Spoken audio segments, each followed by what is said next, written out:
I'm looking for a man in finance. This one. 6525. Finance. This one. 6525. Finance. This one. 6525. Finance. This one. 65. I'm looking for a man in finance.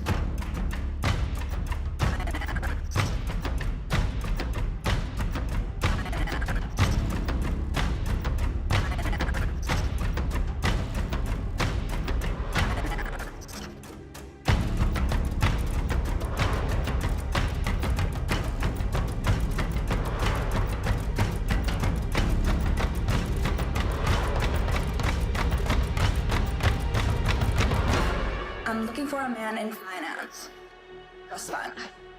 6525. Finance. Plus one. 6525. Finance. Plus one. I'm looking for a man in finance.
Welcome everyone to Startup Fair 2024. All right. Are we ready for the main act? So, it's my turn. How do I... Oh, no. Imagine I just jumped on and did a little twist. Welcome, friends. Oh, you know it's going to be a great day when you start with acrobats, when you start with banging drums. So welcome to this incredible event. Now, who's been to this venue before? Give us a wave.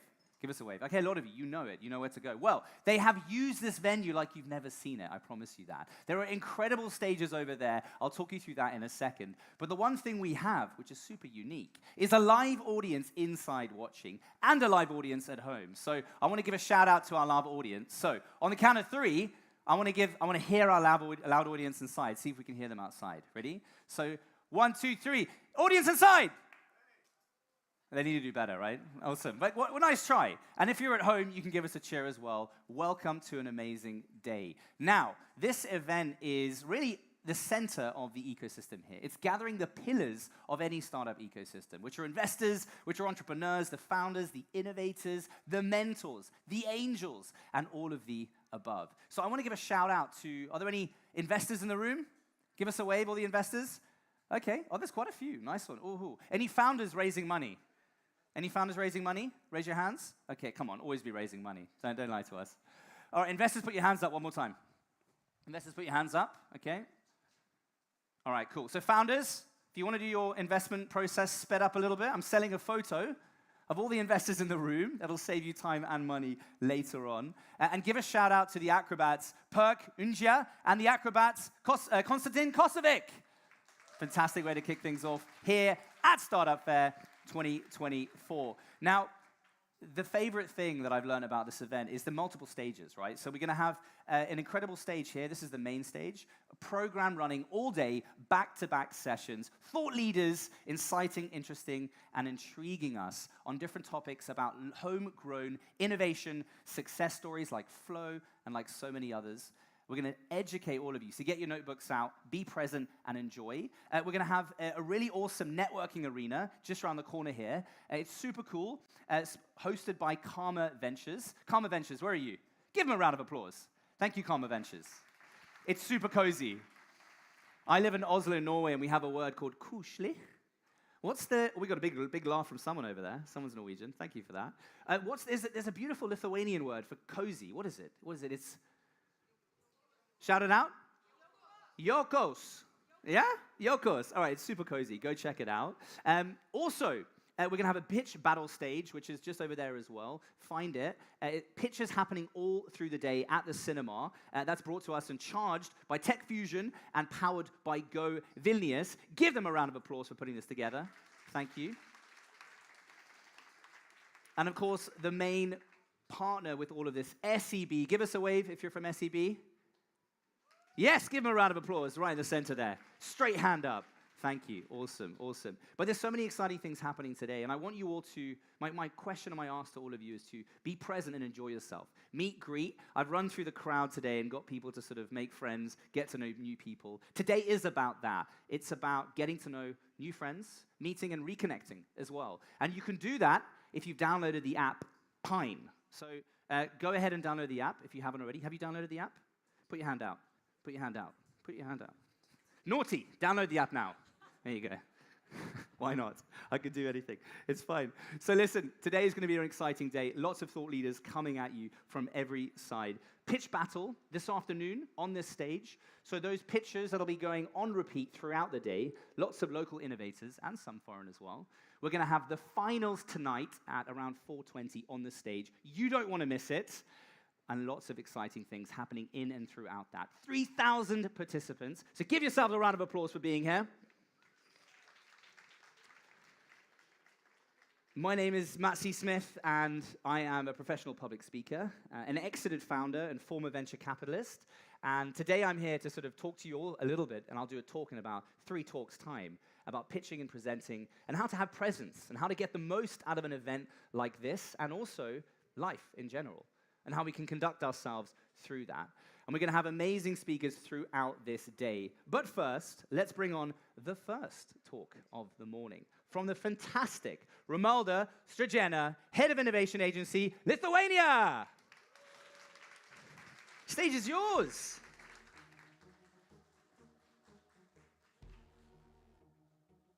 Good morning. Don't worry, it will not be a long speech, because they gave me only 3 minutes. And we say, you have to act, you have to fake like you are a startupper, and you have to learn how to make a good speech in 3 minutes, an elevator speech. Well, for next year, I will prepare better, observing the pitches at the cinema. I can ask for some trainings from Plug and Play or other international accelerator. And, well, to feel better in your boots, I think I would switch to white sneakers next year. But this is my first pitch, and for official opening, it would be nice to see something official, something credible, right? Because from innovation agency, everyone expects something, trustworthy.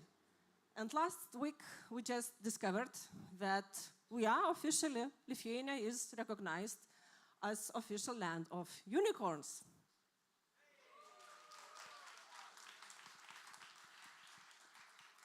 If you don't believe me, check the report, check the sub-indexes, and you will find that by the value of unicorns compared to our national GDP, we are ranked number 1. Right, that's official. You should ask me about Estonians then. how about Estonians? Don't worry, they are also ranked #1. And finally, we are at the same level. We are friends. We are all countries of unicorns. So this is like good fact, and I wish like these facts will keep you going faster and better. And maybe to next year, we should stay in the #1 place, and other countries maybe somewhere #2 or 3, right? So for that, we need to keep working on attracting the capital. This is still our gap or weakness. So dear investors, please look at the pitches, select the good startups and invest.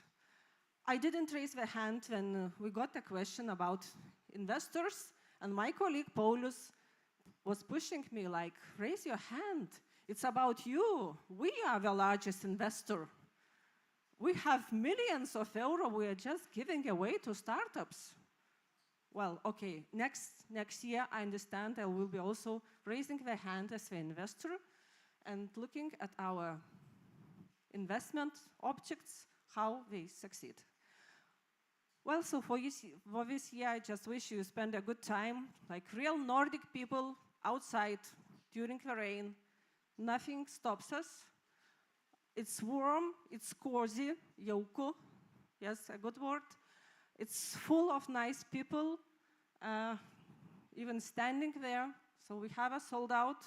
We are doing great with events, and we'll do good with agenda. Definitely visit the cinema, observe the pitches, and well, have a nice talks. And if you want to ask anything about the largest investor in Lithuania, Innovation Agency Lithuania, please come to me and ask about next calls and next invitations. So we're ready to keep investing into startups and growing this land of unicorns.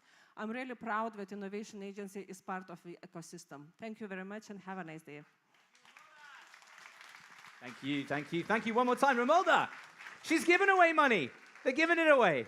Who wants $1 million? Do you want $1 million? Here you go. We can make it happen. Actually, give us a wave if you were yesterday attending the investor camp. Some slow hands, because it was a late night, I think. I've heard amazing things, that they had this crazy Tesla show with electricity. They were taken around the country, well, the city specifically, finishing up at Patsai. It was an amazing day, warming those investors up. So if you are here raising money, make sure that you meet and greet some people. Book it in the app, Pineapp. Awesome. All right, let's roll on with the show. So next up, we're going to have the one and only Karolina Urbanita, Head of Startup Lithuania at Innovation Agency Lithuania. Karolina. Thank you. Oh, is it working? Okay. Thank you so much. Thank you. Hi, everyone. Let me just say, it's so great to see you all here today. So many of you. I actually feel quite a few emotions. First of all, I'm a little bit sad because why did it have to rain today?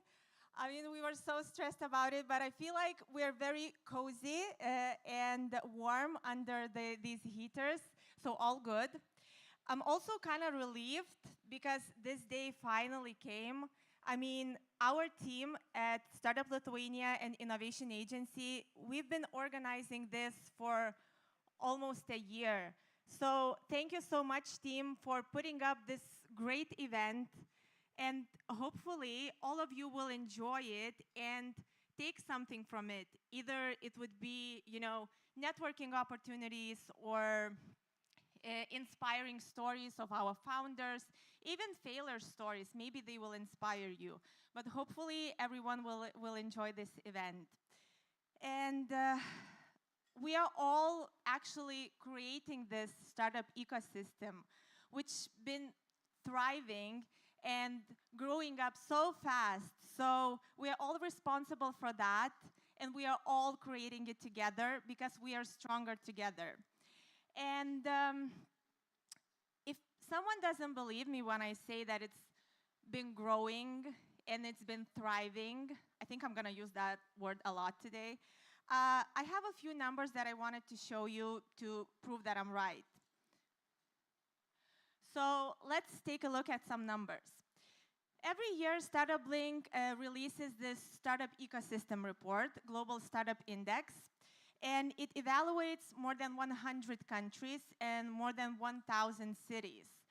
And it evaluates them on their startup ecosystem, on the level of innovation, on the infrastructure that we have. And Lithuania, out of 100 countries, this year ranked 16th globally. It ranked 10th in Europe and 8th in the European Union on that index. Vilnius is the best city for cybersecurity industry, as well as together with Kaunas, they both exceed in the MedTech industry. And we all know our unicorns that we are really proud of. Vinted, Nord Security, and Baltic Classifieds Group. And they're the ones that actually helped us to be put on a map. I mean, my friend from US actually visited me last week, and she saw Vinted office, and she was like, oh my God, I have to take a picture because we love Vinted, and I mean, who doesn't, right?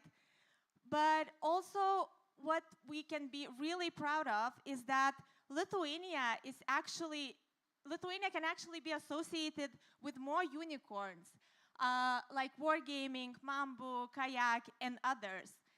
That we don't say that they're Lithuanian unicorns, but we're saying that, you know, they either had a founder that was Lithuanian, or they did their research and development in our country, or they at some point had HQ here. But also, what does that mean to us is that, you know, they used our infrastructure, our talents to build their companies and to reach the remarkable success.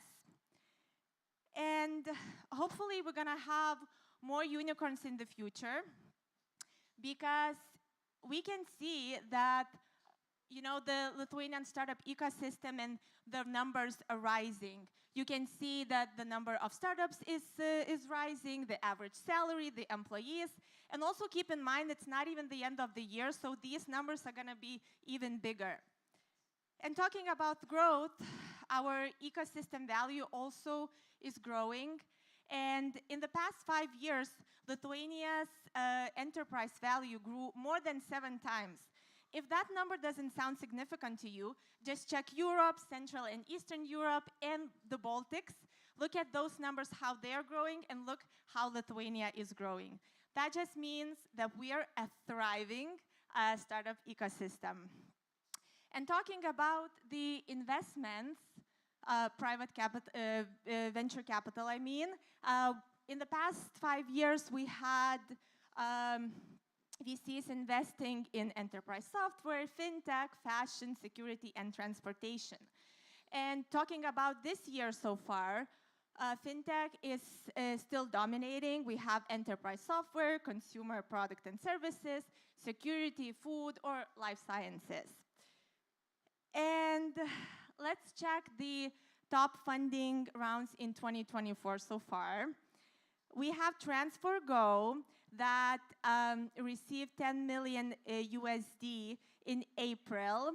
Let's give them a round of applause. And of course, our latest news, the biggest investment in Lithuania so far, Ovoko. Woo! We're very proud of you, and actually we're very proud of each startup that we have in Lithuania. Keep on the good work. And, you know, even talking about Startup Lithuania, or the government overall, right? We do have a lot of accelerators that we have in Lithuania, and we have those all the years. But I think we can be really proud and happy that this year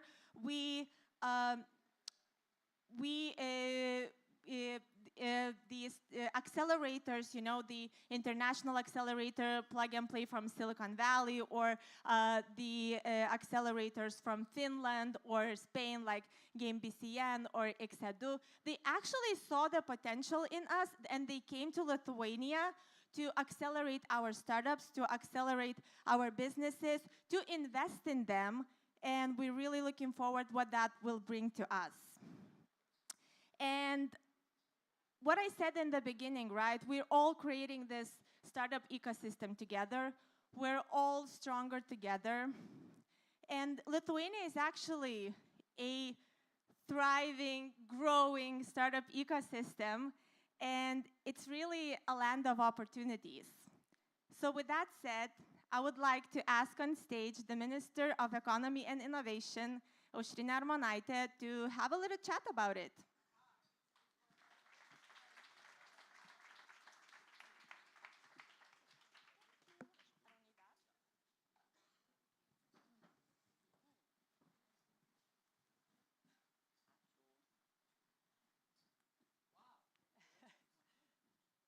You can say that to the microphone. She just said, wow, so many people. They're not afraid of rain, are you? Hi, Aušrinė, thank you so much for joining us on this rainy weather. But it's not even that cold here, right? I mean, it's warm here on the stage, too. Yeah, I mean, good morning. It's not about the climate. It's about investment climate, which is perfect here in Lithuania, right? So we're good with that. Yeah, I mean, it rains in Lithuania, right? We have the saying in Lithuanian that said, "Čia Lietuva, čia lietus lyja." Well, actually, the literal translation of Lithuania is rainland, so it makes sense, right? Yeah, I mean, we all did this all for the foreign people that came to the event. So you're welcome. Okay, Aušrinė, I wanted to start with hearing your perspective, and from your perspective, what do you think what kind of government measures have been the most effective in fostering the innovation, in driving the expansion of Lithuania's startup ecosystem? Yeah, well, you know, first of all, when I come on stage, and usually when I talk to business people, I always tell that it's not us that we are doing business and creating jobs, you know, it's you. It's you, the creative minds that do this. And us, well, as for us, our job is, you know, to facilitate the discussions, facilitate new partnerships, open doors, and make this business climate, you know, as much as friendly as possible for you. So I think that throughout these like 4 years, we have managed to do some substantial things. If someone thought that Lithuania is some sort of, you know, cheap labor country somewhere in the Eastern Europe, it's no longer that, right? It's our advanced industries that now create not only new jobs, but also added value and change the world. People from our biotechnology industry, our engineering industry and lasers, tech ecosystem is booming. It's the fastest growing ecosystems, not in our region, but actually in Europe. And this was achieved obviously by the community, but also I think because of some of the decisions we made. We accomplished to implement this innovation reform. We have an innovation agency with lots of millions of euros. It's good to have them, right? But at the same time, when we you know, think about the next chapter, so what's next? The innovation agency has to become not only a business agency, but also center of competences, so that you guys help our business advance, not only startups, but also of obviously big manufacturers and so on and so forth. So this is one thing.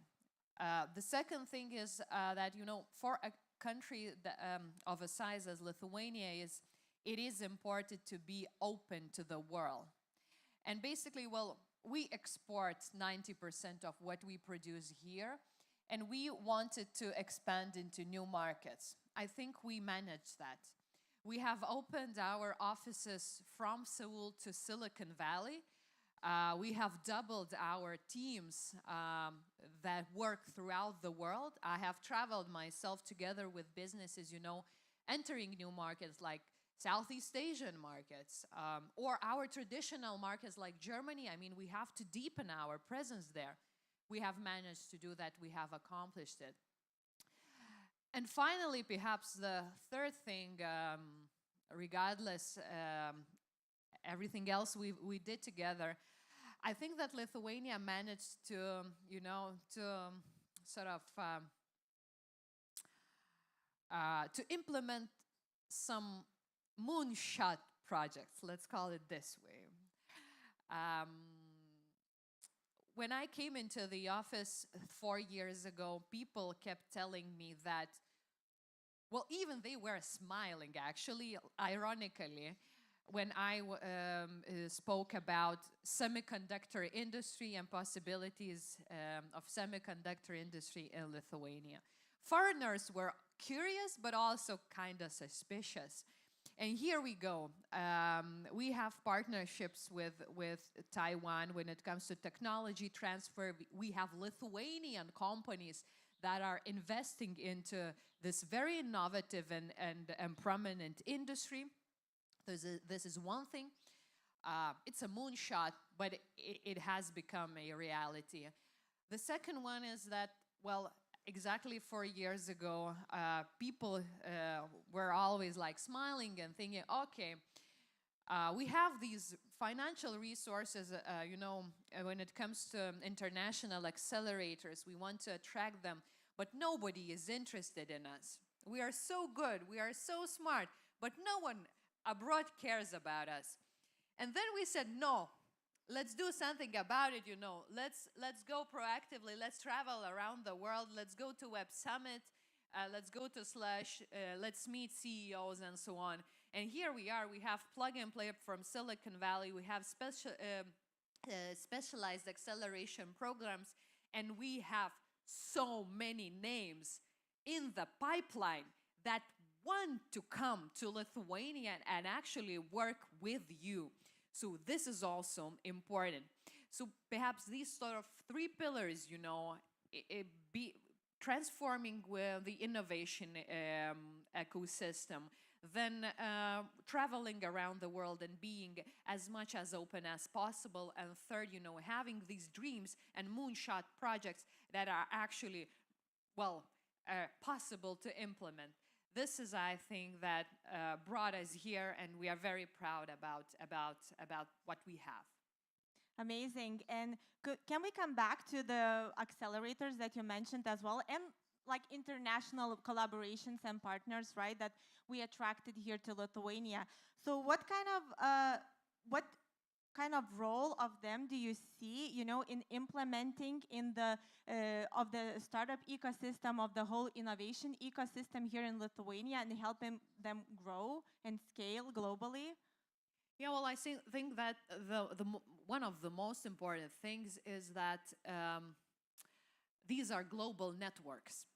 And here in Lithuania, a small country, we do create global solutions. It's not that, the applications or innovations that are being created here that are dedicated only to this country or this region. It's a global solution thing. And then to scale, right? You need friends, contacts, networks all around the world. And this, for instance, what Plug and Play brings, it brings access to the biggest corporations globally, right? Then the partnership in EdTech with the Finnish acceleration program also, it will help our EdTech companies scale and grow around the world, access new contacts. This is extremely important. And when it comes to next chapter, because everybody is interested not what we have done, but what's next, right? So I think it is extremely important to work not only on foreign direct investment attraction when it comes to, building like manufacturing industry, which is important. And I think despite all the turbulences, despite the war that still is taking place in Europe, I mean, we have made some very important projects, but it is very important to attract capital investment into our companies, venture capital companies, to attract their attention. Traditional banking, I mean, we need more names here because we need better access to capital. We have ideas here, but we have money to start up, but then when it comes to scale, we still need more, right? And it's not only public money and schemes that we do have already, but also we want Lithuania to be noticed by the biggest names when it comes to venture capital from New York, Silicon Valley, Southeast Asian markets, Taiwan, South Korea, anyone.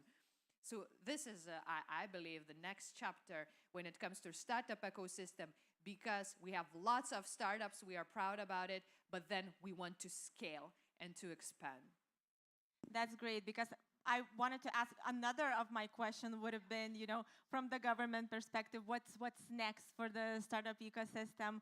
But, everyone likes to compare themselves to others. And we saw some numbers already. You mentioned some numbers already. But comparing ourselves to the region, to our neighbors, what would you say makes us different? And, what sets us apart from the region? Yeah, well, first of all, I will have this small sort of shout out to the neighborhood we live in, because it's a very competitive, advanced neighborhood. The Baltics, the Nordics, Poland, interesting things are going on, and it's good that we have, these neighbors, so we can keep up with them. We can sometimes, as you said, compare, and we are peer competitors, right? So this is a good thing. But then you have to be faster and smarter than everybody else to sort of, exclude yourself from the rest. And Lithuania has, a very diversified economy. We do not only have tech ecosystem, tech industries, and these prominent companies that you have mentioned, not only our unicorns, but unicorns that are associated with Lithuania, but we do have advanced manufacturing. 23% of our GDP comes from the manufacturing industry. A significant portion of it is engineering and so on. Then this makes our economy more diversified. Biotechnology. The biggest corporate income taxpayer in Lithuania is from the biotechnology industry. The second one, it was last year, I think, was crypto, right? So this means that we have different sectors where we are really good at. And we also have niche competences that we are the best in the world. These are niche competences, and you don't have to be the best at everything, because it is impossible for a small country like us. But then there are some industries like lasers, short pulse lasers. They're the best in the world. So let's build on that. And when I pitch Lithuania, because I'm also pitching all the time, part of my job is, the elevator pitches. This makes an impression that we are diversified, and actually throughout these crises like COVID, war, inflation, and other, difficulties we had, the diversified economy helped us withstand these crises. So let's keep it this way. Yeah, I totally agree with you. And even about the comparing part, I feel like healthy competition is always good, but we also have to stick as the Baltics, and work together and collaborate. I think that's one of our strengths as well. But also one of our strengths is to, have these sectors that we're super, super proud of, and we invest the government money to them as well. So I think you had a really good point. How do you envision the role of startups overall in shaping Lithuania's economy, even in the future as well? Well, I think that we need the startup mind and startup thinking in the government and within the government as well. I think we do have, because when we are working together with, for instance, huge corporations like foreign companies, sometimes I feel that we have less bureaucracy than them. But at the same time, we could do better. We could be more flexible. So this culture you have, I think it is important, to sort of have these spillover effects across industries, including government. Now, startup community already actually is very vocal about the reforms that are needed in this country, right? For instance, the 4% of GDP dedicated to the defense capabilities, this came from this very community, right? From Unicorns Lithuania Association. And political parties managed to, agree on some of the decisions that actually increase our defense budget. And, well, this makes all of us, safer and obviously happier. So there are other areas where we could use your sort of support and sometimes, this friendly push. I would say education is number one thing because we have done good things when it comes to, transforming our education system and so on. But then there are so many things to be done. And with artificial intelligence that already approached classrooms and universities, schools, and the rest of education system, we need some very universal skills to learn, like creativity, curiosity, critical thinking, problem solving, collaboration, and so on. And this is where startup ecosystem is also, your sort of input is needed. Amazing, thank you. And we're running out of time, so the last question for you. What would be your advice to all the entrepreneurs, founders want to be here? What would be your advice to them? Yeah, perhaps from my own experience working at the Ministry of Economy, if you think that, you're doing a good job, most probably you do. But not necessarily everybody else knows that. And it's not that they should know because you haven't, you didn't tell the story, right? So please, be brave. Don't be afraid to sort of take a risk. Go around the world, present your ideas, attract investment. Don't be afraid to fail. And then the rest will follow. I think it applies both in business and the government as well.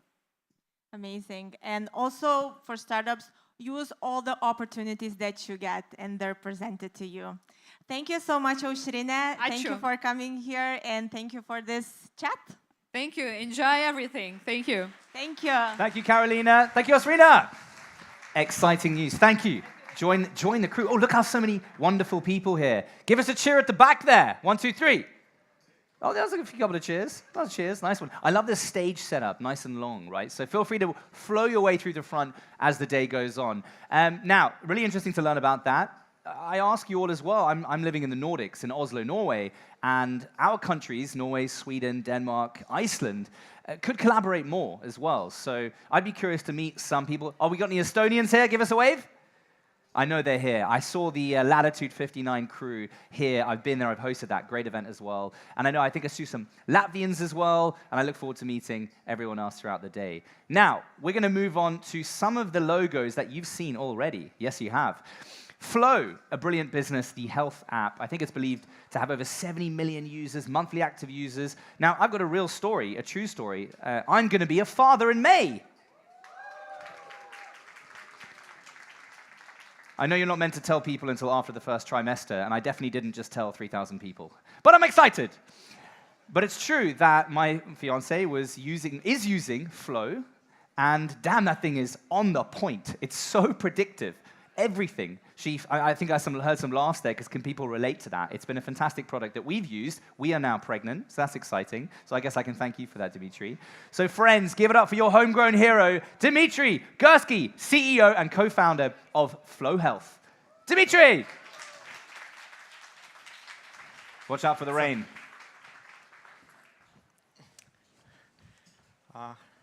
Hello.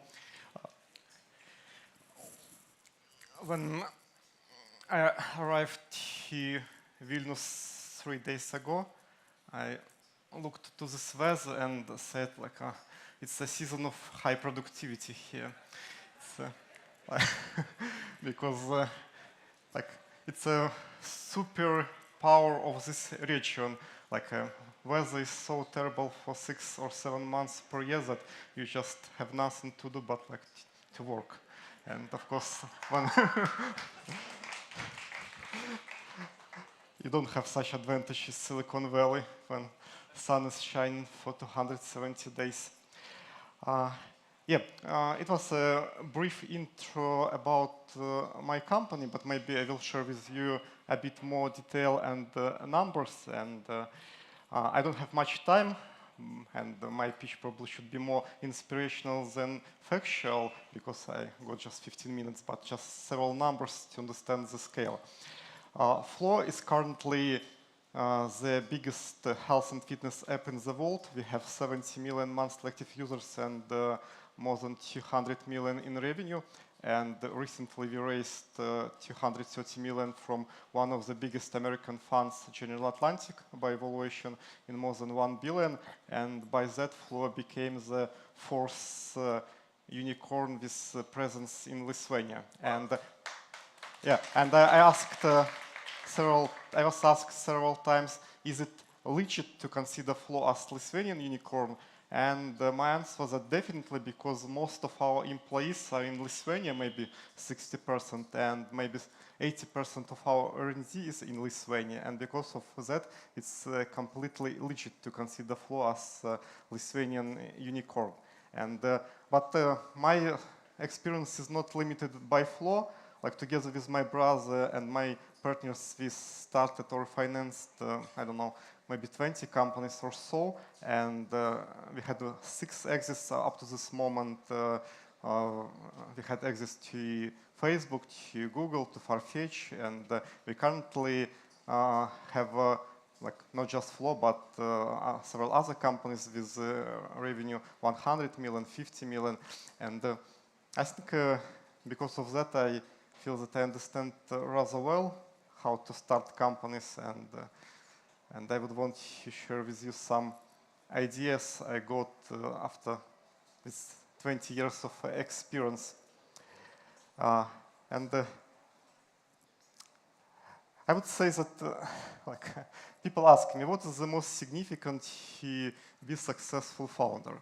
And I know we started many companies, and I know many billionaires, I know many hundreds of millionaires, and my conclusion is that the most significant is just to try to start, because all people are very different and all stories are very different, and there is just one common denominator. Like people just decided to try, and then stories were very different, and it's always not on the plan, but it's significant to try. And then, like, why people are not trying? And people are not trying because they are scared. They are scared of failure.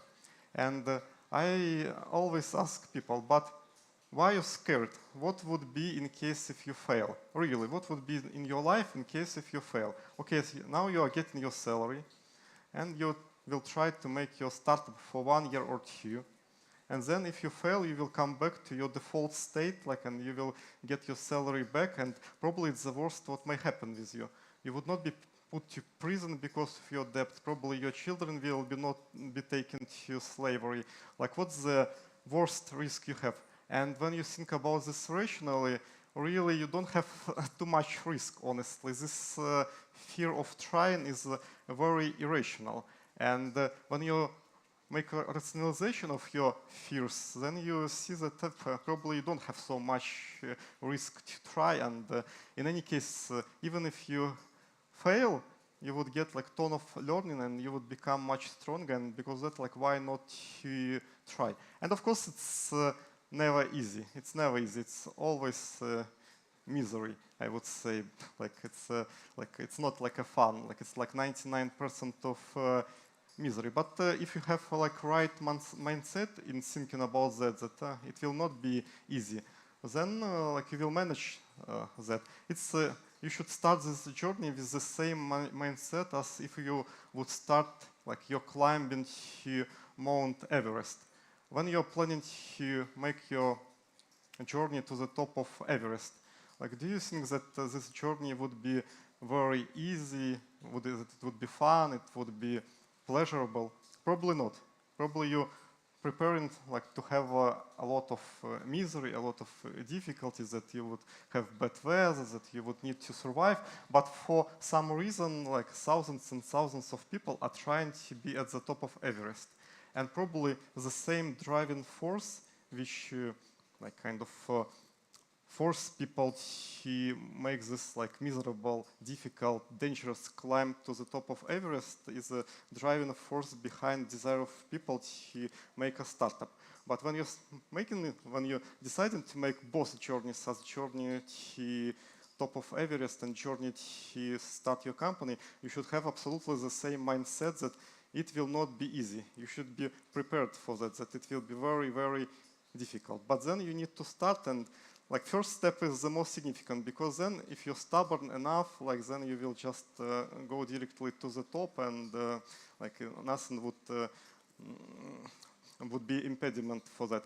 And also it's really empowering to understand that all people who got like success, even like people like me, they're the same people like you, and probably maybe even worse, probably even like looking on me, probably maybe even they maybe more weird than you.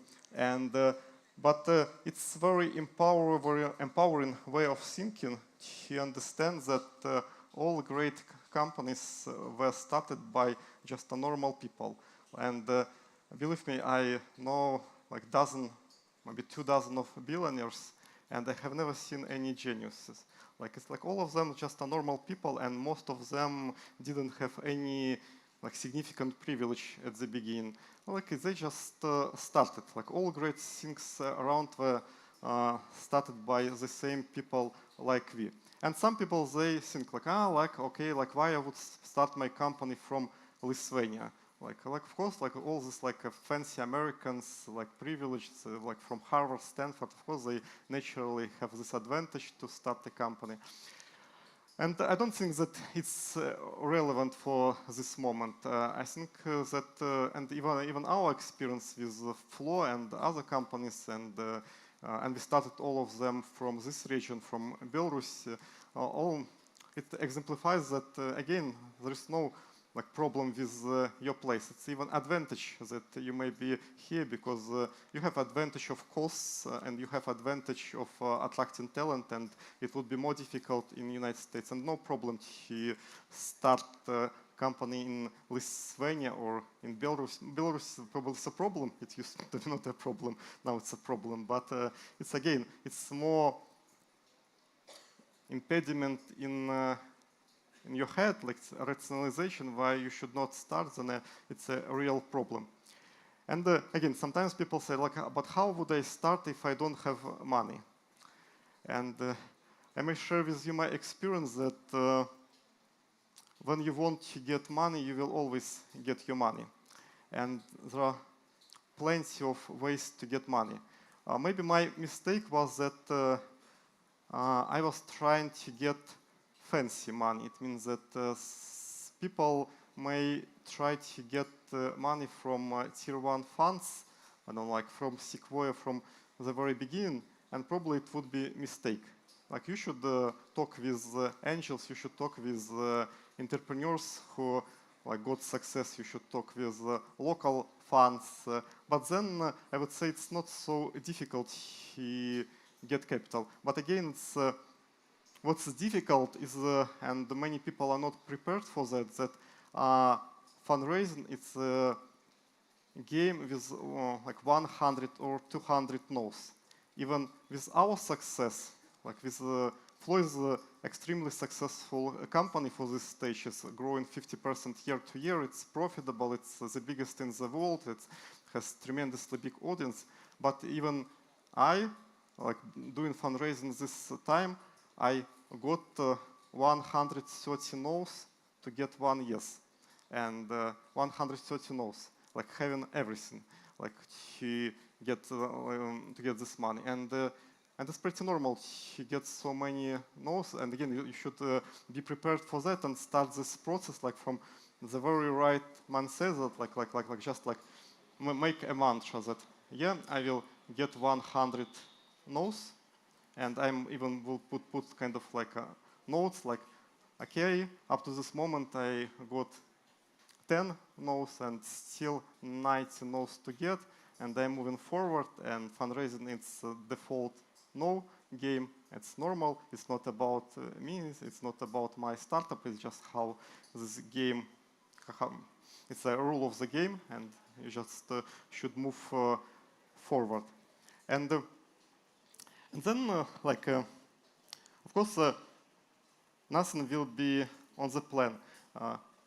We had plans for each year, and we had many presentations for investors, and I would say that everything happened very differently. And it always very differently than you planned at the beginning. And it means that you should be very flexible. It means you should be stubborn but flexible. Again, like coming back to this idea of that building of startup is like coming to the top of Everest. Sometimes you don't have a map of this mountain, and you just need to move forward and then change your road based on what you see: stones, rivers, like beers sometimes, and then you're changing your direction. But overall, you understand your goal, you understand your mission, you see this summit like as a horizon, and the more or less you're moving in this direction, but your way is always flexible, and it's never predictable. It's never predictable because if it were predictable, it would be possible to create companies just based on business plan. It would be possible to hire McKinsey and then take money from bank and create unicorn. Never works. Why it never works? Because it's always unpredictable. Nobody knows the future, and this flexibility in combination with stubbornness is really, really significant. And I have like a very short keynote here, but if I want to send you like a message, this message is about that look on my example and the example of my partners and example of many people around, and we are like the same people like you. We are not geniuses, and like probably we even a bit weirder than you, probably even with worse accent, but we just tried, and then we worked really hard.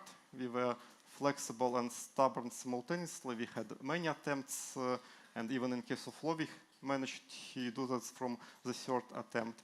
And then like your success is just kind of function of your attempts and function of time. The more attempts you make, good attempts, the higher your chance to be successful. And then just don't overthink too much. Like just try.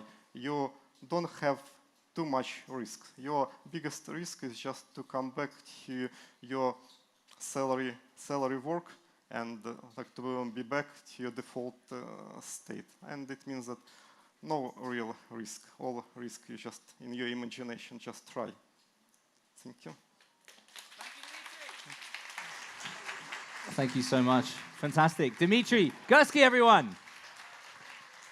You can have a seat now. Come and join us. Grab this gentleman. Have a chat with him, Dimitri. Thank you so much. One more time. Dimitri. Flo Health. What a business. Who uses it? Well, actually, I don't use it because it's a female app, right? Yeah. My partner uses it. She uses it. Awesome. All right. Hey, Tom. Good to see you. NordVPN. Just rocked up in the building. TessoNet. All right, everyone. So we're going to move on to a more VC-driven conversation now. Give us a wave if you've raised VC capital. I know, Tom, I know you have. You should raise your hand. So I was a VC back in the day. I was fortunate to invest in 2 unicorns, Farfetch and Vestia Collectif, as well as then now going and becoming an entrepreneur and raising money from VCs. And I think understanding how to work with and work through that kind of conversation, how to convince, interest, and intrigue those individuals is really key to closing. You know, so in events like this, I want to remind anyone who's looking to raise capital today, you're not here to meet investors. You're here to meet people who happen to be investors. No one ever invested at an event on the spot. So we need to discharge that mindset and embrace the fact that if you build a community, if you build connections at a place like today, you are more likely to get investment in the future. Investors invest in people that they know and people that they know can execute over time. All right, we're going to roll on to the VC Magnet panel, attracting top investors. So the panel will be moderated by Joni Valetunuusita, managing partner at FistPick. Yeah, you can give me the name later. Almost there. Give it up for Joni, everyone. Wouter Vosman, investor at Piton Capital. Raul Fiano, associate at DN Capital. Raul, welcome, my friend. You can keep clapping for Raul. And Erin, good to see you, my friend. Principal at 500 Emerging European VC. One more time. Thank you, thank you. I think it was the worst attempt to pronounce my name that I've heard, but it's not easy, so I'll give it to you. So, thank you. I think it's an amazing day to be in Lithuania. It's really, we didn't have rain for half a year, I think, so welcome, guys. We have 3 investors and loads of startups that want to understand how to get your money. And we also want to understand how to get your money. So we'll go bit by bit, but first I want to understand, why Lithuania? Wouter, you live in London. Why? What drew me here first? I'm not sure. I think the first time I came was for an event like this, actually. I'm not sure about you guys.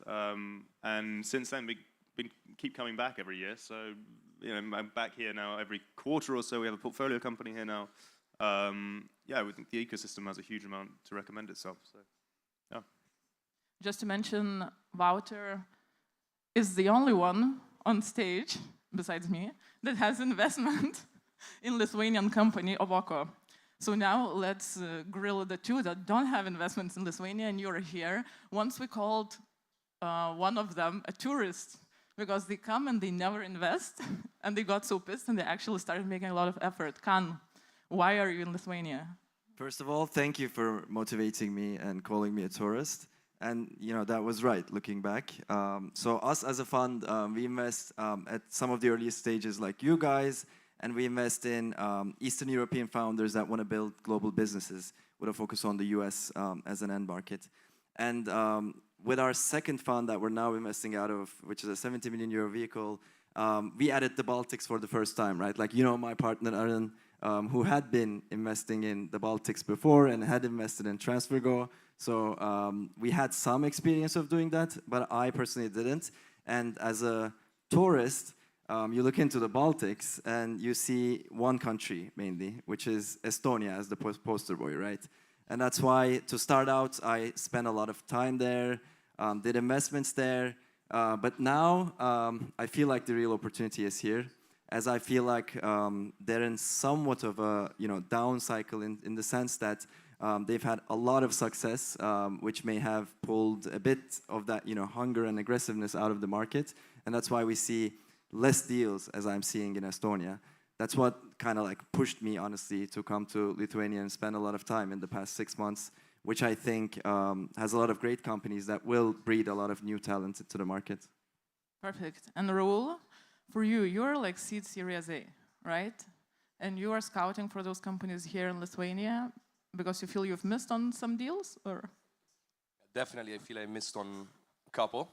So thank you, Wouter, for reminding me every time I see you.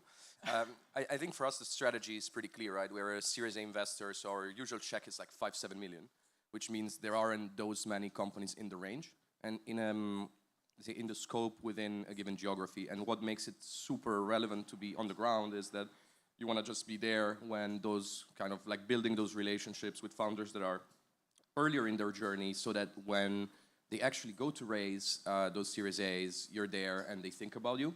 And so that's a little bit why we keep coming, and I keep coming like since, I don't know, a bit over a year now, quite frequently, just to build those relationships, like see which companies get in the scope for us so that we can support them in expanding their go-to-market strategies. and I'm just bullish on the region. I think amazing builders, people, and every, you know, like, of course, there's densities related to how big a country is. So ideally, you just see the opportunities and you go ahead. Yeah, imagine if you have come here like 12 years ago, maybe you would have had a chance to invest in Teslanet or something like that, but you didn't come in time. I was in school. Yeah, exactly. So out of all the countries, Wouter, how many countries do you look through?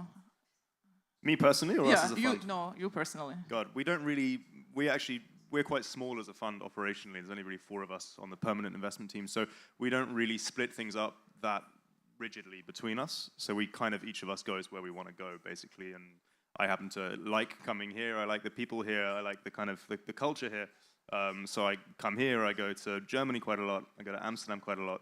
I actually go to Southern Europe quite a lot as well. So yeah, it's a little bit artisanal the way that we do things at Python anyway. I'm not sure whether you guys are similar or different ways of doing things. I bump into you as well every week recently. Yeah, sorry, just jumping in. Same for us, right? I mean, we do have general, I would say, we try to be very generalist. So for me, geographically, I would pick a couple areas every year, but ultimately we work as a one team type of firm. So everyone kind of sources a bit everywhere, and as soon as it's in the scope. And Kan, you have, now invested quite a lot in getting into this ecosystem. You're part of a lot of associations. You're spending so much time here. When would you say will be the time when you'll say, okay, I didn't invest in anything, we'll move to another region or country? Well, I feel like as we had this conversation, as you said, like I've been looking into the Baltics for the last 3 years, but haven't been really looking into Lithuania in the truest sense of the word, right? Like for the past 6 months, I think I've been here like at least 5-6 times. And since we invest at the earliest of stages, like to be able to take really fast and big investment decisions, you have to cover the market to a 90%. And you have to know all the local gatekeepers, the angels, and the local funds, and we have to be able to do deals with you, which we've come close, as you know, a couple of times. And now I'm genuinely excited for the next couple of years in Lithuania. And we'll also be raising a new fund through next year, so we'll have fresh capital. And I think that's going to be the great timing with all these like amazing global companies like Cast AI, Vinted, Liquidity, maybe coming to the market through those secondaries as well. So we'll have a lot more new talent that we want to be here to invest with you guys in that talent and breed those global businesses. Nice. And Wouter, moving to the fact that you have an investment here, and pretty good one, how much does that help to get access to better deals, do you think? It's hard to say. I mean, we've only got the one here so far, so the proof's always in the pudding in VC. I think in the same way, I mean, it's a great company for us to have had the privilege to invest in, but we want to be very clear, right? There's still a lot to play for, and it's still early days, so we've got to see how things shake out. Yeah, I mean, look, for one thing, I'm here every quarter for board meetings, so like I'm here, and whenever I'm here, I try and catch up with people that I think are interesting and worth catching up with, and vice versa. Hopefully, people reach out to me if they know that I'm in town and want to catch up. Okay, and question to all of you: do you feel you have lost or missed some deals? Maybe lost deals here in Lithuania. Kan, yes. I know it's painful for you. Yes. Yes, I have. I have come close a couple of times, and that's one of the toughest part about the Baltics, right? Like looking into from like an Eastern European filter, Baltics is the most competitive place. Like in terms of the local, funding options, the local angels, they've had a lot of success. That's why they have a lot of money to plow back into the ecosystem. But then take countries like, for example, like Croatia, Bulgaria, Romania. There's a lot less competition compared to here. That's why, like, it's naturally like I could say like I was sort of like initiated as a VC by losing a deal to a UK fund in Estonia. That was going to be my like first term sheet in Estonia, and I lost it. I'm actually like thankful for it that I could, in my early VC days, I could see how intense the competition is, and sort of like tune myself to that, and now that's why I try to be as often in the Baltics as this. Anything for Diane? For us, I think it's more that we made what seemed to be wrong decisions rather than really lost deals. Like it's the way we operate makes us kind of like very thoughtful with our investment processes. So I would say we're not the fastest, but we go with very high conviction. And sometimes due to that process, we just wouldn't kind of take certain risks that then looks like an obvious one you would have taken ex post, right? Luckily, when it comes to putting down a term sheet, we do have a very good, let's say, win rate on that. But it's, yeah, I would more put it on us being, not as convinced as we could have been on certain investment decisions at those times. And that's specifically for Lithuanian companies? I would say that the Ovoko Series A is a good example of that. Because, I mean, it was on our desk, we discussed it at length, and then we were like, but maybe, you know, this market is tricky, the market size, the exit comps, you know. The existing investors are dodgy, all of that kind of stuff. Well, He doesn't want to be on board with you. That's one that I would think of, but like in general, that is our way we operate in every market, so. Doesn't sound good. Well, it sounds good when you look at the portfolio, but like it doesn't feel good sometimes, yeah. That's true. Wouter, do you have anything that you've lost here? I would say nothing that we've kind of actively pursued and you know gotten to conviction on and then not ended up investing in. Not yet, but I mean, you know, it's relatively early days yet, so yeah. But do you feel you put enough effort to get the best leads? And at least from my experience is that I think if you have good connection with other VC funds, they will show you something, how someone is performing and say like, you should definitely look at it. Do you feel that you have it? Other funds are sharing it? What's the strategy? I find it hard to comment on stuff like this. Like I don't know. I'm not sure if I see like the kind of lead generation game as sort of as transactionally as that. In my mind, it's really just as simple as coming over here, having interesting conversations with interesting people, building genuinely fun relationships with genuinely fun people, and occasionally something will come out of that that's like a happy bonus. You know, I'm not sure I kind of track how many deals each person is bringing me or this source has delivered over the last quarter or things. I don't know, basically. I have no idea. Yeah. I love how you just stay cool when that thing is going on behind our back. I don't even know what's the sound. Yeah, so for us, I tend to agree with Wouter there. I think one thing that you notice, and I'll speak specifically about this region, is like you get definitely a payback on effort. So it's one of those places which is, I think it's a very fair way, right? I mean, you have to be here, you have to show yourself, you have to show your interest in a way that is not transactional. And then what you're betting on is you're betting in an ecosystem. And so if let's say you're long on the ecosystem, what you hope is like by being here and like building those relationships, eventually you'll just be able to support the best founders at that stage. That makes sense.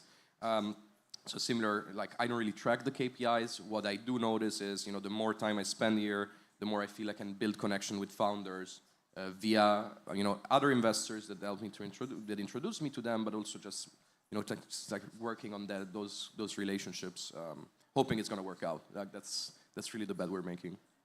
And Khan, do you feel it's more worth it to join associations or just really stick for some nice dinners and get relationship?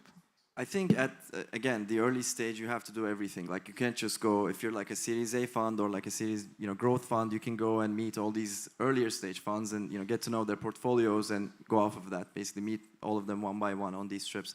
It's actually easier to, you know, set those meetings if you're like a growth fund. But as an early stage investor, you have to, you know, I got into that association just to be able to meet some of the, you know, top companies here so that I can build that relationship, maybe co-invest as angels with those guys, and then invest in some of the best people that come out of their companies.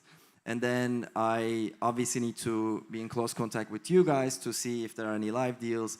And I have to do a lot of talent mapping as well. Basically map all these top people at some of these later stage companies and build a relationship with them. Because, coming back to that point of, sharing deals with other VCs, there's this, theoretically, no one shares the best of the best deals, right? Like, they save them for themselves. That's why, as, Wouter said, the best way to do it is just building genuine relationships, and because the work will always be on you to build that trust and relationship with the founder at the end of the day. Because, VC is a commodity, it's a product. And we have to sell it properly. Yeah, once I've heard someone saying that I think they're sending us deals because they want to keep us distracted from good deals. So that's one VC talking about another. So that's probably also Khan's point. But okay, so let's move a little bit now to startups, because I think people came here to understand how to get your money, right? Or how to become interesting for you. And you've been around, there's one investment made, you want to make more investments. It's not that we don't have startups, right?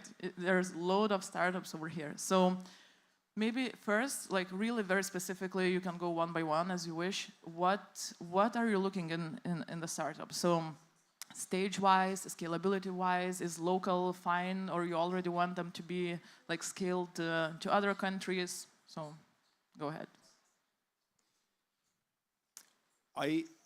I'm not sure I can answer it that accurately, but I think one general thing that I like in early stage companies in general, and particularly in this market, and I think this market has a lot that is conducive to this thing, it's basically, is essentially kind of a bootstrapping mentality from day one, and a real kind of focus on capital efficiency.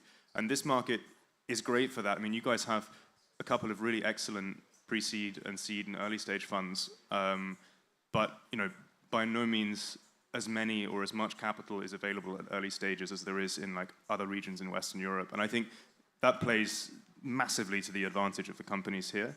You see so many more actually sensible businesses here at early stages of growth versus what you see in the rest of, well, in Western Europe, where because there is so much capital, people simply haven't learned to just run their businesses in a sensible and a capitally efficient way. So that personally is something I really look out for, is people who just know how to run, instinctively almost know how to run really sensible businesses from day one. Shows that people will be able to run sensible businesses, on day 10, on day 12, on day 15, on day X. That's actually an interesting observation that we compare like that to, I don't know what, London startups, right? So a lot of non-sensible businesses? Look, not uniformly, but I think, yeah, as a trend, I would say there are just many, many more sensibly run businesses at early stages here than you find elsewhere. But amazing. Yeah, so for us, I mean, thinking through the lens of having to do our first investment in the region, what will be very important is that it's kind of like that core Series A.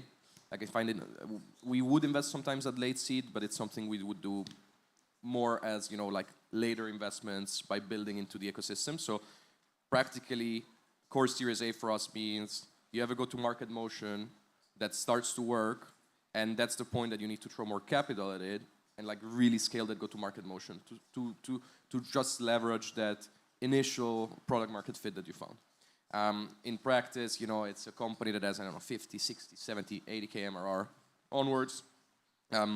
But I also like a lot, and that's what I think that fascinates me about this region a little bit, what Wouter says. It's like this kind of like thoughtfulness around business models, because the market is not as liquid, the capital markets are not as liquid here, where you think, okay, cash is really important, and I really need to think that I might not raise when I want to raise. How am I going to think about my runway? Not everybody wants to play defensive and do bridges, right, all the time. So that's what I kind of like, the combination of those two things is definitely what we're looking for as an opportunity here. So a little bit of a bootstrap mindset? Yeah, definitely. Definitely. I mean, it doesn't have to be, but like for sure it helps to know you're kind of like mindful and know that, you're still... I'm Italian myself, right? Italy is very close to this regard for the entrepreneurs. It's like, if you're an entrepreneur in Italy and you want to build a company and look for money, basically people are going to look at you and not think about how good your company is, but like how good your business model is in generating money so that you have a reason to be backed, versus the more kind of tier 1 geographies where you have a good founder that came out of a company that everybody knows and they're going to just throw you a massive seed check.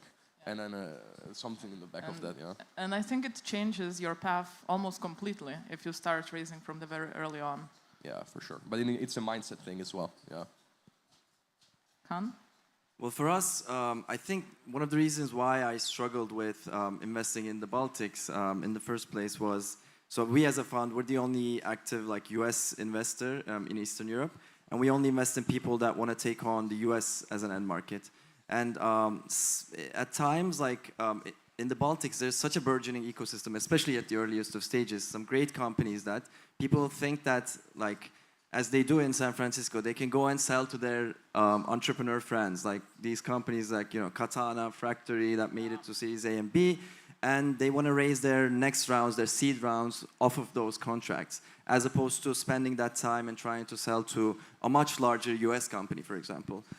That's why, for example, comparing the Baltics to Romania, for example, those guys, you know, take that leap of faith and try to sell to those like larger economies much faster than the Baltic people. And yes, coming back to that bootstrapping point, maybe to be a bit, you know, critical here as well. Yes, that's for sure, like compared to Western Europe and whatnot, definitely. But then, for example, in Croatia, like we see teams that are much more resourceful. Like with a lot less capital, they can go and get those like US contracts. And I feel like, you know, the life standards here in the Baltics are much higher than those countries, which sometimes, you know, makes people, I guess, inherently a bit more risk averse in that sense. And, you know, costs are much more expensive here compared to, so maybe I could suggest they can try to, you know, hire in some of these more southeastern European markets in terms of, you know, talent retention and cost basis, and be even more resourceful about what they can do from pre-seed to seed and to A. That's actually a very interesting point. So you would say that Lithuania or maybe Baltic startups were already on par with European in terms of how expensive we are? I think so. Like, you guys are definitely the closest, like from what I'm seeing from my portfolio as well, in terms of, you know, the team costs, and, you know, that kind of prevents sometimes some people to grow their teams because they're already, you know, somewhat expensive as like 4 or 5 people teams.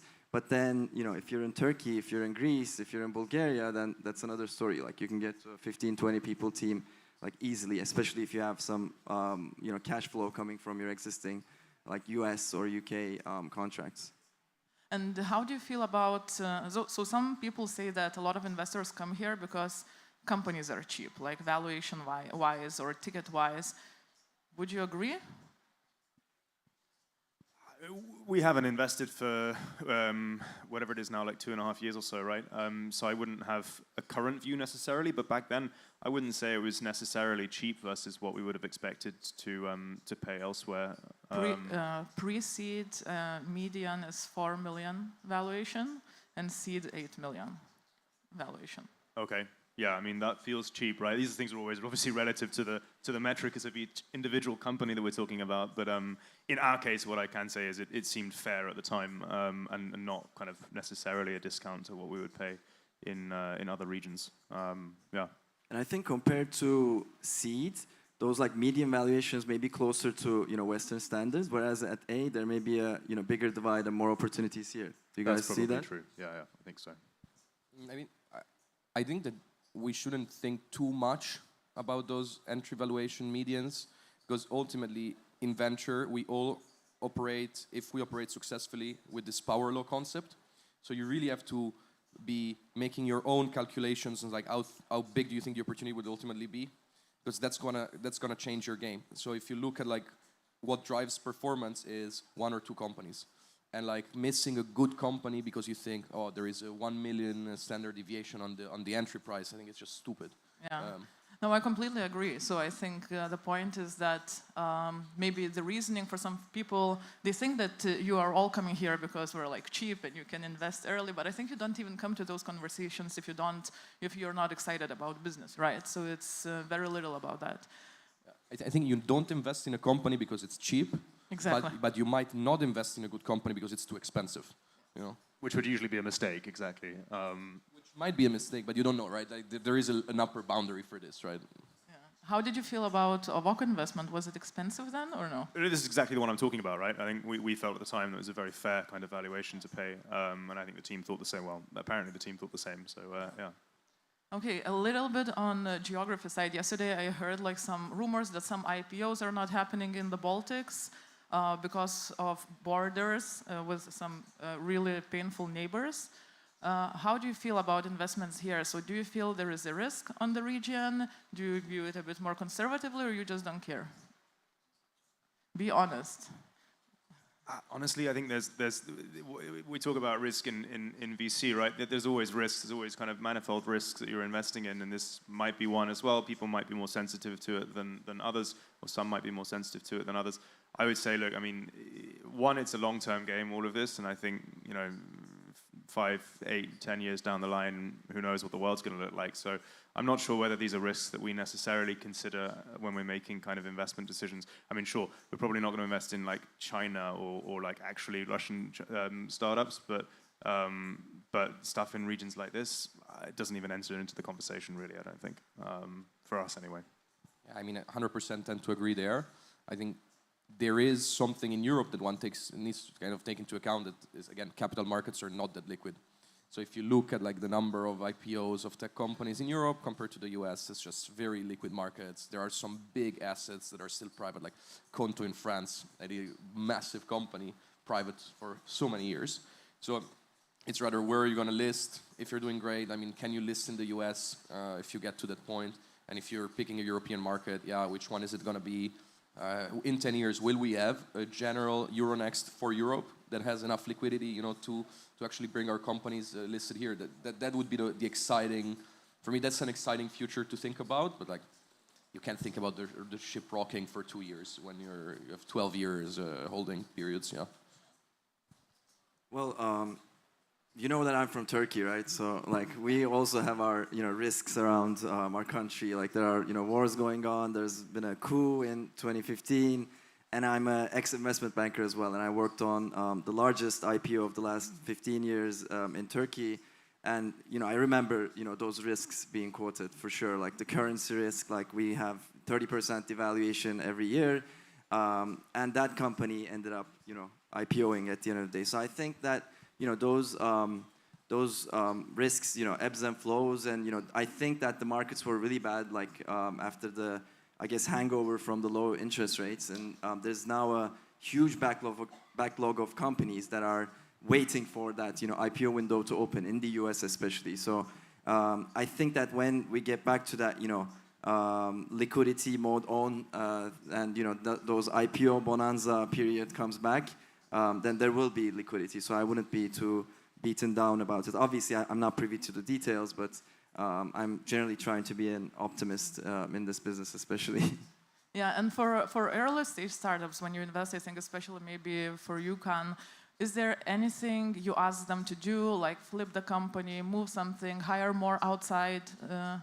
Yeah, but not necessarily for the like geographic reasons, talent and so on. Yeah, I think that's why we formulated our thesis this way, right? Like the earlier they go and somehow get into that US, at least funding value chain, the American funding value chain, things go much faster. Like, and getting to those contracts, getting there either physically or non-physically, you de-risk the company a lot. That's why like our main suggestion to them, obviously, if they're not, building like a consumer company, doing like mobile gaming, then, that's your strength, is being here and, building your product cheaply and selling it to the rest of the world. But if it's like a B2B SaaS company, then the earlier you go and, start getting into that culture, because it takes time. Like just getting into that, US West Coast mindset takes a lot of time. You have to be able to speak about, Sunday night football with these guys and, cheer for the 49ers. In the Super Bowl. Understand the rules. Exactly, and even your English skills. I mean, one best thing about maybe the Baltics is English levels are off the charts here. Like we struggle a lot with that, and building those like narrative skills with more Southeastern European founders. But here, that's great. But then culturally, it's a big challenge, and you have to see the Americans compete to understand what real competition is. That's true. And Wouter, how do you feel about Avoko having majority, all of the team here in Lithuania, right? Because there are a lot of other markets. I think France is one of them. would you say it makes sense to concentrate team and keep it here? Because we're super happy about it, obviously. I feel great about it, yeah. I think the team feels great about it, which gives me confidence that it's the right decision. And beyond that, I mean, look, it's I think, great particularly for the development of a kind of corporate culture or startup culture, to have everybody under the same roof, at least at the very, very early stages, which this business still is at. And who knows what'll happen, 5 years down the line or further down the line. But you only got to really, I mean, like, I think Thomas from Vinted was saying it yesterday as well when he was on stage.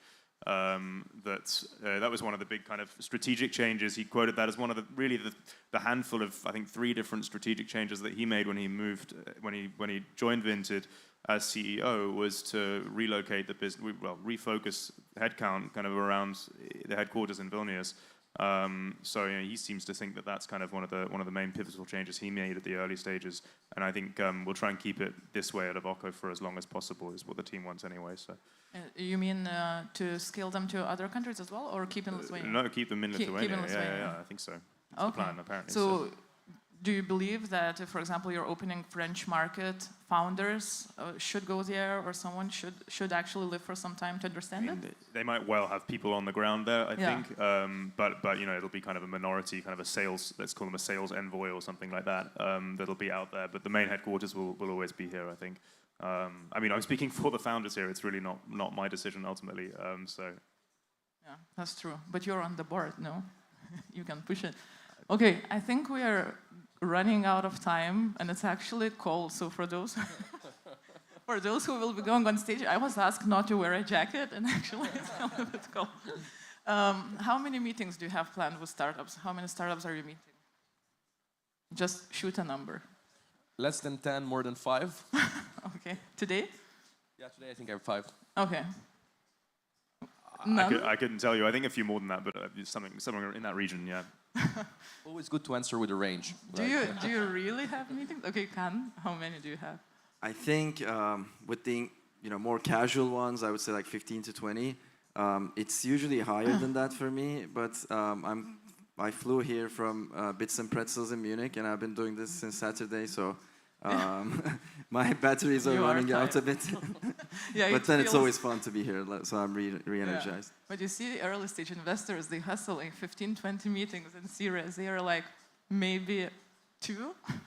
No, so I said mine is probably within the region of like 10 to 15, I think, over the next 2 days, something like that. Amazing. No, it's amazing chatting with you. It's almost like chatting yesterday over the dinner. So if it was too informal, I'm sorry, but it's really great guys. You need to catch them, because I think they'll be inside, not outside, enjoying some meetings and warm weather. And yeah, let's continue investing. Thank you. Thank you so much. Jonah. Thanks, Yoni. Wouter, Raul, Kan. After you guys, thanks. Warm up now. So apparently the heaters on the left here, everyone, have been turned off, but they are on their way to be backing on. So all the heaters here, if you're getting cold, put the jackets on. They'll be on in about 10 minutes or so. All right, so now the fun begins. I'm going to take my host hat off and put my speaking hat on, because the awesome team behind the event asked me to do a talk, one of my popular talks. I've retrofitted it a little bit for the title. So the title we're going for is You Master Your Charisma Like a Ninja. See if we can get it on the screen here. Yeah? No? There we go. Nice one. All right. So give me a round of applause. I love that guy. He's clapping already. I haven't said anything. We didn't even start. I love that. Well, listen, so outside of hosting and public speaking, I do a lot of lectures and workshops on presence and how to have presence, actually. And I don't mean how to be present, because being present is important. That's very internally focused. That's all about, the meditation world. I'm not talking about that. I'm talking about how to have presence in your environment, such as an event today. Because our presence within the world, within our daily interactions with everyone in this room, tomorrow, next year, greatly impacts our experience we get within it. So I want to talk about the top 10 YouTube video I have in the world, actually, which is about this topic on my channel, Matt C. Smith. Go check it out. Specifically, when we talk about presence, I want to talk about how we can all tap into our inner charisma, right? Charisma and presence are words that are sort of interchangeable. in my honest opinion, right? Because charisma is something that we all associate with an individual, a leader. Some of the speakers you've seen, and some you'll see later. But presence is something that I strongly believe we can all tap into, we can all become better at, and gain an advantage on. It's about authenticity. Authenticity is the answer, being you. I made a post just earlier today on LinkedIn, and add me on LinkedIn if you like, Matt C. Smith, when I spoke about public speaking. And in an environment like this, often first-timers, like myself many years ago, will open a talk with, ladies and gentlemen, esteemed guests, and they use terminology that you would never use in everyday life, right? When was the last time you sat down with friends and said, esteemed guests? Or with your partner, right? So it's about being authentic, and authenticity is the answer, overlaid with good communication. And really, all of this can be reverse engineered into good communication. That's really what it's all about. So it's through good communication we build connections, and it's through connections we build community. And I imagine that's why many of you lovely people here today are here to meet, to greet, to connect. And a shout out to the Pine app, if anyone hasn't downloaded it already. You can do that. You can book, you can make their meetings in the VC panel we saw go from 5 to 15 to 50. And I'd urge you to do that, because get the most out of today if you can. Don't leave just yet. Stay for the next 10 minutes. It's going to be a short talk. And then we'll move on into the afternoon later. But the most important thing, I think, with communication, and I've learned as hundreds of talks, maybe thousands by now, TV, documentaries. I'm also a professional skier training for the Olympics in 2026, so watch out, you'll see me there. But it comes down to self-awareness, right? So let me ask you all a question very quickly. I'm going to give you some homework. So such a big stage, I want to shout out and reach to you. What are the 2 things you're receiving from me right now? My friend with the blue scarf on. Don't look behind you. I'm talking to you. Energy, well, thank you. I appreciate that. But think senses, the visual and the verbal, right? If you all close your eyes and, block your ears, it's very hard to get much from me. So one thing to think about is, and this is a bit of homework for you all as well, tonight, tomorrow, this weekend, this month, do it this year. Here's a bit of homework for you. If you're a founder, it's very easy. Get your phone, put it in a bookshelf, record yourself standing doing your pitch, your 3 to 5 minute pitch. If you aren't a founder, talk about something you're interested in or passionate about, right? Now, do 2 things. Watch yourself back on mute first, right? See how you present the words. You're nodding very confidently. You've done this, haven't you? You did it last night, didn't you? Give her a round of applause. What's your name in the red top? Well done to you, thank you. So you watch it on mute. See how you physically represent and present the words. Then do a second thing. Close your eyes, and obviously unmute it, then close your eyes, and listen to yourself. Because 55% of communication is physical, only 38% is the way you say the words, right? How you demonstrate and present the words. So you'll learn a little bit about self-awareness. How am I coming across to others? How can I have a greater impact with the words I use and the way that I deliver them? Because if I came on stage today and I spoke to you all like this and said, hey guys, yes, I'm going to talk to you, it's going to be really exciting. Are you excited? Give me a cheer. Yay. Right. Well, you actually did, so it still worked. I need to tone it down even more. But my point is, tonality is one of those. So I'm going to give you a few tips, tricks, tools in just a moment, how to maybe implement today to get a greater experience out of today, to be your authentic self, but your best authentic self. And since the awesome Startup Lithuania team were like, Matt, let's talk about charisma, I'm going to double down on that one. I mean, and how the English dictionary defines it, compelling attractiveness or charm that can inspire devotion in others. Oh, devotion, that sounds good. If you're building a team and a culture, that can be useful, right? But mostly, when we think about charisma and presence, what do we think of? My friend over there in the red top, what do we think of? We think of the Barack Obamas, right? Charisma, presence. The Michelle Obamas, for that fact, actually. She's fantastic, right? I wonder who was the best first. My guess is Michelle. Barack had more time to practice, and then she came in at the end there. Fantastic. But there's different types of charisma and presence, and I think that's a truth that I want to dispel today with all of lovely you, which is that we think charisma is a person, is a thing. It's often associated with masculine traits, which are incorrect. There's actually variations in that. There's the visionary type of charisma. You know, there's all kinds, right? So there's, oh, excuse me, I jumped ahead. Yeah.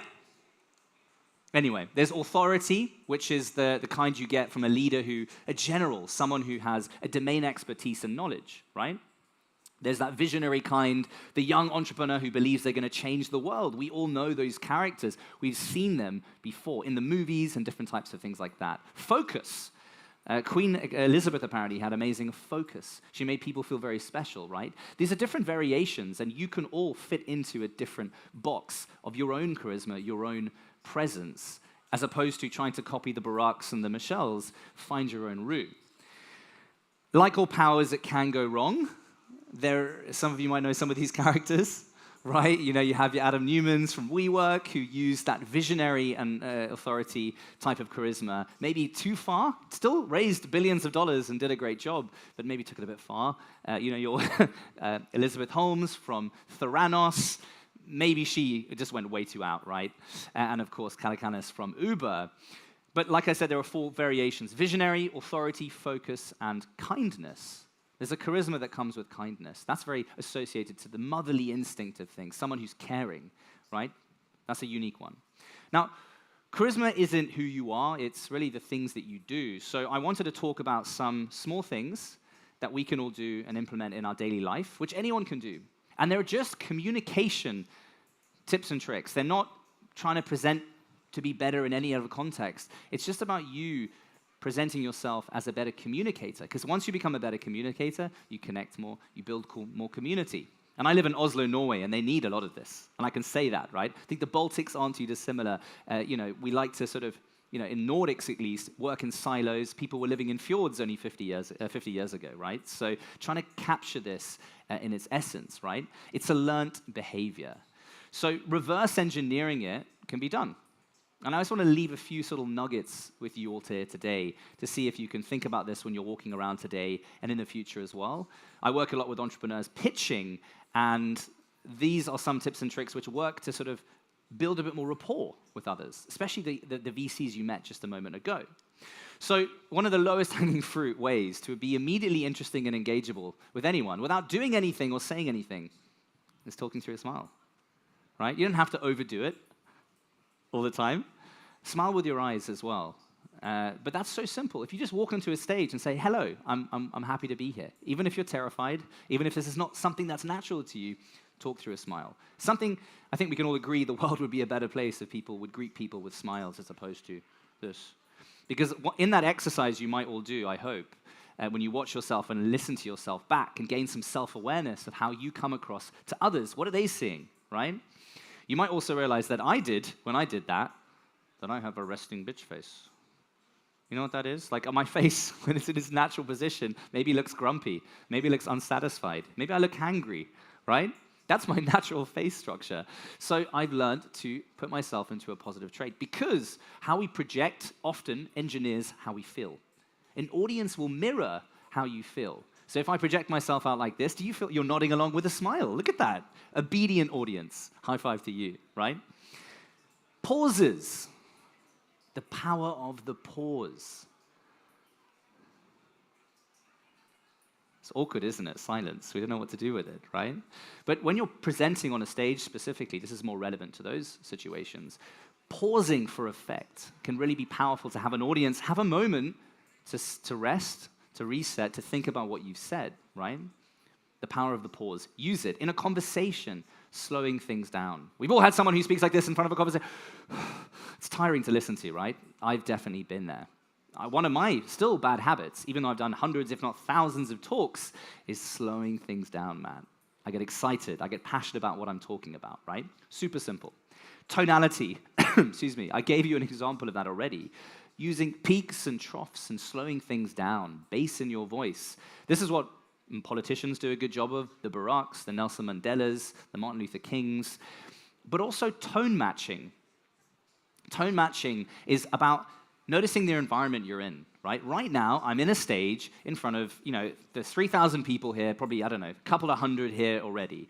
If I came on stage with my inside voice when I was speaking to my friends on the bench here, talking like this, right? And you need to sort of tone match to the situation. I've also done the opposite, being inside a hall there and chatting really loudly to everyone.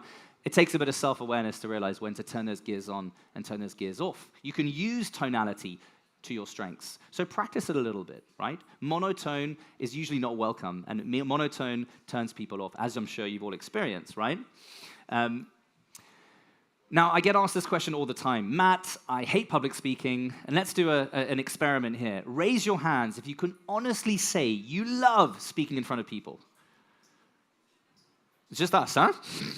But it's true. 75% of the global population have said that, you know, the third most commonly shared fear within 75% of them is the fear of public speaking, right? It is an inherently unnatural thing to do, to be in front of a crowd and do that. But if you're in a position to be speaking in front of people, there's probably something you're going to be talking about.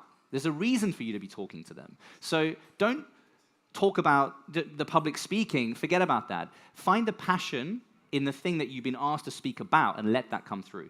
Passion is infectious. Big nods over there as well. I love doing this. Hopefully you can tell, right?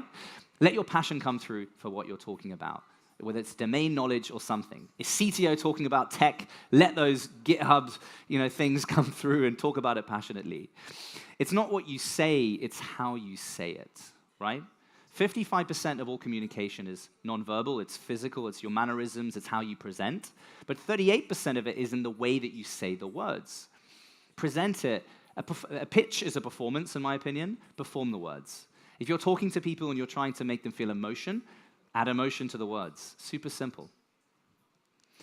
And to that point, people never remember the things you say, but they always remember the way you made them feel when you said it, right? Oh, we got a round of applause. I love it. It's true, though, isn't it? It's true. Yeah, we can give you a round of applause. They're clapping for you, though, not me. They're clapping for you. They're clapping for you. But it's true. Emotion is so important. People act on emotion. When I was a venture capitalist, we all want to find this deal that gets us excited about it. Oh, my God, the ones they were talking about, they missed out on, right? The momentum in the round, the excitement, right, Tom? Things like your business, I'm sure, people got excited about. Still do, right, TessaNet? I hope. And, yeah, so do you. But you want to get excited about these types of things. So find a way to add humor, add emotion, add empathy, right, to the story you're telling. Take them on a journey. And that's really important as well. In one of my books, I talk about story selling. Don't tell a story, sell your story. The difference in telling a story versus selling a story is in tonality, is in using pauses, is in taking people on a journey. Anyone can tell you what their startup does. But are they like, this is going to change the world? We are so passionate about it. Uses these little tips and tricks to change the game in how you raise money and how you interest people. Because it's not just money you're raising, it's people you're exciting to join your business, right? And there's no hack to this, ladies and gentlemen, I'm afraid. Exposure therapy is the only way. So that's why I wanted to encourage you all today to go out there and walk up to people, new groups of people you haven't spoken to you, and I'll give you permission to do this, okay? I've given you permission, and you can use me as the excuse. You can say, Matt said I should expose myself, right?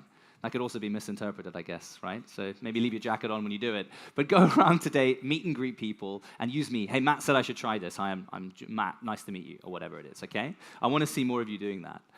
And I want to leave you on one last thing before we bring on our next fantastic conversation, which is something, sort of a life lesson that I've learned, a philosophy that I live by, which is this. I'll read it out for you. People never remember the things you do that were expected of you, but they always remember the things you did that was unexpected. So be unexpected. Yeah, that is me. I thought I'd finish on an unexpected note. I told you I'm a skier. This is a campaign I did for them. That's me. Thank you so much for listening. Cheers.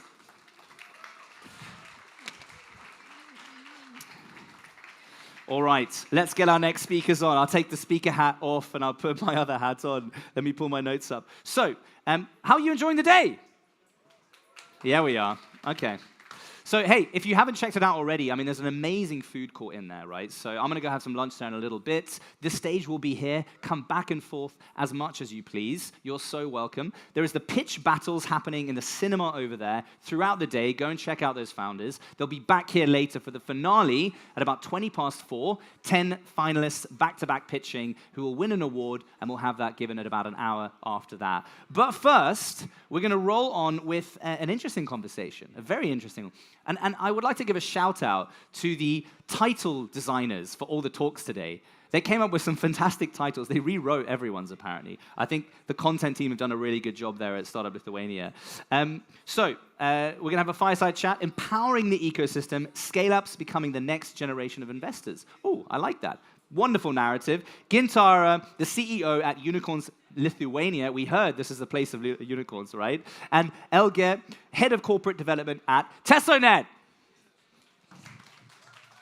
I know Tesonet well. Great company, great team. Ladies, please, looking forward to it.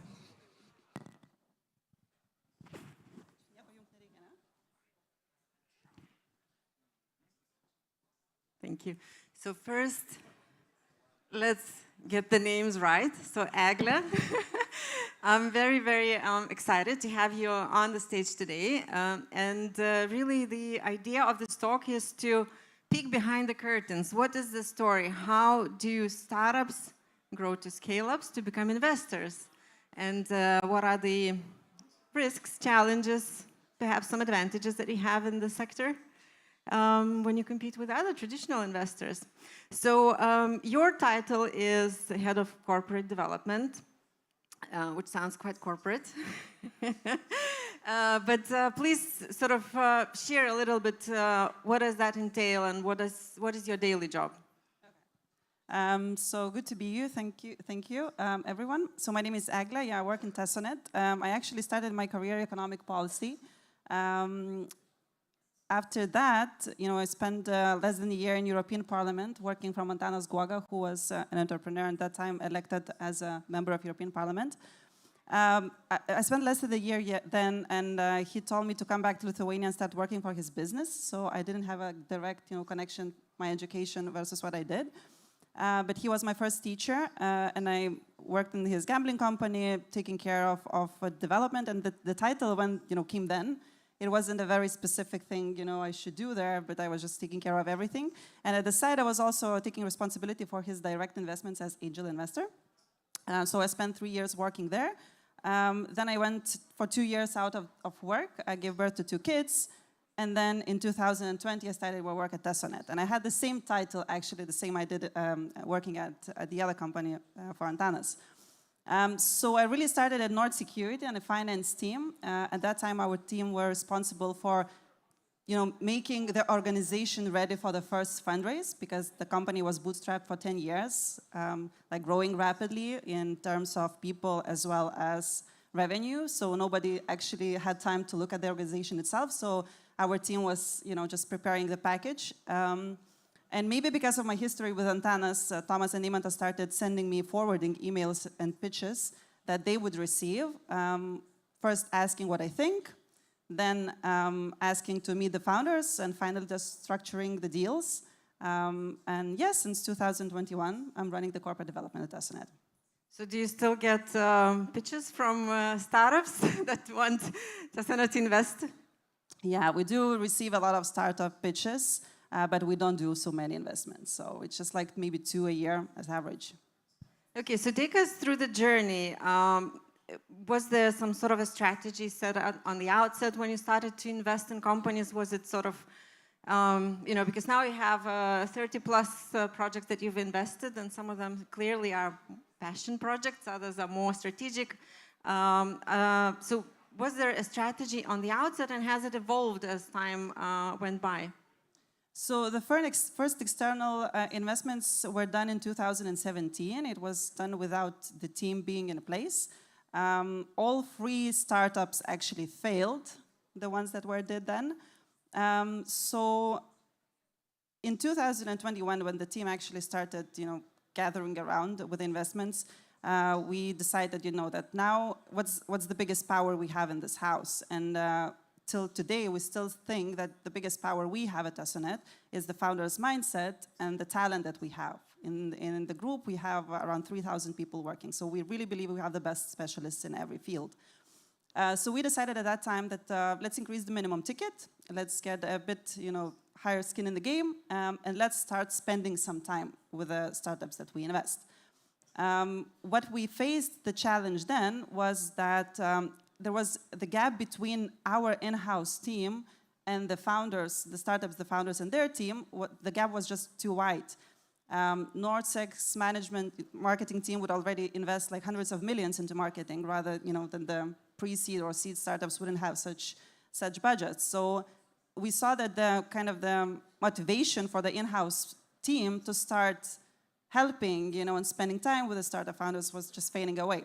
So we had to change the strategy then. We went and we looked for the venture capital funds. We became LPs there, so we're pretty set in that kind of field, seed and Series A. So we decided we're going to now invest in the growth stage where we see, again, we're capable of just coming, spending an hour, sharing our experience, our mistakes, and we can see the significant kind of change. So that was maybe the first kind of lessons. The second one was we really set the boundaries because we thought that's what we have to do because other kind of investors do.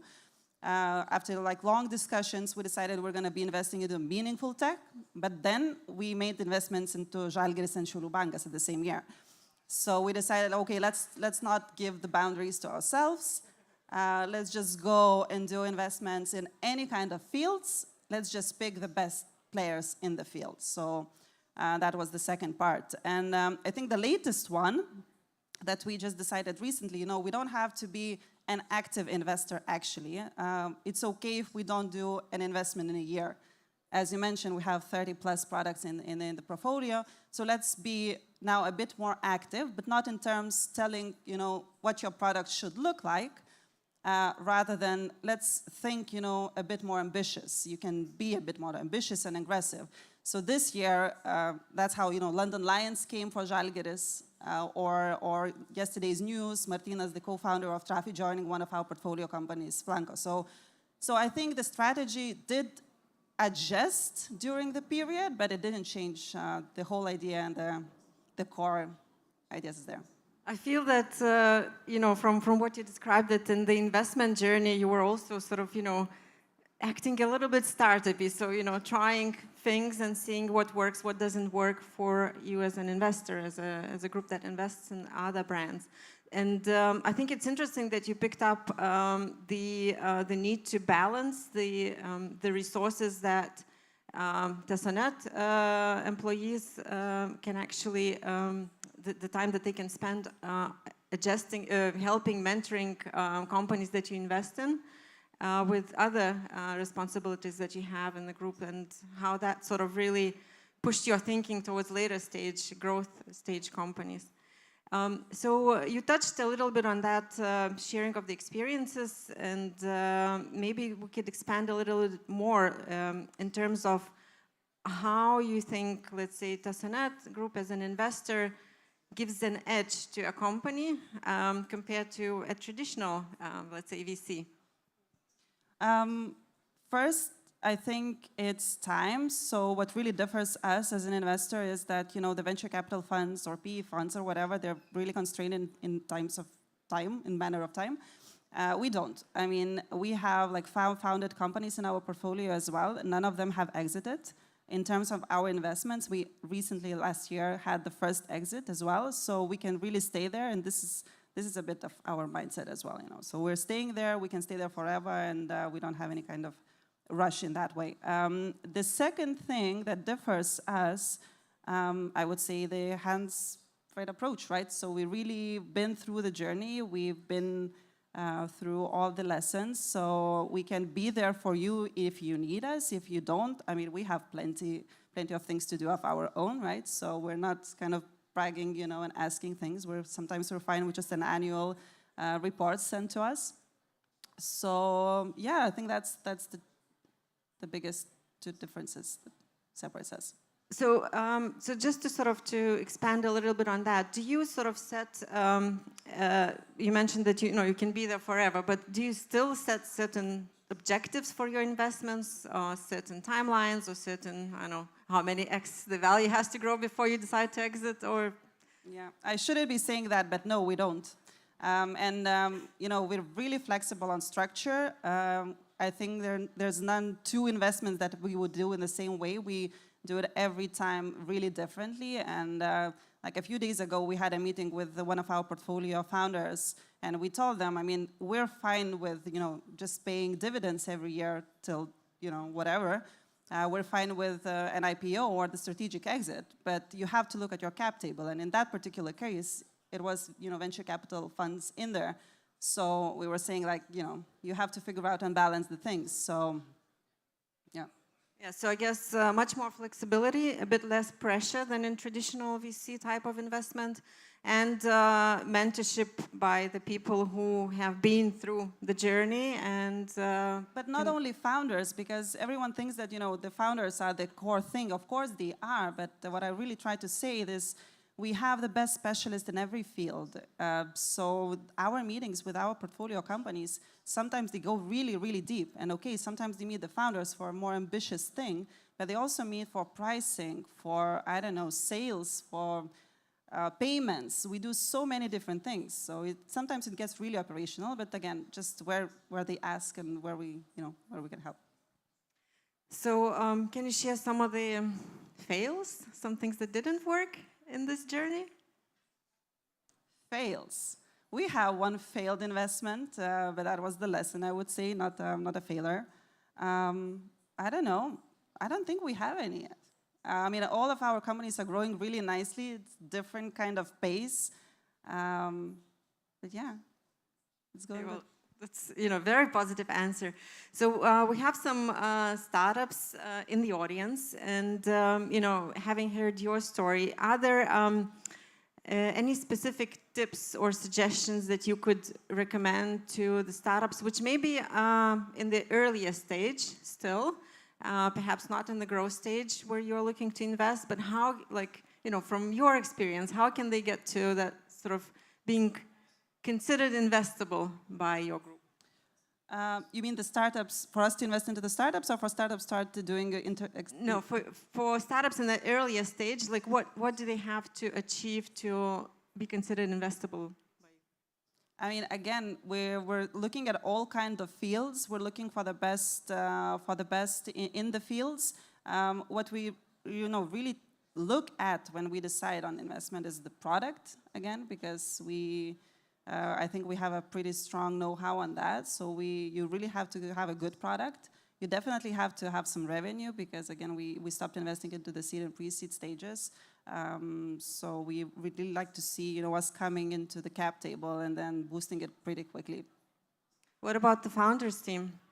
Oh, the founders team. I think in Lithuania we actually know everyone. So I think we're in a good position in that sense. And it was some time when we were considering, just expanding our investments into other markets. We did a few of them. And then this year we decided, I mean, this is not interesting. We really like to be with the community here, really want to, to meet people. And we're spending a lot of time with the founders in our portfolio companies. We organize events, we do meetings, we travel together to conferences. So we really spend time, and it's really much fun because, Tesla basically today it's 4 different buckets. It's founded companies, strategic direct investments, in minority VC investments, and then venture capital funds. So 90% of our money and resources is still in the founded companies bucket, right? So we really kind of don't want to make it big, but just spend time and be cozy with everyone. So from what you said, your focus will continue to be on Lithuanian startups or startups that operate in Lithuania as a primary sort of location for their operations, yes? Yes, that's true. But again, we said it's fine if we're not doing an investment a year. So we're really not going to go and look actively, but we're meeting everyone. We know everyone. So we'll see how it goes. And so for the network effect, sort of thinking that, you already say that, we sort of know everyone. How do you think we as an ecosystem can grow the number of startups and encourage more people to become founders in Lithuania? I think that's going to happen quite, naturally. I think we're going to see the first really big batch after the Vinta's great success and their secondary kind of play. I also think that we're quite young, we have a quite young industry here in Lithuania. We can see Estonia as an example, and I think we're just really not there yet, but it's coming up. I think we're also doing a good job with the schools, even, after Palanga's summit. We all committed to have some spend time with the school. So I think we're going a good path, and we're still a very limited country, right? We only have like 3 million people working here, so living here. Yeah, so I think also my observation of this community is just how collaborative and focused on giving back it is. What do you think are additional ways for startups to share their experiences, whether through a network of that, let's say, created by Tesla Group as part of something that joins them, or maybe some other ways that would benefit founders and employees in the startups to better sort of learn from each other? I think, again, we're pretty good at this. What I would really suggest, for the startup founders, probably just before going fundraise, I think that now I see this kind of play, where everyone thinks that if we go and talk to the best funds, foreign funds, that's the best move. But I would say, like, for certain stages, and that would be probably till growth stage, we have so many talent and such, again, experience and everything here in Lithuania, and you don't need to go and look, for foreign funds and whatever. Just go and use and talk, and we have so many good communication, channels open for everyone. So yeah, just be here. Everything's happening here. Don't think that the grass is greener somewhere. Excellent. Maybe it's a good time to also to mention that TeslaNet Hackathon is happening this weekend. Is that the first one, not the last one? Can you tell a little bit about this initiative? Yeah, that's the first hackathon, and the team is really excited and scared because this is the first time. It all started really funny. We had this kind of strategy meeting, and we said, I think it was Eimantas who said, oh, the AI is such a boom, we have to do something with it, and we had so many different ideas, and then again we came to the conclusion that maybe we should be the first ones, to gather everyone and just to make ourselves out there saying, like, we care about it and we want to invest in AI startups. And then the team started doing that for the very first time. So we're gonna see how it goes. I'm sure it's gonna go well because whatever our teams do, it's always a great success. So I invite everyone to come. It's an open event. It's happening Friday to Sunday. Sunday is going to be pitches. We're going to, give some money to the winners. So come. Excellent. Do you plan to make more of those type of initiatives, hackathons, or you'll see how this one goes and maybe pick some themes for the future ones? I don't think we're going to become a hackathon organizer. I think we're pretty flexible on doing many different things. And what really fascinates me about working in the team is that, whatever crazy idea the founders have, we always just jump in and we do. So I don't think there's going to be another hackathon soon, but who knows? We'll see. But it seems that, you haven't become a corporate yet. That's good news. The startup mindset with, ideas and the team jumping behind them and just doing and trying and seeing what works and what creates value. So huge congratulations on that. I think it's a very inspiring example and story to watch unfold into even more success. Thank you to you, thanks to amazing team, and we'll look forward to hearing what you're up to in the future. Thank you. Thanks, Egle. Thanks, Gintara. Fantastic. All right, so I think there's a nice parallel coming to the next conversation we're going to have, all about Act Global, Scout Local. Localization is something so important. Vincent, how are you, my friend? Do you want to introduce your guests? Yeah, you can do it. All right, then I'll just jump straight off. Ladies, give it up for the man who's going to take this awesome conversation to the next level. Get your notebooks out. He is Vincent Veer, founder at Inveno Growth.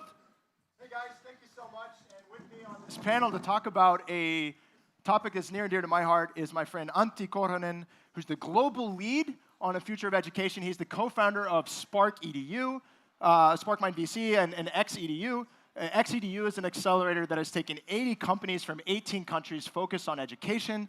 I also have my friend Jon Baron, who is a serial entrepreneur, co-founder of Open Games, a business advisor to Peninsula, which is the head of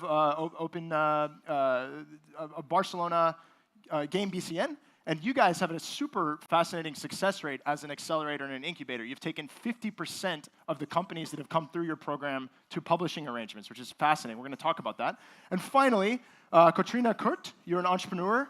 You're a top voice on LinkedIn for entrepreneurship, and your company, AQ22, was recently accepted to the prestigious Silicon Valley version of Plug and Play, and specifically the fintech track there.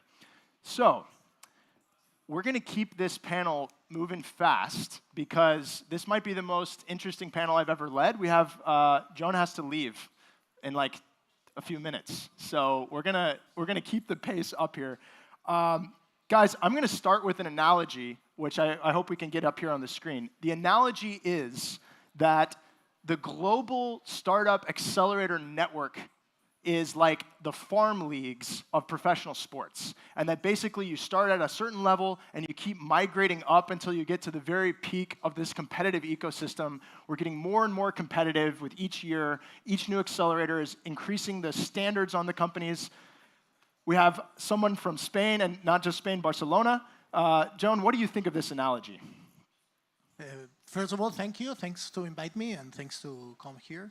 Yeah, to go deeper and faster. For me, it's a good analogy, but for example, Y Combinator, for me, we can say in terms of reputational, Y Combinator, of course, is the most reputational, but when you go deeper, you have to analyze in terms of accelerator, incubator, so depends on you are putting focus on more prototyping or at the end of or more future moment for the company.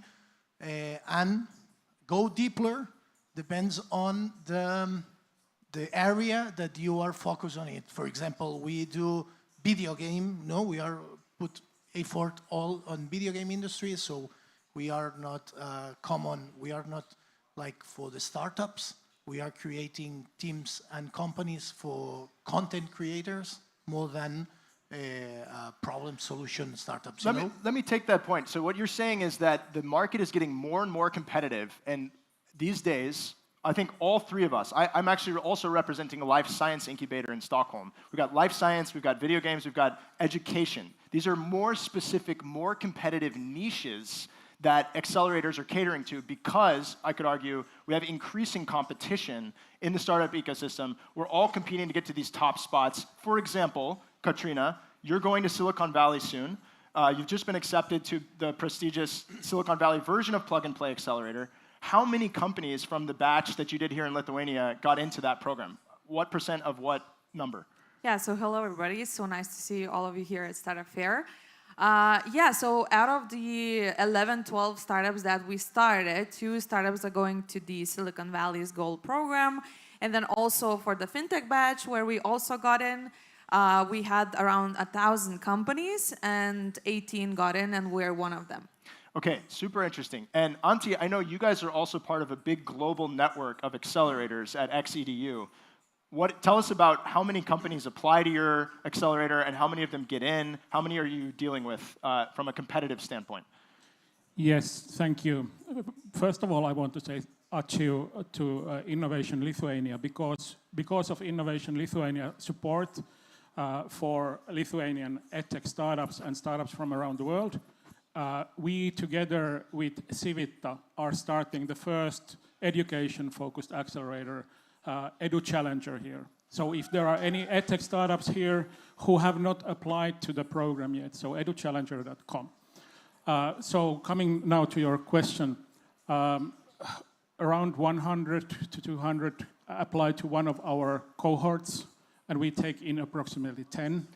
I would also like to challenge your picture, because especially with vertical accelerators, like specialized in education, when you go into a specialized accelerator, so the level of conversation that the startup founders are having there with each other, like for example in a fintech accelerator. If you go to a generic accelerator, so basically you are explaining how your business works to others, whereas in a specialized accelerator, everyone is sparring each other. Also, edtech VCs are a very specialized genre.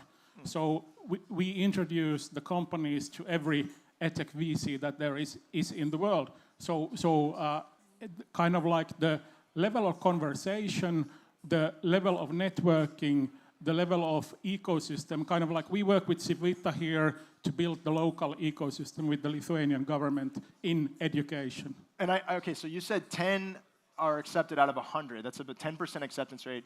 John, what percent of companies that apply to your accelerator get in at this point? Last year, for example, we have 190 teams that apply, and we only accept 6. 6 out of 190. Yeah. Wow. Yeah. Okay. So, and I can speak for the MasterCard Lighthouse program. Each year we have hundreds of applications, and we accept about 40 of the companies that apply. Now, here's a question for all of us: are we increasing the size of our accelerator class? Are you increasing it, or is it still 6 companies this year, last year, the year before? I don't want to increase because I prefer quality than quantity, and I prefer to assure the publishing deals. Yes, and okay. At the same time, sorry. No, perfect. So you're not increasing. What about Yeah. Antti? What about you? Are you increasing or keeping it the same? We are not increasing the size of the cohort. If we go to another continent, we can have there another... This is the key, right? We're going to new countries. That's why we're all here in Lithuania right now, because we see new talent that we want to be basically in person to at least some extent. What percent of your meetings are in person, Antti, as an example of the whole cohort? As the Finnish ski jumper Matti Nykänen used to say, 50-60.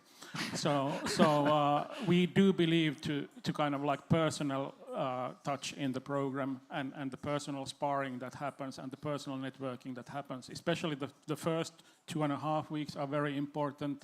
Then in the middle of the program, at the end of the program. So I would say 50-60. 50-60, and Joan, what about you guys? Yeah, 50%.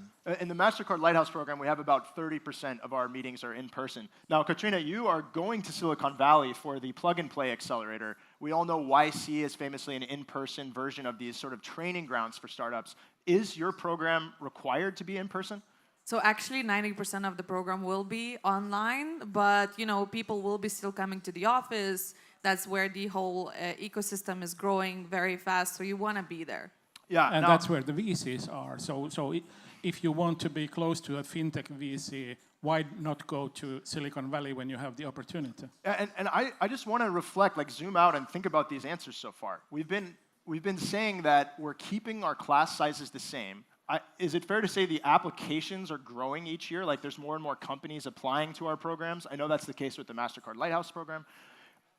I think this is getting at that same kind of pyramid of competitive dynamics, where despite the fact that there is more and more interest in this space, something you told me earlier today, John, there is a limited amount of market attention that is capable of being distributed across all of these startups. There's a limited market size. The market might be growing slowly, but the reality is this is just getting more and more competitive for startups, which is why joining an accelerator, joining an incubator, going to a farm league, getting practice with other teammates is so important for startups if you want to be successful in today's world. So I think that is kind of where I see this analogy going. And of course, part of us all being in specialized sectors, whether it's life science or education or video games and entertainment, I think these are all even more examples of competitive dynamics. So let's go to geography as well. Geography is another niche. It's another way in which the competition is increasing. All of us have chosen Lithuania as a place where either the Lighthouse program is or Antti, you guys have just started working with Lithuania, and I believe all of us have contracts here to some extent. Joan, why did you choose Lithuania? Because we know Barcelona, as most of the people know, Barcelona is one of the most important hubs in video game industry, and we know how to grow the ecosystem, but of course you need the ingredients, no? And the ingredients sometimes it's companies, for example, big companies and small companies, universities, government, no? And we notice that here in Lithuania have the ingredients, can help Lithuanian country to grow that, like we did it in... Support from the government. Yeah. That's absolutely on display here. Antti, you're from another new Nordic country. I like to say Lithuania, along with the rest of the Baltics, are part of the new Nordics. And I say that as somebody who lives in Sweden.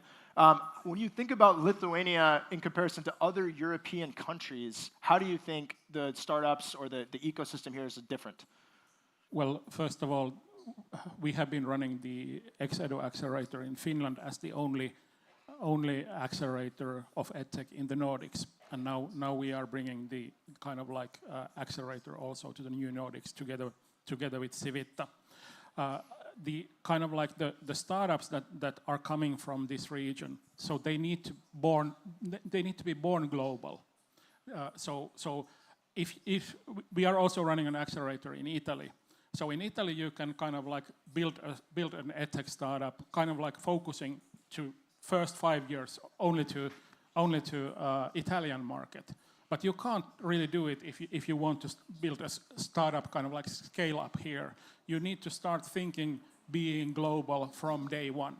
But then when you have kind of like a new the Nordic countries which have kind of like low, for example, power distance between people. So it's easy for you as a startup entrepreneur to go to government officials, to go to city schools and say, hey, can we start testing this? It's something that is much more difficult. So it's, well, I love that. Vilnius is a good place to build EdTech. I love low power distance. I think that's a super critical concept, and it's something that startups get really well. Each employee owns equity in their businesses, and that's a very good analogy for our more sharing societies out here. Okay, Katrina, you are presenting a Baltic startup persona to the world now. You're moving to Silicon Valley. What are the traits of Baltic entrepreneurs that seem to really resonate with investors, prospective customers, and employees? Listen, so we had recently a call with Sequoia Capital. Some of you know, one of the biggest VCs in the world. And one thing that really stood out about our team was the hustle mentality, how we can make a lot of things happen just from, very little resources. So I think this kind of ambitious mindset that we have here in the Baltics, we are trying to make something out of everything, and that's what VCs appreciate, actually, outside. I heard a VC say, my Estonian entrepreneurs chew the same piece of bubble gum for the whole week, and we love that. It's efficiency of... It's kind of, shows how much we can do with just a few simple things. So that's what they appreciate worldwide as well. I love that. Now, let's pivot back to accelerators, these global talent scouting organizations. Antti, what do you say to the skeptics that say, you know what, it's only the startups that can't make it on their own that have to join an accelerator? You have an adverse selection bias with the companies that even apply in the first place. Well, of course, companies can do it by themselves, and it's great that there are companies that can do it by themselves. But when you kind of like put yourself through this kind of drilling for 4 months, where you kind of like make sure that every part of your business is correct, where you make sure that your product market fit starts to get there, then the scaling it kind of like helps you to prevent some of the mistakes that you would be making otherwise. So it helps you actually to accelerate through the valley of death. You get to the other side where you get the revenue from the customers faster than you most probably otherwise would, which is the value that the accelerators are giving. And Katrina, what is some concrete value you've gotten out of the plug-and-play accelerator? Yeah, so I think, first of all, before I talk about that, I would like to say that when you are a part of an accelerator, it really comes down to yourself. If you take all the things out of it for yourself, right? So some startups were a part of Plug and Play, and I think not all of them took the same amount as we did. So first of all, that's what you have to start doing. And what was really beneficial for us, of course, corporate partners, connections, all kinds of introductions with VCs, people outside of Europe. So that's the biggest thing. And I think when we were applying for the FinTech batch as well, we were looking specifically for those finance connections and introductions. And so you would consider money raised to be like a KPI of an accelerator. That's very important to you. One of the KPIs for sure. I've heard it's impossible to forecast the ROI of a social interaction, but certainly accelerators are bringing lots more social interactions. So if we believe that there's some sort of linear relationship between social interactions and value, accelerators are obviously also increasing the surface area of luck, to use a Silicon Valley phrase. Let me comment on that social interaction. So we were running our first accelerator program in 2016. And the CEOs from that cohort, still today, they are sparring and they are helping each other if you didn't attend, then you would have been missed all that kind of like free sparring, free mentorship, free opening of doors, customer doors that has come through those interactions. That's really interesting. So I'm going to take, I'm going to tell you guys a little bit about what I'm doing here. So I've got the MasterCard Lighthouse program. We've had over 300 companies come through and meet with banks and investors. We've had over $1 billion of capital raised by our companies. So that's one side. We're actually not, we consider ourselves not an accelerator or an incubator, by the way, but it's just a partnership platform. We need to talk. We need to talk. But on the other hand, I run a pure incubator, which is for life science companies. And this pure incubator actually doesn't have this component that you're talking about. What we do is we keep our scientific founders very much in our lab space, and we are trying to basically develop them into successful businesses, and we're trying to do this with our own resources. And so one of the things that I have learned studying this space is that within certain industries, and Joan was just here talking about his 50% success rate within entertainment. The same is true for life sciences. You can have very, very high hit rates if you get basically the science of incubation correct. So some of the most famous life science incubators in the history of the world, whether it's Flagship Pioneering, which developed a Moderna company, or if it's Arch Venture Partners, which developed Illumina, or if it's Kleiner Perkins, which developed Genentech, over 50% success rate from each of those incubators. And I think it's a fascinating idea that there can be a science of taking startups from earliest inception point to success. Antti, I'm wondering, as a person building one of these accelerators, do you think that there are things that we can identify now in our data sets that predict founder success more than just like a random throw at the dartboard? Well, the one thing that we are really looking into is the kind of the team, and that there are kind of like competencies from several areas in the team, and kind of like what is the track record of the team, because in edtech you quite often you actually need to pivot. You need to pivot your kind of like market, or you need to pivot some of the product offerings. So when you have a good team there, they are the ones that are capable of doing that. In incubation, yeah, it's very true what you were saying about the incubation, getting from idea to product. So especially in kind of like deep tech and deep sciences.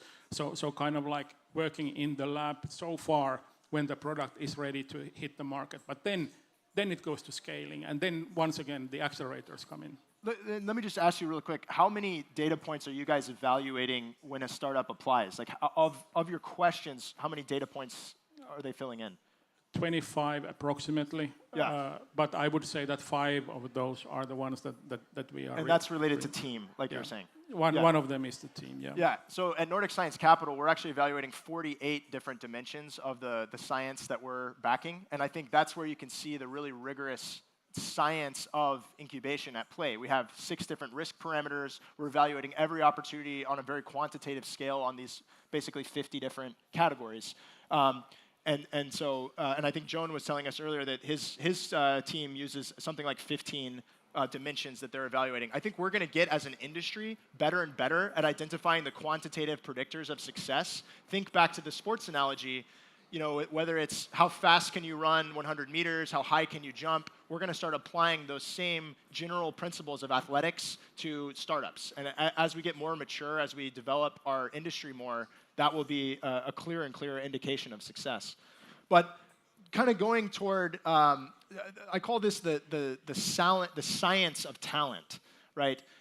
Antti, do you think that we are in a kind of zero-sum or like only slowly expanding world of talent, as we were suggesting earlier? Or do you think startup innovation is different, where we're actually creating brand new markets and industries, we actually don't have this fixed 24 hours of attention, and that we can, in fact, have more and more success cases each year, that basically we don't need to keep the size of our accelerators the same? A very interesting question.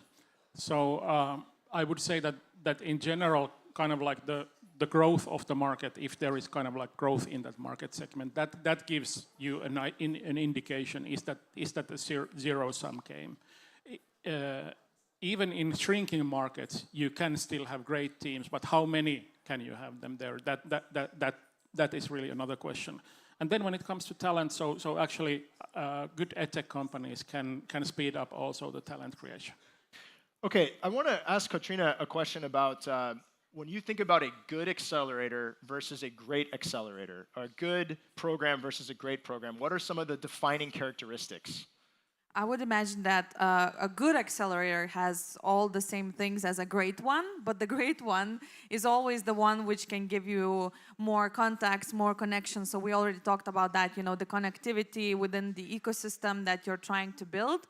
And that can really help you to get to your next level, whether that's, fundraising or, finding your first pilot clients. So that would be. So now, can you ask me a question from the MasterCard Lighthouse perspective? You're in fintech. What questions do you have to me as a builder of that program? So what does it take to get into your program? Well, I would say there's two things that we're looking for primarily. It's, can you work with our bank partners like SEB, who I'm very grateful for offering me the chance to come on this amazing stage. So that's actually the most important thing for us. Do you have a great case with our banking partners? And we evaluate very carefully the partnership proposal that you make. And then, of course, also it's like, can you benefit MasterCard and the rest of our partners? So that's why we're not really an accelerator, I would say, is because we're very much looking specifically at the partnership dimension. But I think this is something we've learned after 6 years of trial and error. And we didn't even ask that question in the early days. As we've gotten more competitive, as we understood more what exactly we offer to the value of the startups, we've emphasized more on evaluating these paragraphs of text. Now, bringing us to, how much more time do we have, actually? I don't have a timer. Five more minutes? Oh, perfect. I can't see it. Yeah, that's true. So I actually, I want to ask a question about your future in Lithuania, Antti. You guys are here on some sort of contract. When does that end? 2026. But at the same time, we want to be together with Civita, together with Innovation Lithuania, and together with the Minister of Education of Lithuania. We want to be developing the edtech ecosystem here as a whole, so that it is easy for the edtech startups also in 2027 to be developing their products here, if there is a good ecosystem, so that carries. And then every now and then, it's good to have a program also here. Yeah. And do you expect to have some sort of graduation from one program to another? For example, the Lithuanian companies, would they move to Finland at a certain point? If, for example, Finland, I heard, is one of the best countries in the world for education. So maybe that's sort of like the peak of But what about the weather? What about the weather? Slush. No. Actually, coming back to your picture that you had in the beginning, so I would say that in the vertical kind of like niche that education is, well, education is actually not a niche. It is 3 times big. Education market is 3 times bigger than the whole ICT. So you take all the information, communication, and technology companies. So they are 2.53 trillion euros a year, the turnaround. In education, it is 8 trillion. So education is a huge industry.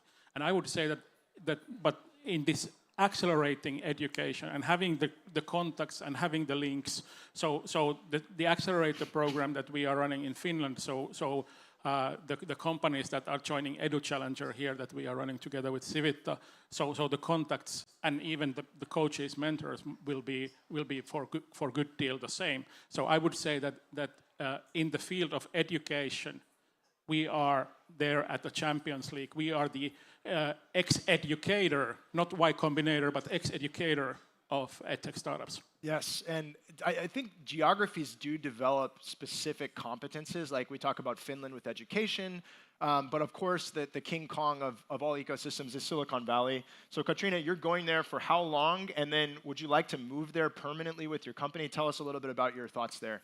Yeah, so for the beginning, we're going for 2 months to go with the program and see what Silicon Valley is all about one more time. And then, of course, in the future, banks and credit unions and similar financial institutions is our market. So we will probably have to be located somewhere near New York.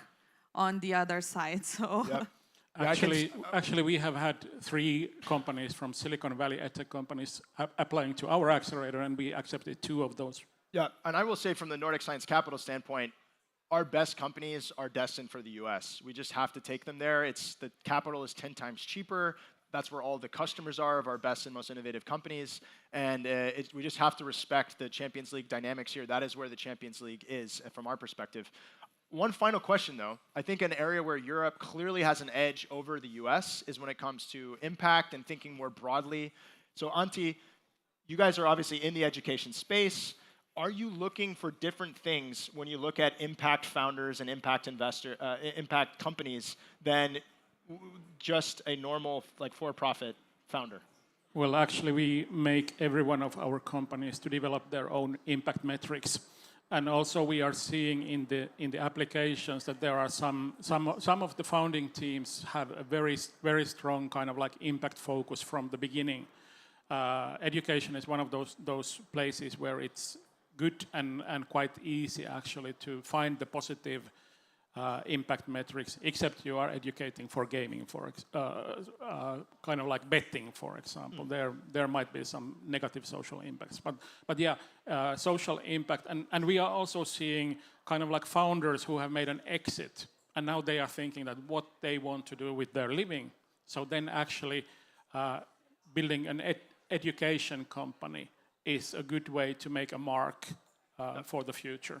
And I would say that one of the things that I love about working in this ecosystem is the fact that our partners like SCB and everyone else that we work with here is obviously very interested in this topic of impact. It's why the MasterCard Lighthouse program, which started working with FinTech, has actually built an entirely separate parallel impact track. And I would encourage any founder working on impact tech related to financial inclusion, climate tech, and sustainability to please reach out to us and see how we can help you through our partnerships.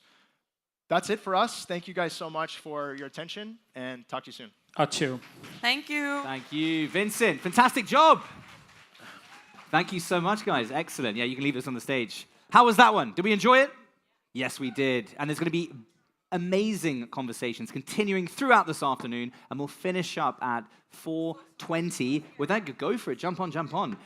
With the finalists of the pitch battle will be happening on this stage. Have anyone seen any of those cool pictures? Give us a wave. You gone over? Well, if you haven't, don't do it now. Stay put. But a little bit later, walk over around there to the cinema. Apparently, it's packed. Lots of cool people, lots of cool innovations. Along the way, there's a really cool photo wall you can get involved with. There's an AI photo generator. I'll go get one in just a minute. But first, we have a really awesome conversation, the longest conversation of the program on this stage here today. So we're going to go on for about 50 minutes or so. Why should IT guys care about national security? Again, amazing kudos to the team in the communication department of Innovation Agency Lithuania who designed these fantastic titles. So Dominykas, are you going to join us on stage, my friend? Give it up for Dominykas, investment partner at Baltic Sandbox Ventures. Dominykas. Thank you, my man. Do you want to bring on your guests, or should I announce them? You can announce them. I can announce them. All right, come on, have a seat. We have the wonderful Sigutta, head of Manu Future Lab at Innovation Agency Lithuania, Henry, CEO and co-founder at Wayron, and of course, Colonel Raymond Simutis, director of the Institute of Warfare and Training and Doctrine Command at Lithuanian Armed Forces. And last but not least, of course, Rita Sakas, business angel investor at Litban. Give it up for our panel. Yes. Hey, have you been waiting for us or not? We can't hear you. So we're here for a topic that might be slightly provocative. At least this is the intention. And so that's what we're going to do. I have a couple of slides throughout the panel to try to engage with you. So your feedback is going to be critical to this panel. But before we go to those slides and the context, I'd like to warm up and ask our participants, left to right, in 1 minute to tell us how they ended up in defense innovation. Rita, I'll start with you. Hi, everyone. So I think, long story short, I'm a Lithuanian Canadian, and I grew up in Canada. And when I was a little girl, I always asked, why aren't we living in Lithuania? And I was told from a very young age the story of how my grandparents fled Soviet occupation. And even to a 5-year-old, that ignited such a patriotic flame inside me. It was so profound. I pictured myself as a young 5-year-old going to defend Lithuania from the big bad Soviets. And that's really, I think, where defense and the whole idea of defense was planted in my mind. Later on in my career, I worked at Texas Instruments Military Products Division. I worked at Nortel Networks and Telecommunications. I invest in defense companies. So basically, that's my story. Thank you. Thank you so much. And I'd like to give Rita an extra shout out because one of our colleagues, Algis, could not join the panel and told us last minute. He sends his apologies, and Rita bravely stepped up and agreed to join and take Algis's place. So thank you. That is a classic improvement. Colonel Raimondas. Yeah, a round of applause for Rita. Thank you. Colonel Raimondas, how did you end up in defense? So good afternoon to everyone. So as it was presented, I'm Colonel Raimondas Simundis, Training and Doctrine Command of Armed Forces, Director of Warfare Institute. Many years I spent in Air Force, so I'm still in Air Force uniform. My area, let's say, of experience, command, control, and communication systems, air surveillance, and very linked to AT topic. So I'm, let's say, can share my experience, can share my knowledge to, let's say, your experience.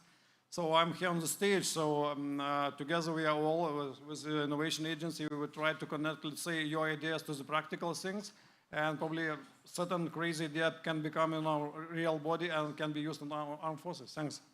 Thank you, Colonel Raimondas. We don't have this tradition in Lithuania as much as I'd like it to be, but in some other countries, when you meet service personnel, you thank them for their service. So, Colonel, I'd like to thank you for your service on behalf of our country. Now on to Sigute, who serves in the public sector and tries to infuse more innovation in defense. How did you end up in defense innovation? My story is very interesting in a sense that it was my friendship with Special Operations Forces that pushed me to work in this area.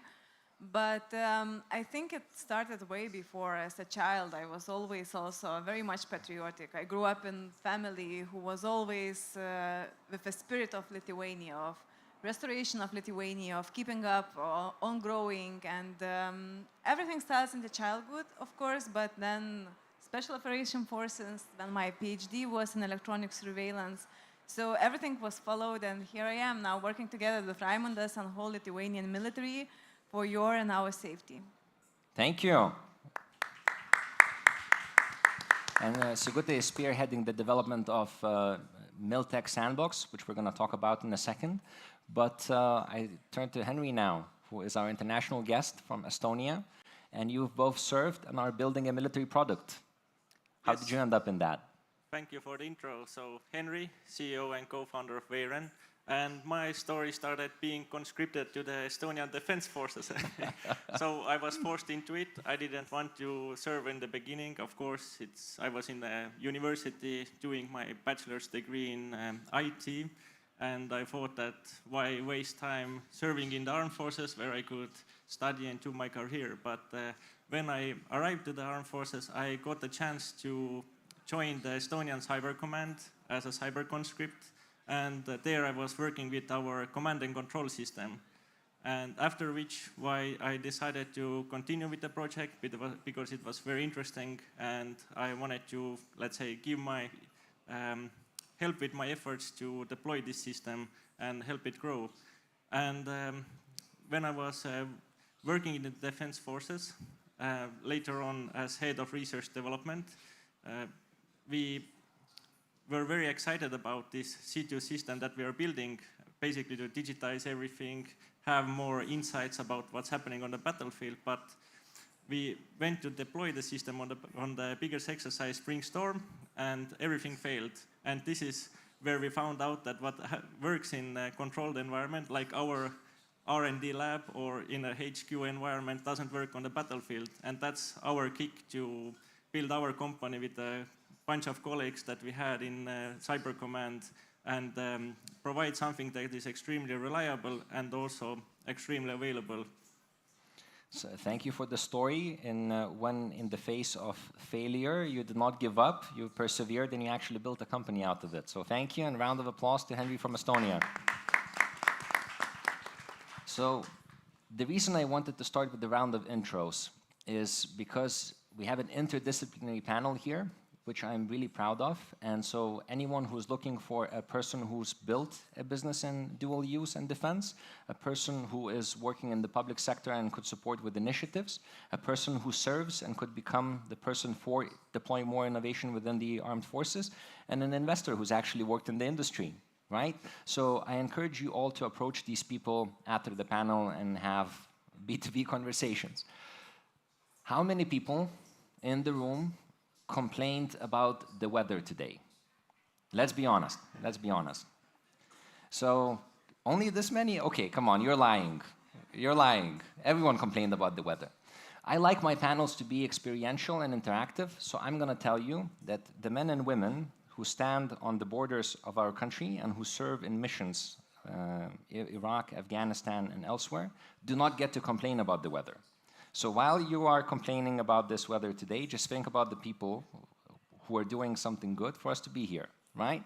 And I hope that with this you will understand the seriousness of what we're about to talk to here today. So for context, in numbers, Lithuanian MilTech sector has grown 46% until year 22. And we don't know what the official statistics from the last year are, but we can estimate that it's almost a unicorn in terms of revenues. We have 0.8 billion in revenue by dual-use companies in Lithuania.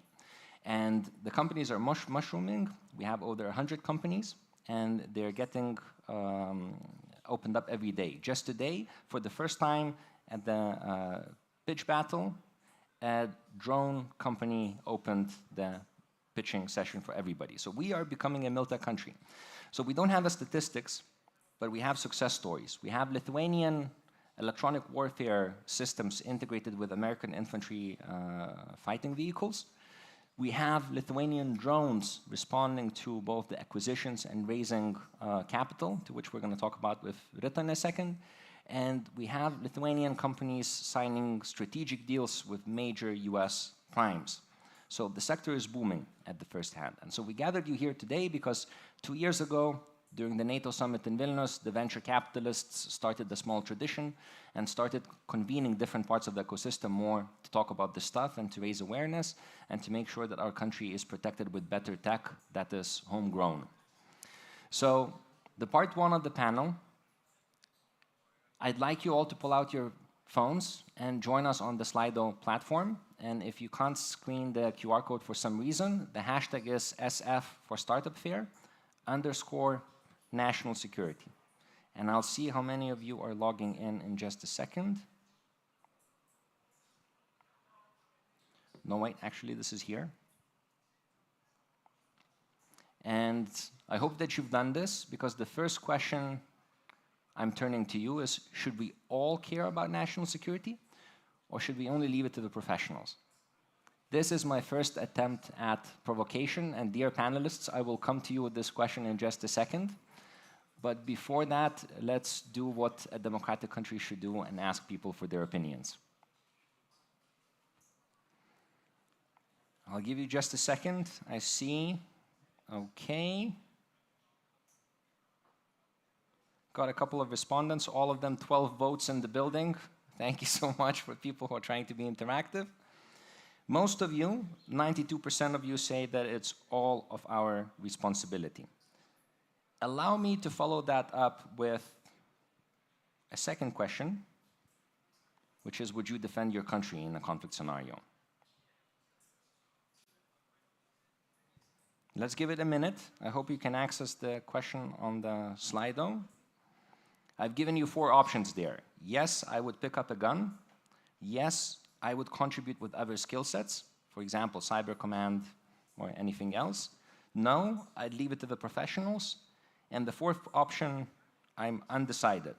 And it's okay to be undecided. It should be up now. Let me know if you see it. And the 12 people who voted before, give me something good. So now, while you're voting, I will turn to the panel and I will announce the results after the first question. So to all of you, starting with Henry, should we all care about national security, or is it the job of the professionals? And as a person who served, I think your perspective is super valid. Yeah, thank you for the question. So I think as small countries like Estonia, Lithuania, Latvia, Baltics in general, we don't have this option not to care about our security. So if we left it to professionals, there would be too little of them, unfortunately. So it's good as a citizen to think about how you could participate or help with the national security, either it's as a volunteer unit in Defense League, or just helping out as a company, or thinking through as a company or individual how you would react in crisis situation, help out your friends or your family or whatever. So that's my take on it, actually. Okay, thank you. Sigutė, do you agree? Yes, of course. We all should take care about our national security, and everything starts from us. Always, I think that the general rule is if you want to change something, you have to change yourself. So the same, if you want somebody else to think that way, you also need to think that way and believe in it. And the ways you can do it, it's not necessary take a gun and go and fight.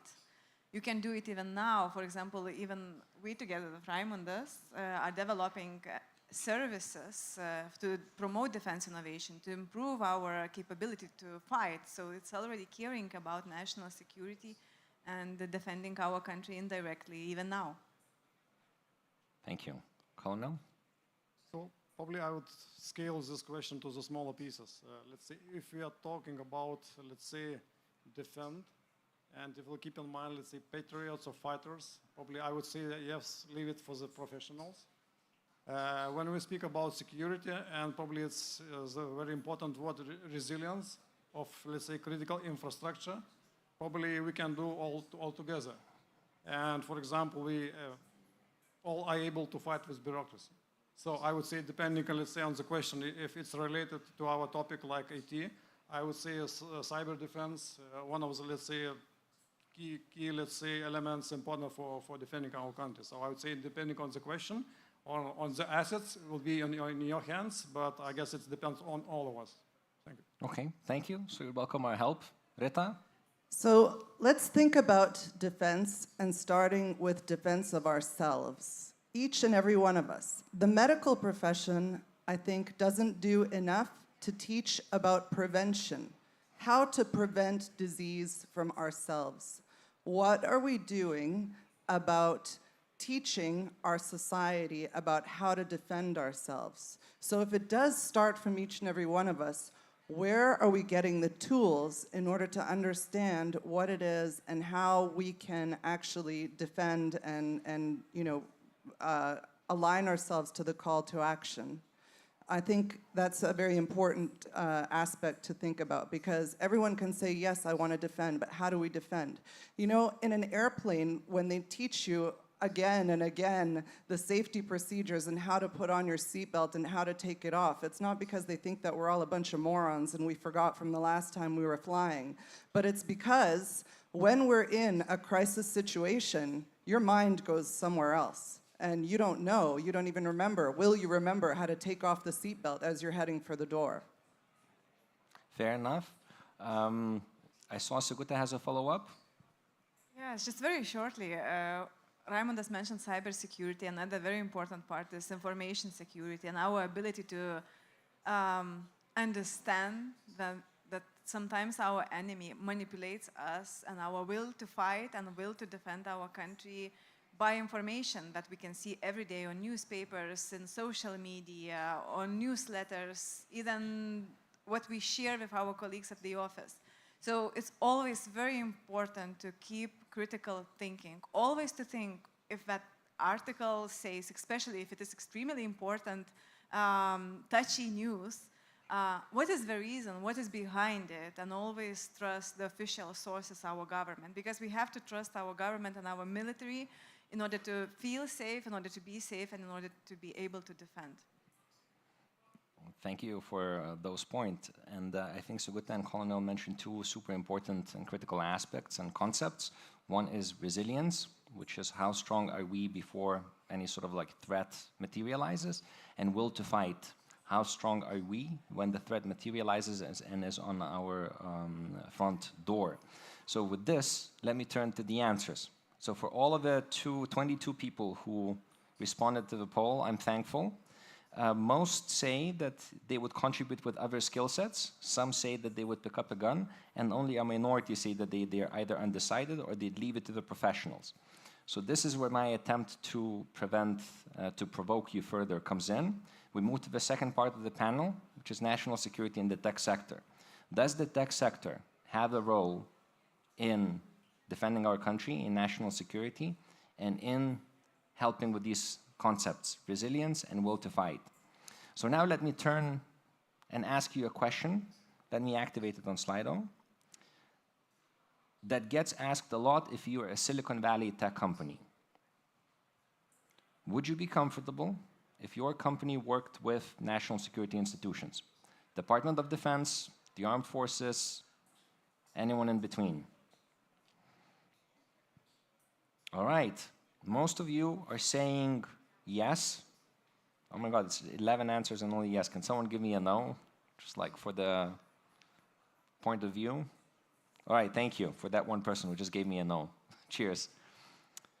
We expected this, right? We expected this because we're in Lithuania, and for the past 2 years, we've been talking about national security, defense, and everyone in between.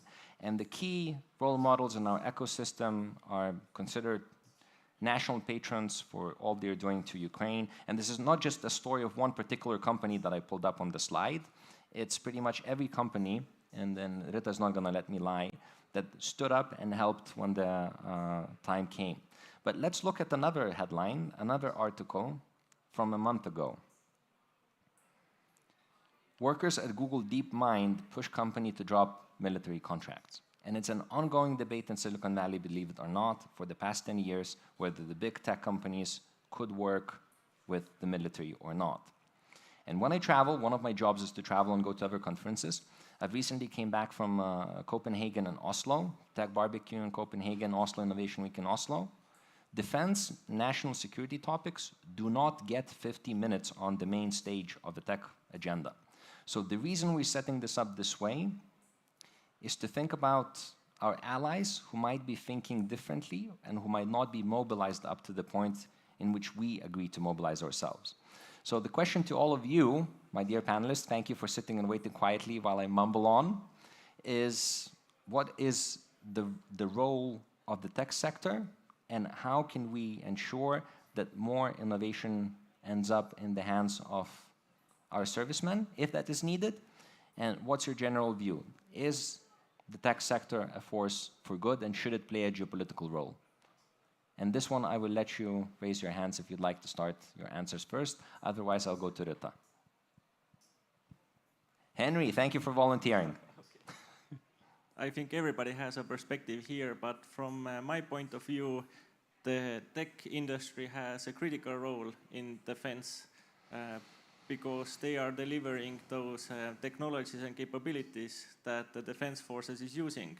We are leveraging their knowledge, know-how, for example, as volunteers as well. In Defense League, we have a cyber security unit where employees of different IT organizations from Estonia are participating in common exercises, helping also teaching the employees of, or let's say, people from the defense forces how they have handled this type of situation, so sharing knowledge between themselves.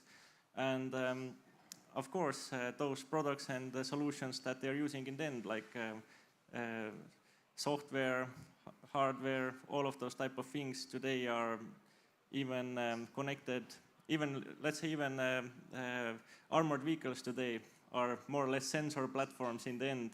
So it's very critical. If we want to have the latest technology, latest to greatest, we need to have a very open line of communications. Of course, there is this dilemma. I think inside Estonia and Latvia, Lithuania, it's not a problem, but the problem now is with the foreign countries, and everybody has different ideas and ways how they see it, but at least locally, in the local ecosystem, it is very critical. Fair enough, and I love the concept of saying every fighting vehicle has sensors. So we're almost talking about IoT and Internet of Tanks instead of Internet of Things, right, when it comes to war fighting. So thank you for that concept. I saw that Sigute volunteered a perspective as well. Yes. So how do you see tech sector at Innovation Agency? That's what we are approaching now, and we both with Raimundas actually are working very much towards to attracting our companies to invest in innovation or to at least think about investing in innovation in future. And we created a whole pathway how to promote defense innovations. And at the beginning of this year, we were not sure if it will work or will not work, and will we be successful? It was completely unclear. And you know what happened? I am so surprised and so happy because a lot of companies, a lot of people are actually contributing to it. They are coming to our events, they are submitting applications for funding, they are interested how can they contribute, not only benefit, but also contribute to promoting defense innovation. And the fact that we have this panel discussion here on stage is also thanks to Dominikas. He proposed this idea. So it shows that our people, our country is really now focusing on defense innovation, and probably also the reason why, because we have no other choice. We know our enemy is close, very close to us, and we have to innovate. We have to get the benefit. We are not big. We are relatively small, but we are a very innovative country. And that's our strength and our future. Thank you. Rita, Kauno? Okay, just let's say in the bigger scope, we have many examples around all of us. Of course, we can take it as example in United States or Canada, but looking to, let's say, more realistic, let's say, country, at least the size of our country, so I would give an example of the Sweden. Let's say, able to produce fighters, ships, tanks. Why not to try to do us? To challenge our, let's say, startups. Who tried to do that? Nobody. Why not to do that? I'm sure that we have, right people, right industry. Let's towards, direction towards Sweden. It's my plea. Just try it. I love that, and I think one of the reasons why we're having you, Sigute, and the others on stage are to identify these names and faces that people with ideas could come to in case they want to test the product. So wink, wink to all the dual-use entrepreneurs at the conference. This is why these people are here. And Dominikas, and probably one practical example, yes, just it happened, let's say, 2 days ago, for example, we approached one of the, let's say, industry partners and talked with them about, let's say, neutralization of the drones using laser systems. So it looks like crazy idea today, probably, but when it happened, it not looks like crazy idea. Now everybody would be happy, and incomes will come to our country. It's simple as that. Once you mentioned lasers and defense and integrating them into armed forces, Rita jumped out of her seat. So Rita, what's up? Not so much about the lasers, but more about the capital. So up until a few years ago, venture capital in Europe was prevented from, even investing in defense tech, let's say, right? It was on the same level as, let's say, prostitution and drugs, so it was forbidden. And now, as a result of, the landscape that we live in today, it's a very different situation. So, the capital becomes available for investing in, the necessary technologies that are being developed today. And the most necessary technologies can be found practically anywhere. It can happen here, it can happen in Asia, it can happen in the States. So, why not develop our ecosystem here with the bright minds that we have? Thank you. So we're halfway through the panel. And I see that some of your questions on Slido have started popping in, so it'll be unfair for me as a moderator who proclaimed to be interactive to not take some of them. And so the story so far has been going almost too good. Everyone agrees we need to defend our country. Everyone agrees we need to fight. Everyone agrees we need more technology and we need to deploy more technology.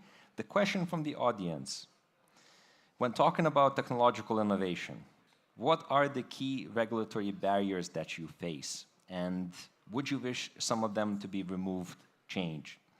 So to be very frank, the reason why we're not scaling more is because we still don't know how to work, and it's a heavily regulated industry.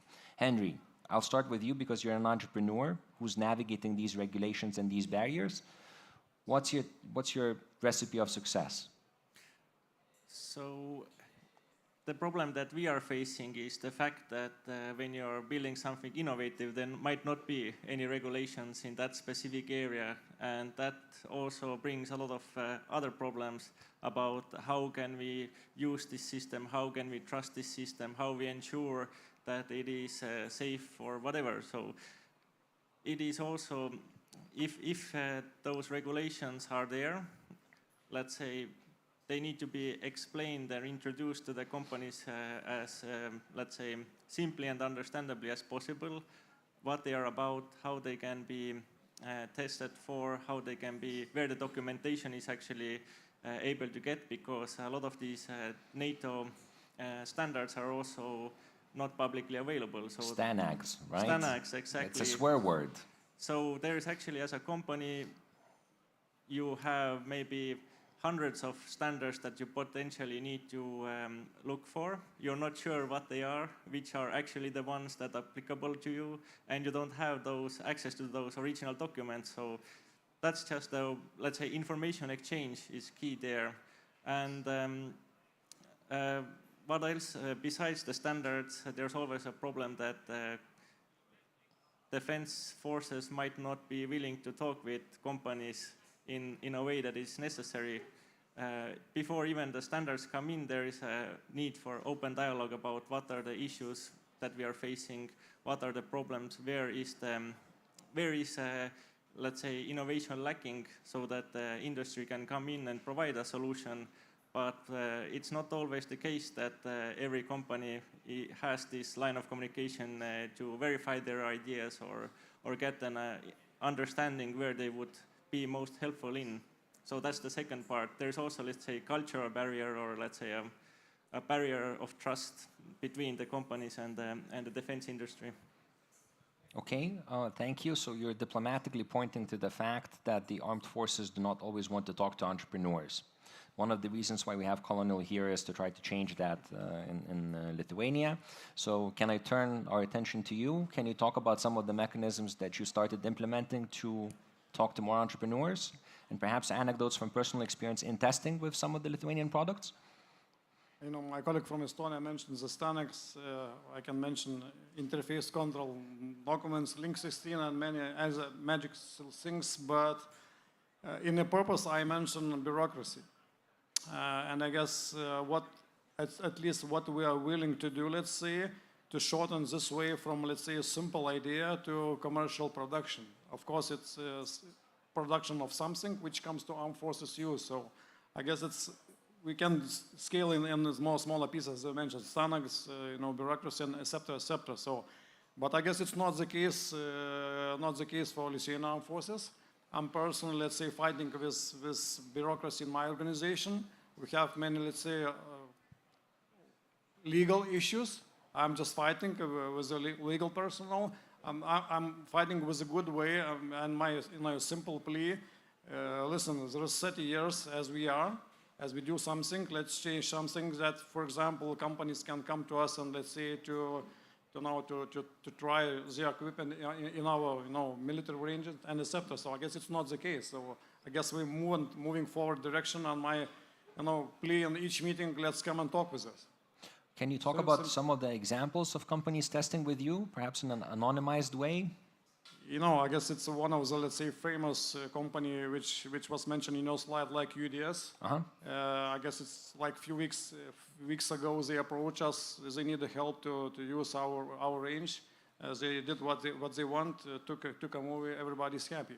Of course, our ranges, let's say, due to alliance, let's say, units are much more busy than it was before. We are shortened of the range, but depending on the time and situation, everything is possible. Fantastic, I love it. Are there any dual-use entrepreneurs in the audience? All right, so I see at least 1, 2 bookings for the range coming in. Thank you for the interactivity. Speaking about this debate of regulations and innovation, Sigute, I turn to you. Barriers to entry. I actually would like to address 3 points, Dominikas, if you wouldn't mind. Of course. We still have 20 minutes. Okay, so very fast.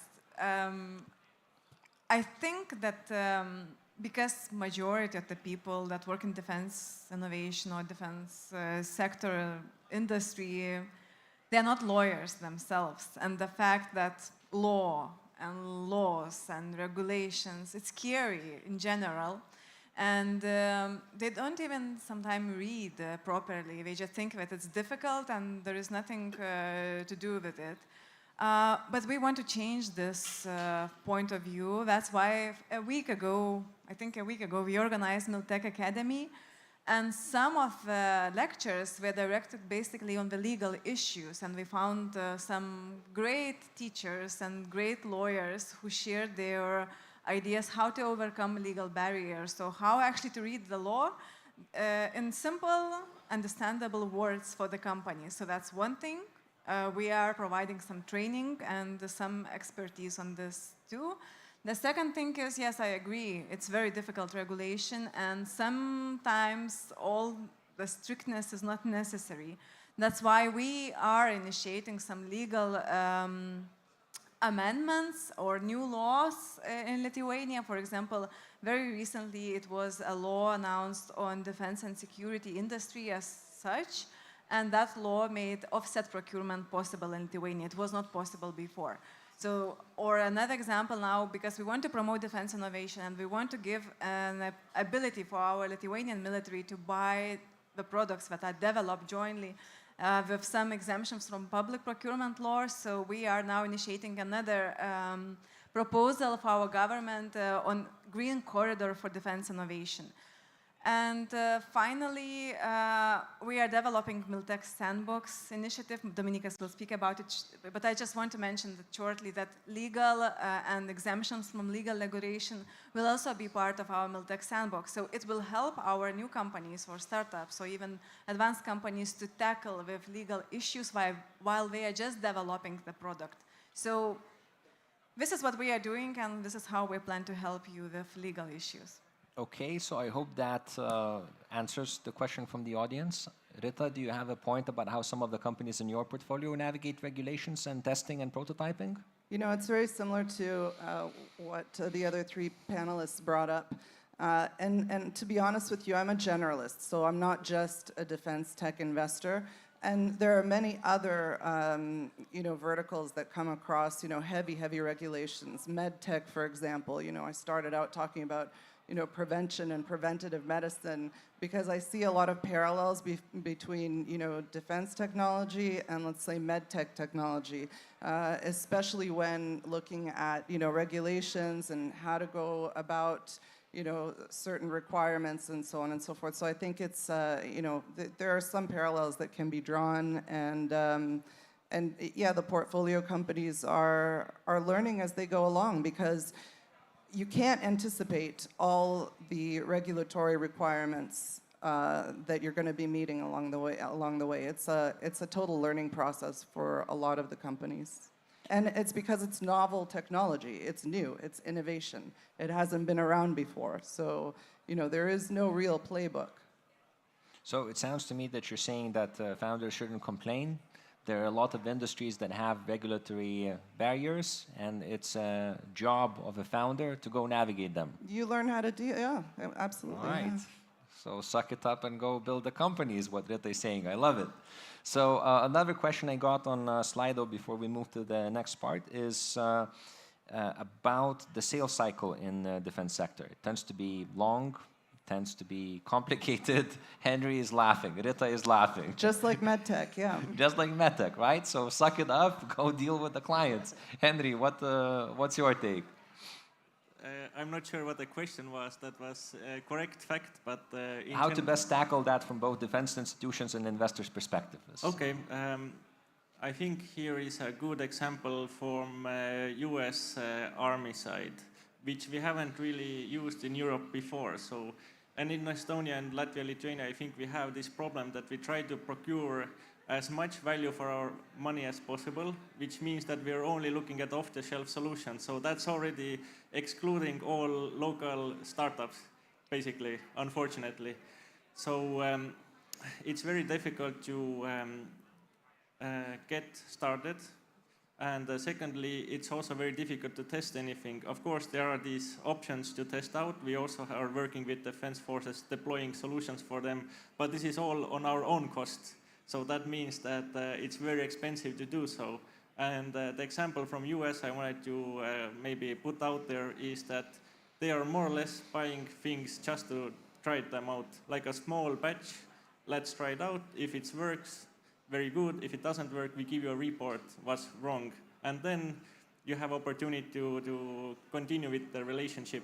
And it might be that even the client doesn't understand where this product fits in or how, if it's very innovative. But if you're not taking the leap, purchasing it, trying to fit it into your, let's say, organization somehow, then nothing gets done, unfortunately. So it's both sides, it's a problem about testing and deploying the solutions. So I'm a deep tech founder and investor, so I have a follow-up to you, but how many founders in the room? Can you raise your hands? Any kind of founders. How many of you faced cash flow issues? Okay, every single one of you. Henry, while selling to the military and navigating complex sales cycle, any tips and tricks for other founders how to sort out cash flow issues?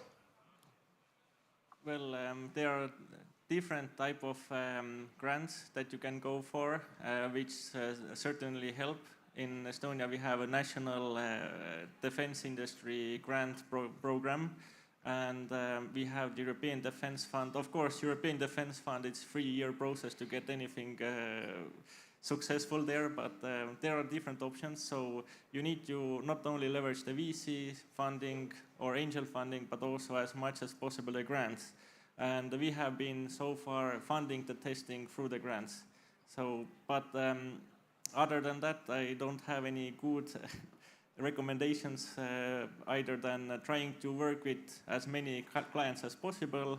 So whenever something comes up, you have other backups in the pipeline where you have pilot projects potentially or paying customers lined up. I think it's important. Oh, sorry. I think it's important not to just develop in your own silo, and get to your stakeholders and as many stakeholders as you can. Develop those networks and relationships, not only here but outside of here as well. And I think that'll help develop your networks to maybe broaden the horizon of business angels or venture funds or other grants and possibilities that might be available to you, and try to do that as early as you can. Thank you for that. I'm going to turn to the audience one more time, and the question number 4 is, based on we're speaking here today, do you think Lithuania has a real edge in MilTech? And Henry, sorry, we're being patriotic here, but you can relate. Values are similar. And while people are voting, Rita, a couple of companies in your portfolio are dual use and MilTech.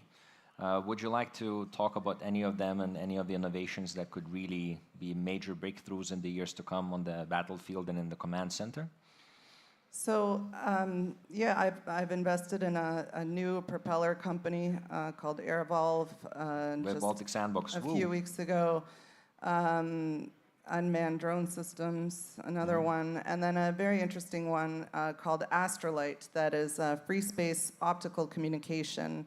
It's technology that uses light propagating in free space to wirelessly transmit data for telecommunications and computer networking. So essentially, instead of using radio waves, which are big, you use laser systems to transmit, and it's really fascinating. And I think Henry's company has a lot of synchronization. We were talking about his telecommunications software solution earlier. So it's really nice to see that within our ecosystem, it's easy for us, because we're small, to get to players that fit in maybe with our solutions. So it's like fitting pieces of a puzzle together. So. And while we're still considering, because so far I have 6 votes, 3 yes, 3 no. I'm going to shout out the investors in the room because I saw a fellow defense investor walking in, Victoria. Anyone else who invests in deep tech and dual use? No, just Victoria and oh, okay, we have a couple hands. So it's a small group, but we'll try to help each other. And so actually with 9 votes, I think people are saying that Lithuania does not have a real edge in MilTech, right? It's a scary thing to think about, but it's only 9 of you who voted, so I'm not going to trust the statistics, and I'm going to power through with our panel like nothing ever happened. I'm going to... Dominikas, I probably would disagree. Even this, let's say, conclusion of your vote, I guess our Norwegian colleague mentioned before about how brave we are. I guess it's a problem, as I see, let's say, from many pictures, let's say, even international, let's say, my experience looking at Lithuanians, we don't have, let's say, brevity to be brave, and we, in certain way, let's say, we are shy a little bit. I guess it's not problem with knowledge and, let's say, industrial capabilities. I guess we are still too shy a little bit, which is not the case in real life. Thank you. Thank you. So go ahead then, Henry. Okay, just very quickly, I would like completely agree with our guest Raimondas, because I also have a feeling that we are sometimes too shy and too underestimating ourselves. And the best example is we started promoting defense innovation only this year, and look what happened. We had NATO Innovation Challenge finals in Lithuania. NATO Innovation Challenge is like a competition for all NATO countries, and all the companies can participate. And guess who were the winners? So the first and second place actually came for Lithuanian companies, Brosforman and Man Dynamics. So we have 2 first places for Lithuania, NATO-wise. And you're saying that we're not brave? We have to be. Yeah, let's give a round of applause to them. And then another thing, you already mentioned company Astrolite. So what Astrolite did, they applied for funding in NATO Diana program. And it was a huge competition. Few thousand companies applied. And what happened? They were selected for the first phase, and now they are selected for the second phase. 10 companies, NATO-wise. One of them is Lithuania. We can do it. We just need to believe in it. Yeah, and I Absolutely. think I might have seen that Nestas from Broswarm somewhere in the room. If not, we'll send him best regards later. But if any of the founders who have been mentioned here today would like to raise their hands, we're going to shout them out because they're doing good stuff. And so, since the last poll was kind of inconclusive, the final question we do before we go to the final question is, should Lithuania double down on MilTech? Is this an area of innovation in which we could... So it's on Slido, and the code is SF for start of fair capital letters, _ NatSec for national security, and capital N, capital S. I'm sorry, you see I'm interacted that way. If you, Inga, would like to pop up on Slido as well, I can recite the code, or otherwise, you can scan this QR code here. Now we're talking. So I just see familiar faces in the audience, so allow me to poke fun at them, and thank you for everyone who's joining. For the final question, should Lithuania double down on MilTech? I have 13 votes so far, a couple more are incoming, and we'll see where this goes. It's also divided with slightly more towards no. Imagine, that's why you can't trust any public polling these days. No, okay, 16 votes, and yeah, it's almost split with the slight vote towards no. So I hear you, people. I hear that we have lasers and biotech and everything else, so I'm not going to dwell too much deep into this, but I'll tell you that our agenda of people here on stage and the investors in our circle, Victoria, I showed a picture of NATO summit earlier. We're trying to do good things for MilTech. And so this weekend in Kaunas, we're going to a hackathon with National Rifleman Union, Šaulių Sąjunga, as well, to create more interaction between the tech sector and the government and the armed forces. And this scary slide is one of the ecosystemic maps that Sigute and her team are doing to sort of like try to include more interactivity into this domain. And under Innovation Agency, in yellow where she sits, is a new concept called MilTech Lab that is being launched for all the founders in the dual-use space. And so the idea of the MilTech Sandbox is to go out to the industry and to talk to most of the Lithuanian players. So over the past 2 months, in a survey, we've got responses from 120 respondents, conducted over 40 interviews, and found out that 81% of everyone who's involved in the domain, so not generalists like yourself, said that we should double down on Lithuanian MilTech angle and build a sandbox that could help test and prototype more solutions. With this, I turn to audience questions, and in 5 minutes, we will close up the panel. So let me see if there are one or more questions that we can take. Colonel, really quick one. What is the path of becoming an Air Force pilot? So it's directly to me or just overall? So as I mentioned before, I'm not a pilot being in Air Force uniform. So, but my story is very short. So I decided to be a military, let's say, being a teenager. Then let's say I graduated many courses, and and so just let's say as a startup at that time. So I already have a dream which become a true. Now let's say taking care of ideas of other people to implement in practical things. So I guess as I mentioned, a Swedish example, we can aim to this, and as in our previous conferences I told, I do believe that Lithuanians are ready to build a Ferrari, so I still believe it so. Thank you. One of the most upvoted questions is, which I don't get the second part of, is don't you think strength relies on innovation and tech? Or is it sign of poor organization and management in military? So I'm not exactly sure about the second part, but we'll focus on the first part. Do you think strength requires innovation and tech? Show of hands, who thinks that innovation and tech? Okay, of course. So we've handled that question. Any other questions you want to ping to me? Please use that during Slido. You have about 3 minutes left. And if you don't want to participate, I will move on while your questions come in to the final part of the panel. So we've selected these 4 people here today with an actual agenda. Everyone has something to offer you or to ask from you. So as startups are taught to finish their pitches with the ask slide, why are you here? Why are you talking? My ask here today was to gather different parts of the ecosystem so that we could get to know each other better and promote defense and dual-use innovation. What about you guys? Why are you here today? What's the ask?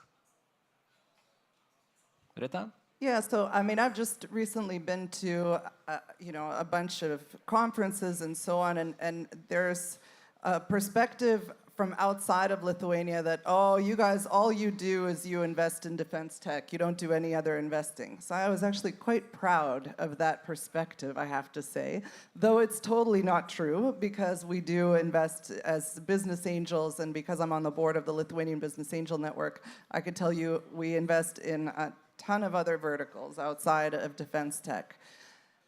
However, today, if I were to think of my ask with this defense tech investor hat on and knowing, kind of the pains that this sector is facing here in Lithuania or in the Baltics, for example, I think my ask, not knowing who the audience is exactly, is connecting us to corporate venture capital in the defense tech space. So if any of you out there know the primes around the world that can connect back to Lithuania and learn what we're doing here, that would be fantastic. But I think we're already moving in the right direction with Northrop Grumman coming here and setting up offices.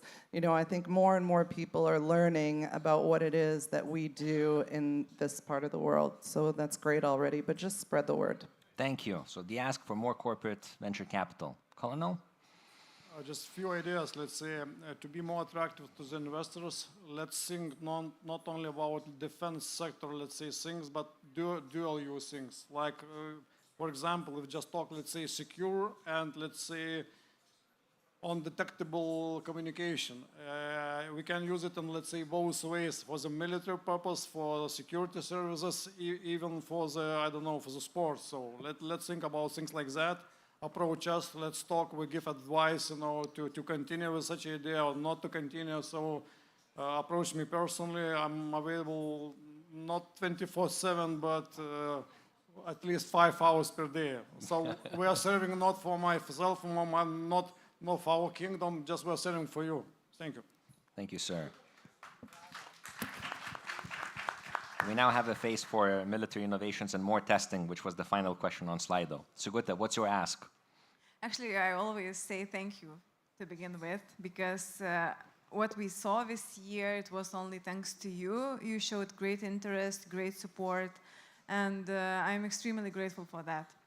And the only thing what I can ask, but only indirectly, is to continue supporting us. And if you know the future politics who will be in charge of defense innovation, say a good word about it, because we need money from the government to be able to implement activities, to provide money for you. So everything goes in circle. So basically, if you support, if you say that you need it, then we will get it. Thank you. Nice touch. Asking for financing at a startup conference, like a true founder. Love it, Sigute. Thank you for that. And Henry, what's your ask?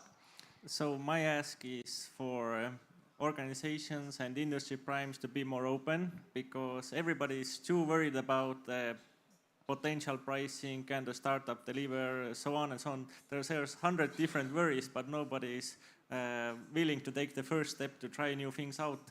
And that's what I would like to ask everybody, to be more open to taking that step. And it's a necessary part of the process if we don't want to continue doing exactly how we have been doing before.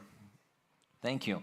And the final result, 2/3 of you think we shouldn't double down on MilTech, so let us get back in a year and prove you wrong. Thank you so much.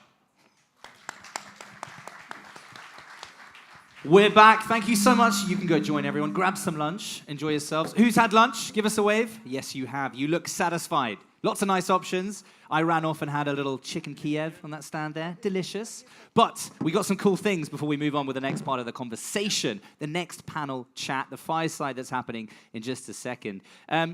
Two things. So, has anyone been to the AI photo generator booth? No one has. All right, well, here, I'll give you a gift. Here, you can have this. Just because I saw you first. You're welcome. It's me, AI-generated photo. Welcome. So there's a cool little booth over there, just around the corner on the left, on the way to where the startup battles are happening. Go and check it out if you haven't already. It's super cool. And I got given a gift. Shall we open it? Here we go. Let's unwrap it. I got a gift from the Lithuanian crew. Here we go. Oh! It is the one and only unicorn from Startup Lithuania. Give the unicorn a round of applause. We'll put it on. Here we go. I'll put it on. Oh, I'll put it on in the break. Anyway.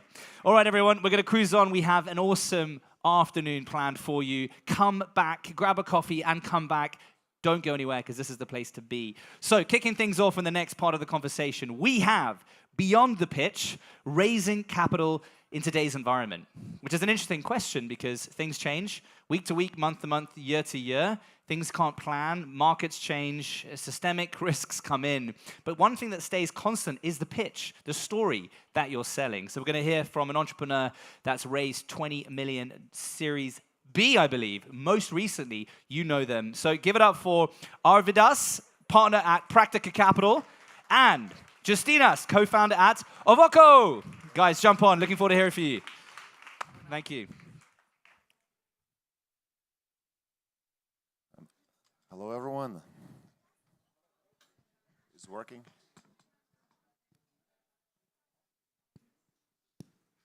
Yeah, it should be okay. Working? Yeah.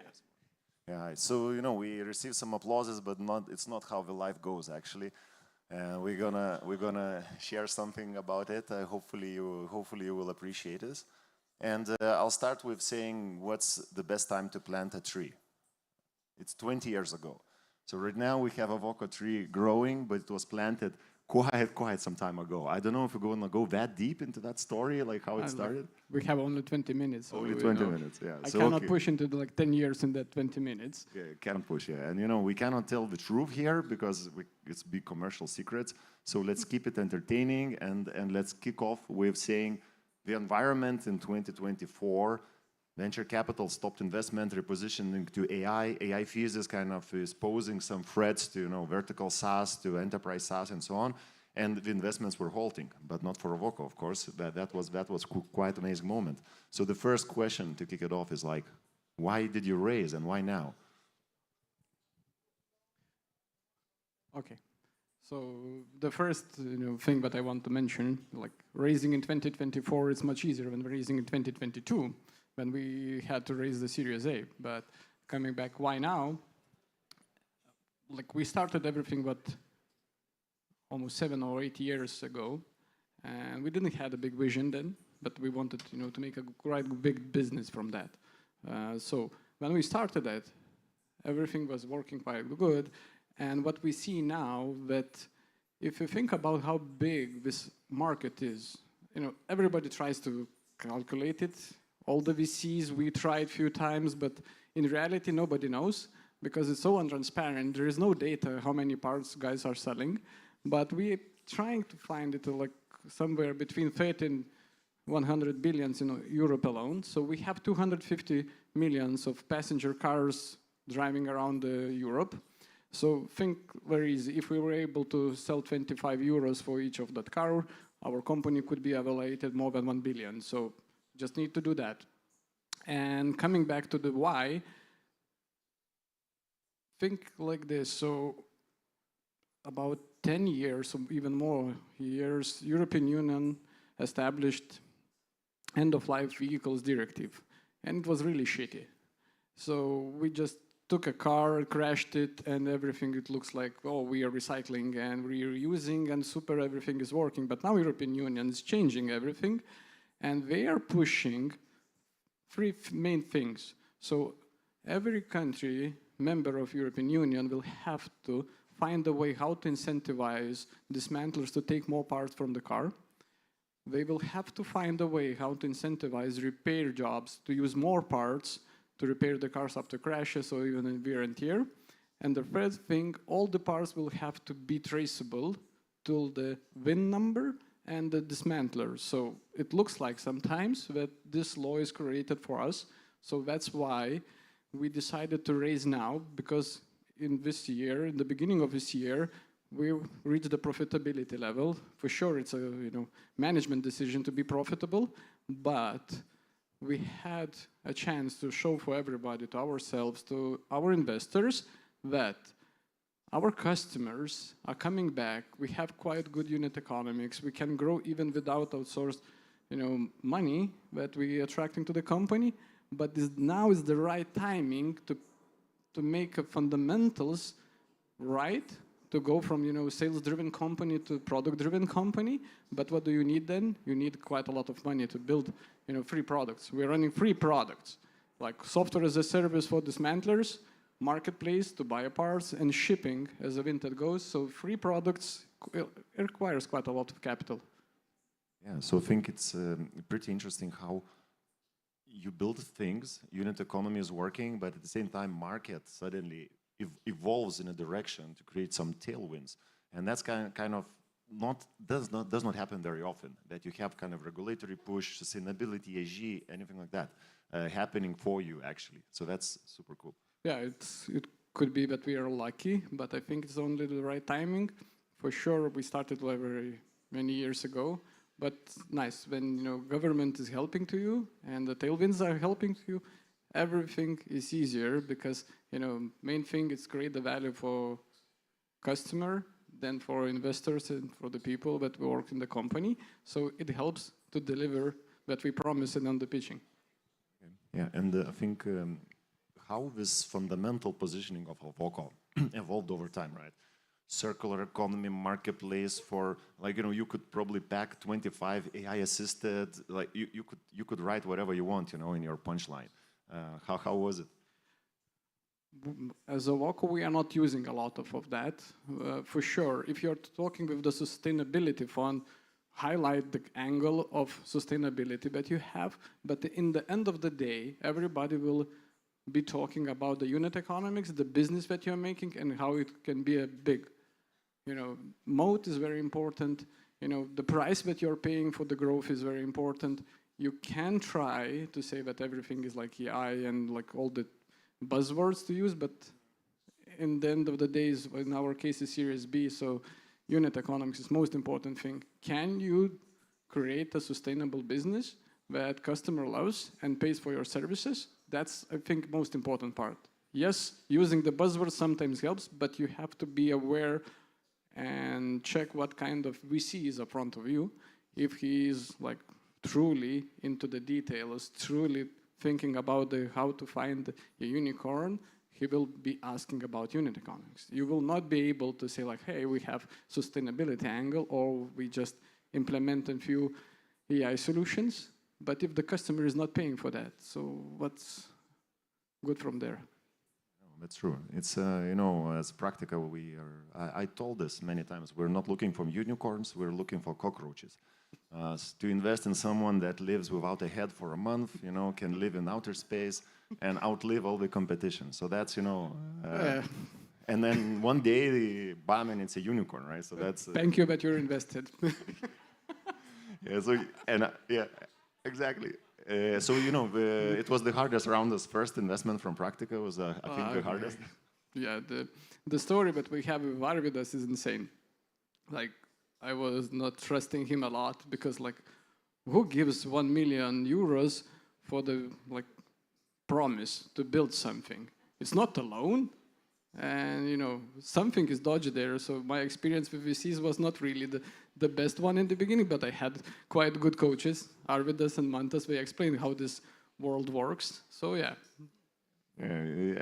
And still, we don't understand it, Like, until you return money to investors, you could not give advice. But, but okay, let's come back to the topic of Series B. So I remember Series A was probably the hardest. Man, trying to raise the money when the war started and all the stock have in Baltic States, that's the challenge. Try to convince the investor when the war started in the neighbor country, hey, we need money to scale our business, but we cannot move our suppliers from Baltic States. And we have a runway for what, 6 months? I remember that was interesting. And Lithuania, kind of France, the main corridor, passing through, everyone heard of SAUGU corridor back then because... So I can spoil you because it's already in few talks. We lost a quite decent deal for Series A because of All In podcast that we started. Like, just imagine how crazy those days was. We have a verbal agreement with the state, fund from the States, that we agreed that we will give quite decent amount of money for the decent terms. We agreed everything works well, and they just went silent, started to ghost. And we saw the All In podcast that was 5 minutes, David Sachs was talking. Sachs, pronunciation. Was talking about how Lithuania is starting World War III. And then we got the invitation for the call. But if you raise the money, if you have the invitation for 10 minutes and only one partner is joining, it's no. You just you have to wait and listen. So then we did hey, we called to Doug and say what, man, what is happening? Why? And said investment committee blocked the deal because of this issue with Kaliningrad. And we have only 3 months of runway and we have to start over. So 2024 with the decent unit economics, fundraising was super easy for us. Yeah, and Peyton and Wouter, I don't know if he's here, but very, very good investor, believed that Series A was instrumental to get the money to rally. And we still ended up oversubscribed round, and it was a good story from them on. But Series B was very different. You kind of did not even fundraise, but you were already on the radar of many funds. How did that happen? The lesson that we learned in Series A is our business model is not so clear and not so easy to understand from few calls for investors. like all the stigmas that you can imagine, stolen parts, electric cars are coming, we'll no need any more parts, anti-crash system, self-driving, all those stigmas are in place, and you have to be aware how overcome those challenges in a few minutes. So what we did, after Series A, we understood that, it's quite big, challenge to attract the money. So we started the fundraising like after Series A. What does it mean in our terms? Like every quarter, we started to talk with our future possible investors about the things that we are doing and how they will impact our unit economics. And every quarter, we had the catch-up calls and say like, hey, we did it, and it worked like this. Next quarter, hey, we did it, and it worked like this. So we created a trust even before going to the fundraising that we are the company, but management understands what we are doing, and they can deliver the promises that we're like using on the pitch. So that ended in the oversubscribed round, and we were able to choose our investor. And main thing why we choose Smash Capital is because Brad, was in the Vinted board. He knows really well Mantas, and we were thinking, okay, we need an additional person in the board who could deliver additional value. So we have Python, who is an amazing investor. We have Mantas, who is an amazing operator of the marketplaces. And so like, hey, we need aggressive guy from the States to have the triangle, diversity. It makes really big sense when you have a board above your head. And you have Arvidas, a therapist, personal therapist. That helps survive all the challenges. Yeah. Good. And what's like the next chapter for you right now? Money raised. Like, can you also a bit describe of how many people know? I think you're one of a few product-led organizations. No, we are not there yet.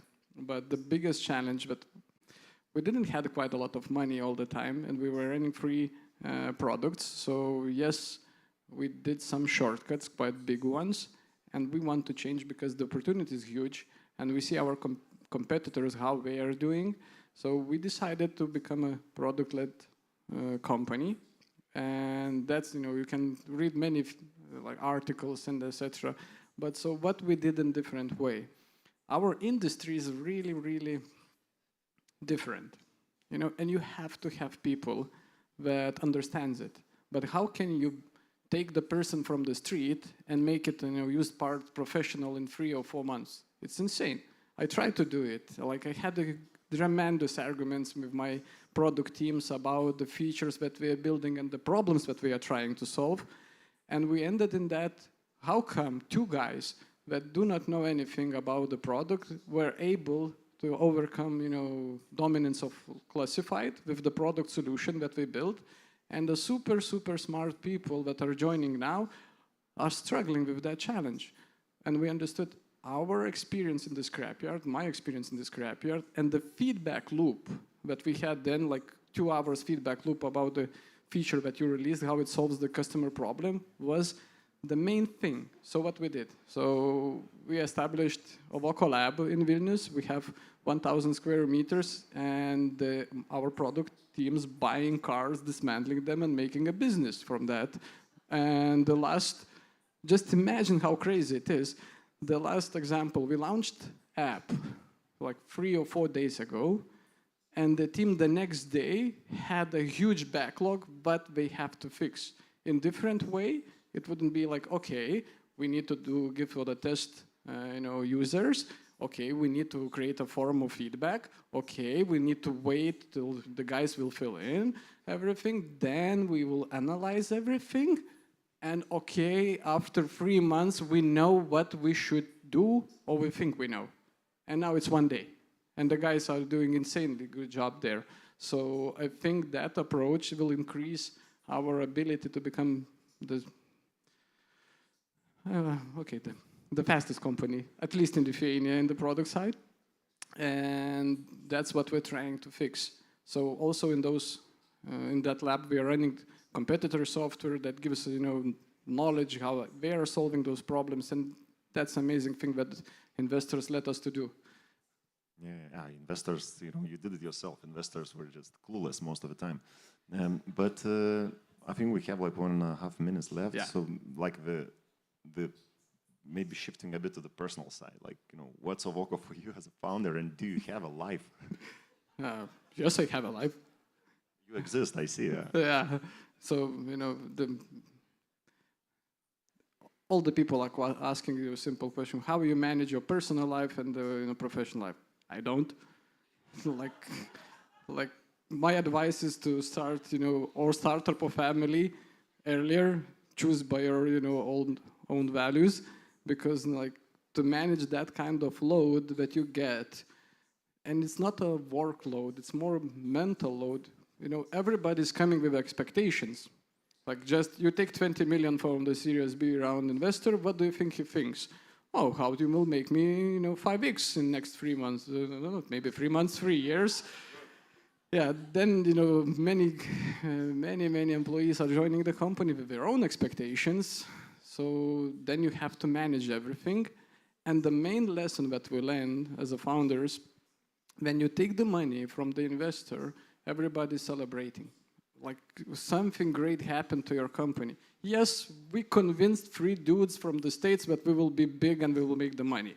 Yes, but in reality, we had a profitability event that, first quarter was profitable for us, and nobody's celebrating that, tens of thousands of the customers is coming back to the platform. They find the value, they buy the parts, we create a huge impact for the environment. Nobody's celebrating. But Series B, look how many people are here to listen about the Series B.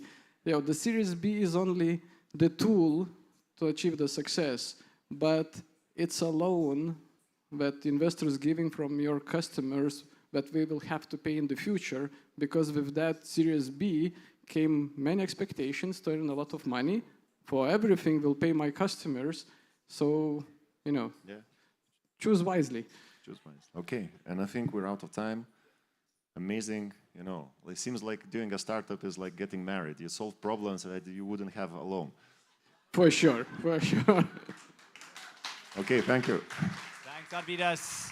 Arvidas, Justinas. One more time. Love it, guys. The best quote of the day. We don't invest in unicorns. We invest in cockroaches. Be a cockroach. I love that. Oh, thanks, man. I'll take that from you. Awesome. All right. That was a beautiful way to finish that conversation. I've been a VC and I've raised money, about $20 million in total, not in one round, but collectively and accumulatively. And I think the reality around getting investment from investors is the media love to talk about it. It's all they like to talk about. How much money has been raised by who and so and when and why and what. But the reality is media focuses on the things that get headlines, get clicks, numbers, facts, figures, right? They don't focus on the day-to-day heroes who actually build businesses. Testonet, for example, built that organically for a huge amount of time before starting to raise outside capital. I'm sure there's many other examples in this room right now. Friends, we're going to move on to the next section. Oh, I didn't say you could leave. I'm just kidding. You're allowed to go. Don't worry. You're allowed to go. This is not school. You can leave and go wherever you like. So, next session, failing forward, turning setbacks into success stories. I think that's a really beautiful narrative. Now, we're going to have the one and only Kate Lawrence, who will be running that session. Give it up for Kate. Senior journalist at tech.eu. Oh, so good to see you again. We had a coffee together in the speaker's lounge. Mwah. Would you like to announce your guest, or should I? Okay, beautiful. Well, there's a microphone on there, so I'll leave it up to you. Give it up one more time for Kate. If you'd like to join me on the stage, and then I'm going to let everybody introduce themselves, because I think people can really, describe themselves best. All right, everybody. Thanks for joining us today at the beautiful outdoor stage. So maybe we'll just start with those quick introductions. Martin, would you like to start? Yes. Hello, Morten Skoga, Node VC, Stockholm-based VC, focused on early stage investments in Nordic companies, including New Nordics. I've been an investor for 5 years.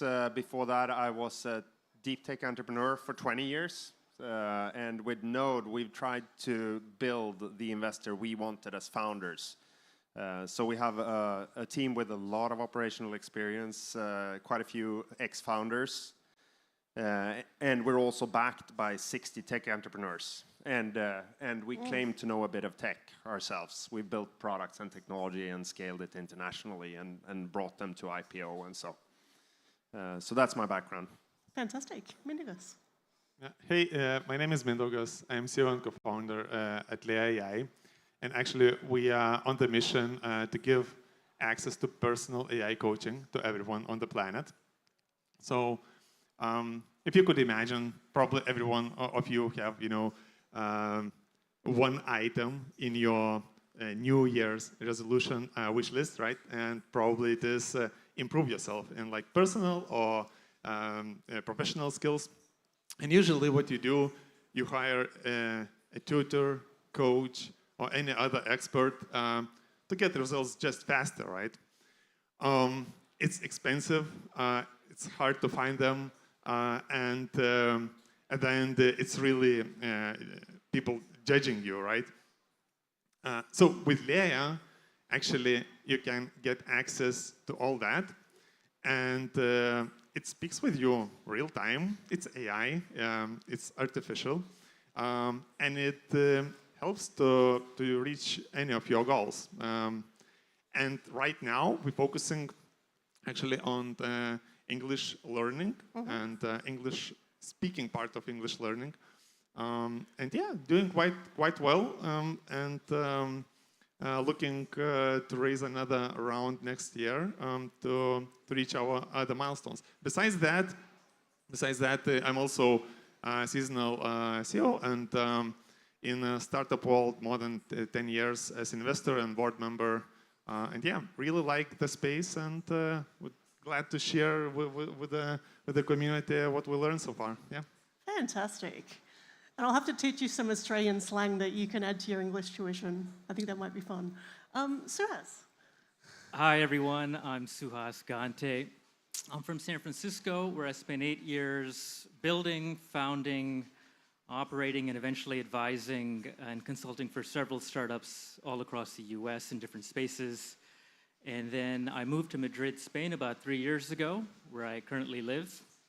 And there I mostly advise and consult for European startups that would like to expand to the US, either for VC funding or also for GTM expansion, sales expansion, etc. Besides that, I also help run something called Fundraising School. I know there's many alumni here, so I'm excited to see many of you in real life. And it's a school to help everybody from Eastern Europe raise money from VCs with pitch decks that actually get funded. So very excited to be here. Fantastic, and great to have you here as well. I'm going to start with a kind of general question, and then we're going to dig more into the minutiae as we go along in our discussion today. Maybe, Suhas, you could start. So when we talk about failure, when we talk about entrepreneurship and startups, we're in a fairly unique position on stage. We've got 3 people that have backgrounds not only in startups, but investment. So what are most of the common kind of elements you're seeing? Maybe your own experience, or it could be in a general sense. Sure. I think when you start a startup, there's a very high chance of failure. I think it's 80 or 90%. And even my own startup I started back in 2016, we failed in about 2 years. We went through 500 startups. We raised money from VCs. We thought we were doing all the right things, but eventually we failed, which unfortunately is much more common than being successful. It's just the reality and the risks we take. I think there's many things that we can do now, and we on the stage can help you to determine what things you can do to avoid the failure outcome. I think one of the biggest ones that anybody should take away right now is just prepare, don't put all your eggs in one basket, and just look at alternatives from day zero. Because almost always, everybody ends up pivoting, and most successful companies I've advised or invested in usually almost have always had 1 or 2 pivots before getting to big success. Absolutely. Maybe Martin, you might have some thoughts as well you'd like to share from your experience as an investor? Or personally? Yeah, so I think, both as an investor and as an entrepreneur, as a VC investor, we want to invest in companies with really bold visions, trying to build something that can become huge. And that, of course, comes with a high risk. what I personally like is when you're able to sort of, I think it's important to work very closely with customers at an early stage, not trying to build something at home and then just trying to push it out to market, but working closely with customers to verify that what you're building is really a must-have for the customers. Personally, in sort of my journey, we tried to find stepping stones where the products we were going to conquer the world with could actually add value at an immature stage in a modest-sized community with a high willingness to pay. So I think we tried to build a story where each fundraising could take us to profitability. Then usually you want to raise the next round on the way there. So, but I think that's something that is good to at least have in mind as a founder. Absolutely.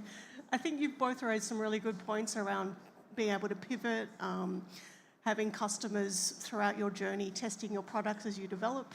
I know once I interviewed a company doing IoT smart homes for visually impaired people, and they actually got to the stage of delivering the product to customers, but they'd never actually had it tested by anyone who was visually impaired. So it still happens, this kind of stuff. But Mindaugas, I'm curious, I mean, how important for you as someone who's an entrepreneur currently is it to have investors on board or board members perhaps who've had an experience in entrepreneurship? Yeah, so it's a good question. Actually, you know, when is good times, so everyone is, you know, great, praising you, want to spend time with you, and so on. And the real face of investors you see when the bad times come. And we had bad times, and not once. And that is super important when investors are not new players in the game, but they personally went through this, you know, founder steps and so on, or backed the founders who already did that. They understand that, you know, the success is, as mentioned at my colleague, like it's over multiple pivots. It's and it's not about asking, you know, the numbers, another report, and so on, but just, you know, supporting in these hard times and understanding that, you know, not everything is great. So yeah, it's super important to have experienced investors, and we were, honestly speaking, really picky when we are kind of bringing investors on the board. Yeah, absolutely. And I know backstage we were talking about what kind of support means when we talk about dealing with setbacks or failure, whichever term you like to use, whether that's, you know, mentoring or some type of peer support or other things. I'd be interested to ask a question for everybody. What, when you've had struggles, what would have been most helpful that wasn't available? Maybe you'd like to start, Sugas? Yeah, sure. I mean, with my own startup, which eventually ended up failing, I wish I had much more help day to day with GTM or sales or things I just was not good at back then. And it just wasn't available so many years ago. So I think there's many ways that investors, advisors can be of help. It can be with very specific tasks, like helping you figure out a GTM strategy or fix your pitch deck. But there's also an emotional component that they can bring to the table as well, especially if they've failed themselves. They've gone through the roller coasters as well. So right now, a lot of my work doing advisory work, consulting work, is focused on helping these startups tackle those exact same challenges I personally had so many years ago in my own journey. And it's something I've really dedicated myself to ensuring the next stage of entrepreneurship has that covered and is not a barrier to being successful. Yeah, absolutely. And Mindaugas, a question for you. How important has it been, as your company's evolved, to be able to, I guess, have that agility to pivot? And maybe you could provide some examples of things that you've had to change that you thought originally were going to work, perhaps were not so successful? It's a good question, and I have one good example. So when we started 4 years ago, it was a different product. It was Oxus. It was speech analytics for call centers. And for non-English speaking countries with the focus. So we built pretty decent tech behind, beating Google, Microsoft, other known brands and so on. We raised a round at that time. It was close to 1 million. And unfortunately, we did like so many efforts, so many pivots on that particular product. But over 2 years, we couldn't find product market fit. And it was at this moment when you like needed to make a decision, should we persevere or should we pivot? And yeah, it came one time when you did the calculation on your runway, you measured your bets and like how potentially you can win with this, product that you were working for 2 years and couldn't find product market fit. Yeah, and we made a decision to pivot. We did 4 pivots, and Lea was the 4th one. Actually, one left 1 month till the end of the runway. So yeah, that's the story. Yeah, wow, that's a lot to deal with. And Morten, I know you've had a background in deep tech as an entrepreneur, doing some of the hardest tech as well. Perhaps you might have something to share? Yeah, it wasn't just a straight line up, if you put it that way. But I think from the outside, you really don't see the challenges. Actually, in the early days of my second startup, I made some really bad decisions, choosing a supplier. We just brought in 10 million euro in venture capital. I chose a supplier against the strong recommendation of one of my co-founders. And that ended up costing me 4 years. We built communication devices that we put in the hands of individuals in wheelchairs. And we had lithium polymer battery catching fire. Oh, Jesus. So it was a constant firefighting from our perspective. No one got hurt. We came out well. The specification of the product, customers loved it. And we sort of broadened the market. And we created a market that didn't really exist. But we had so many recalls, so many challenges. I thought the company was going to go bankrupt. And what I wished, I started my first company back in '99, and there wasn't really an ecosystem, and it was hard to find role models and people to talk to. This was, yeah, it was hard to find data. We were reinventing too many wheels. Yeah. But I think what I would, and what we're trying to build with Node as well is sort of, our thesis is, okay, we're backed by 60 tech entrepreneurs. We're tech entrepreneurs ourselves. We've been on that journey. What I believe is that, whether you've failed or not, having been on the journey for a while, no successful entrepreneur has not failed on the way there. And I think that it's about resilience. I look at myself. It's pure luck I'm here. In the taxi towards Arlanda in Stockholm yesterday, I was 99% sure I was going to miss the flight. There was a car crash on going up north. But I want to back resilient entrepreneurs who run until it's not possible anymore. I arrived at Arlanda 15 minutes before departure. And I refused to give up, and here I am. And I think it's many times, it looks like there is no way out. This is going to totally break down. But I think it's important as an investor, as an entrepreneur, when you're there, you're sort of, you're too deep into it to really lift yourself outside and get a bigger perspective. You need someone to talk to. And as an investor, I think it's important to be that coach. We want to invest enough to be able to spend time with the entrepreneurs we back. And we want to be the person that the entrepreneurs bring up the problems to, not the solution. We want to be part of that process and give the outside perspective and sort of help them realize that perhaps it's actually not impossible. I guess a question for all of you, and maybe Suhas, you could start.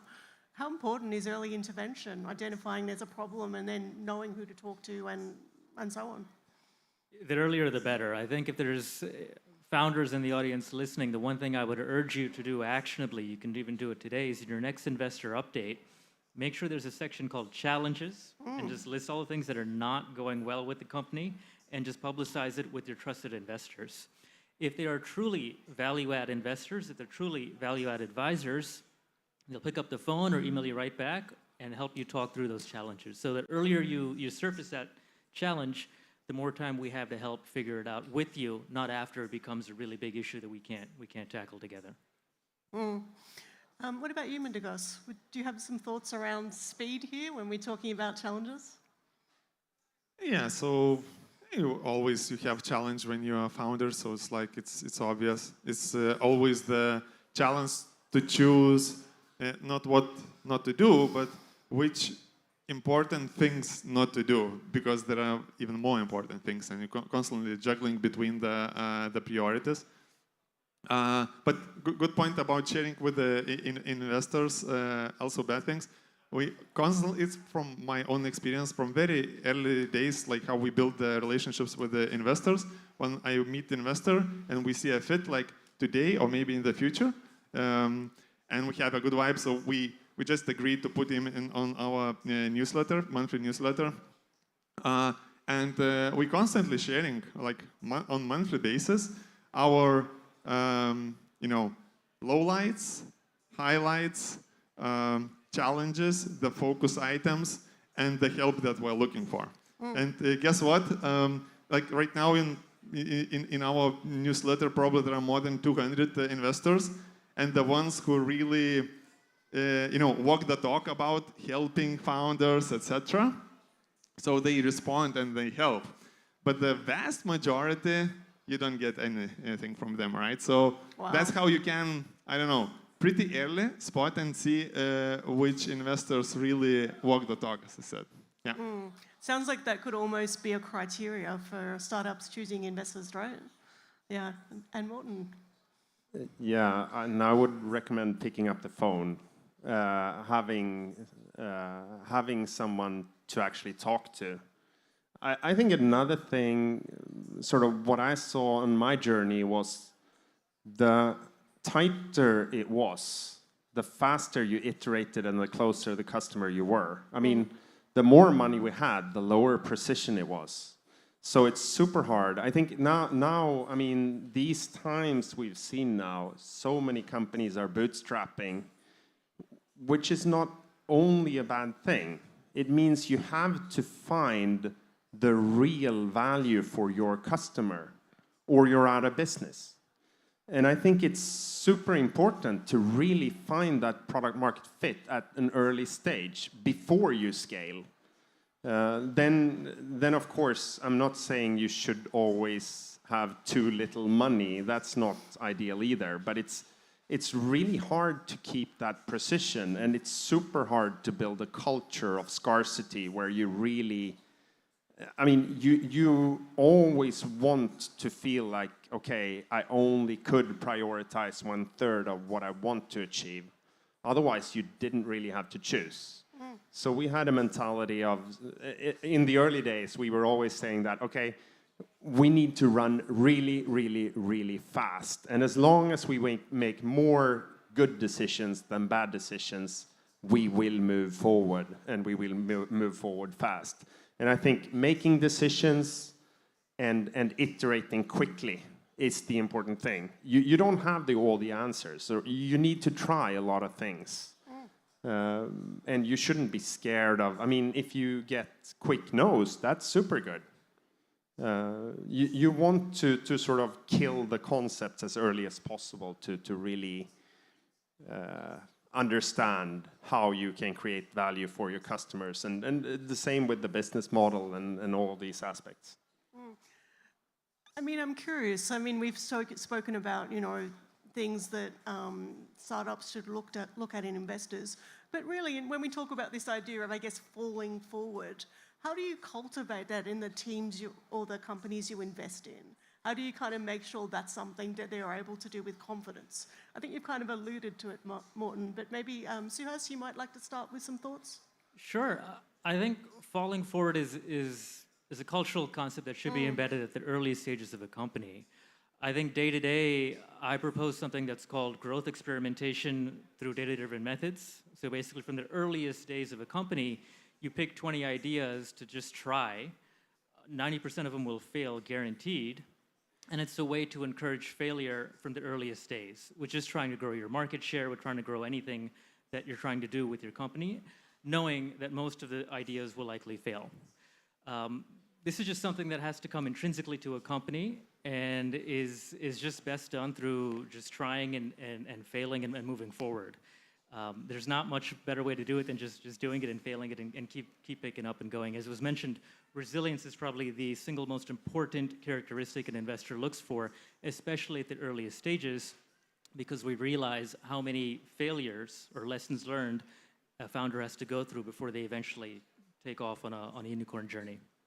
Yeah, absolutely. Was there anything you wanted to add to that?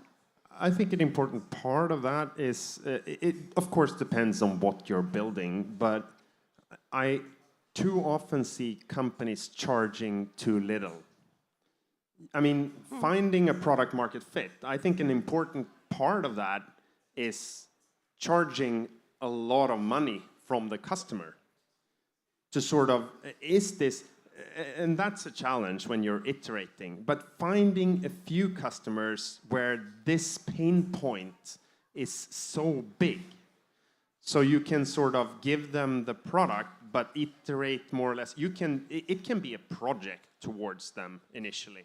You promise I'm gonna solve your problems, but they have to pay. Unless they pay, they're not going to be committed. Yeah. And you're not going to see if you have a product market fit if they're not willing to pay. So I think the business model is as important as the product. Yeah, absolutely. Yeah.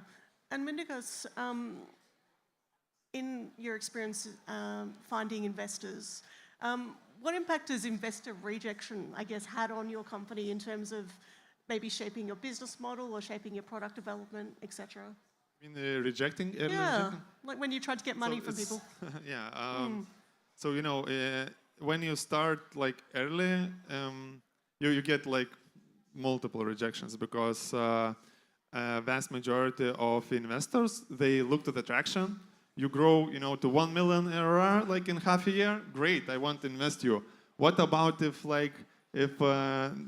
it's not the metric shows that you're building something good, but something else? So that is one part.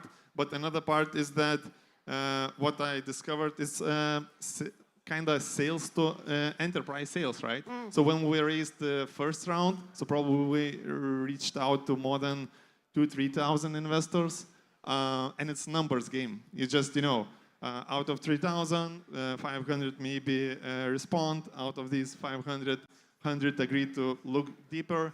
Then, you know, you have 50 meetings, after 50 meetings, and so on and so on. And that is one thing. And the second thing is, as I mentioned, like starting really early to build the relationships with investors. And in the another round, when we did a pivot, and it left only 1 month actually until the end of the runway, guess who backed us? Backed exactly these investors who were in my newsletters all these 2-3 years, and they saw how we go ups and downs and so on.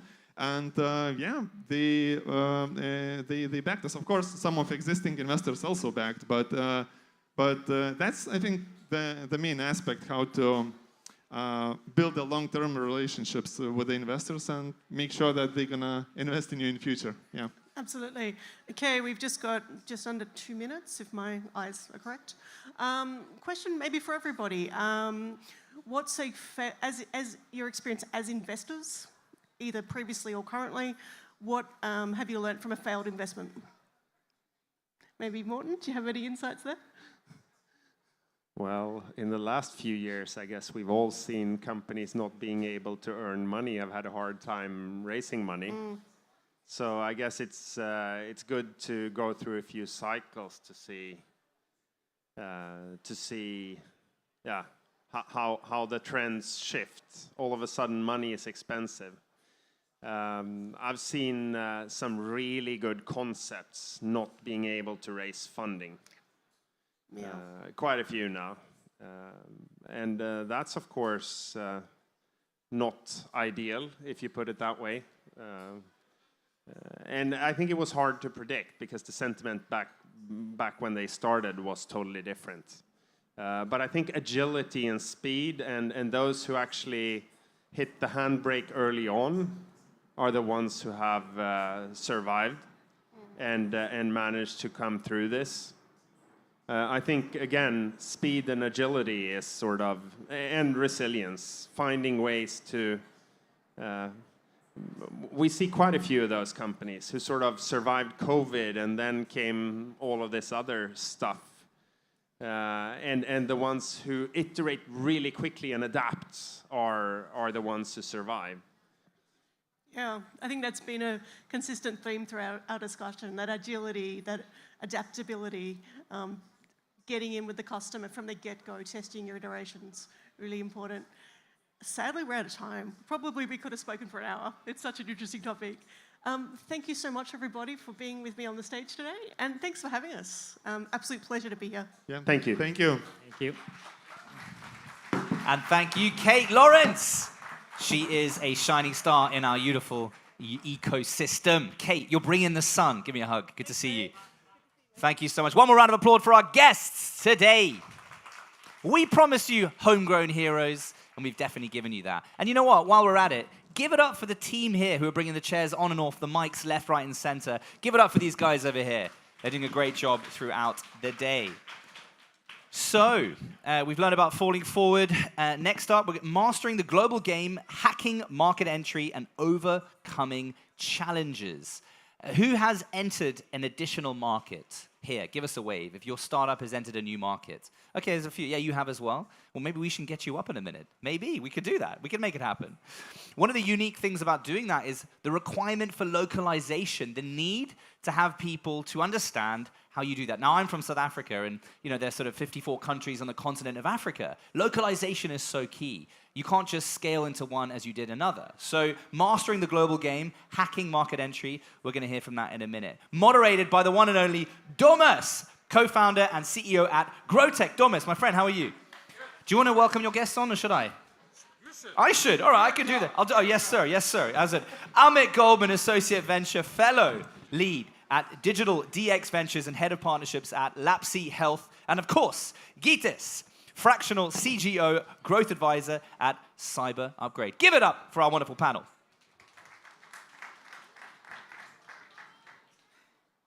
So thank you, everyone, for being here. I see we not only have challenge of expanding globally, but we have a challenge of weather today. So the ones who arrived today in the Baltic, so here we go.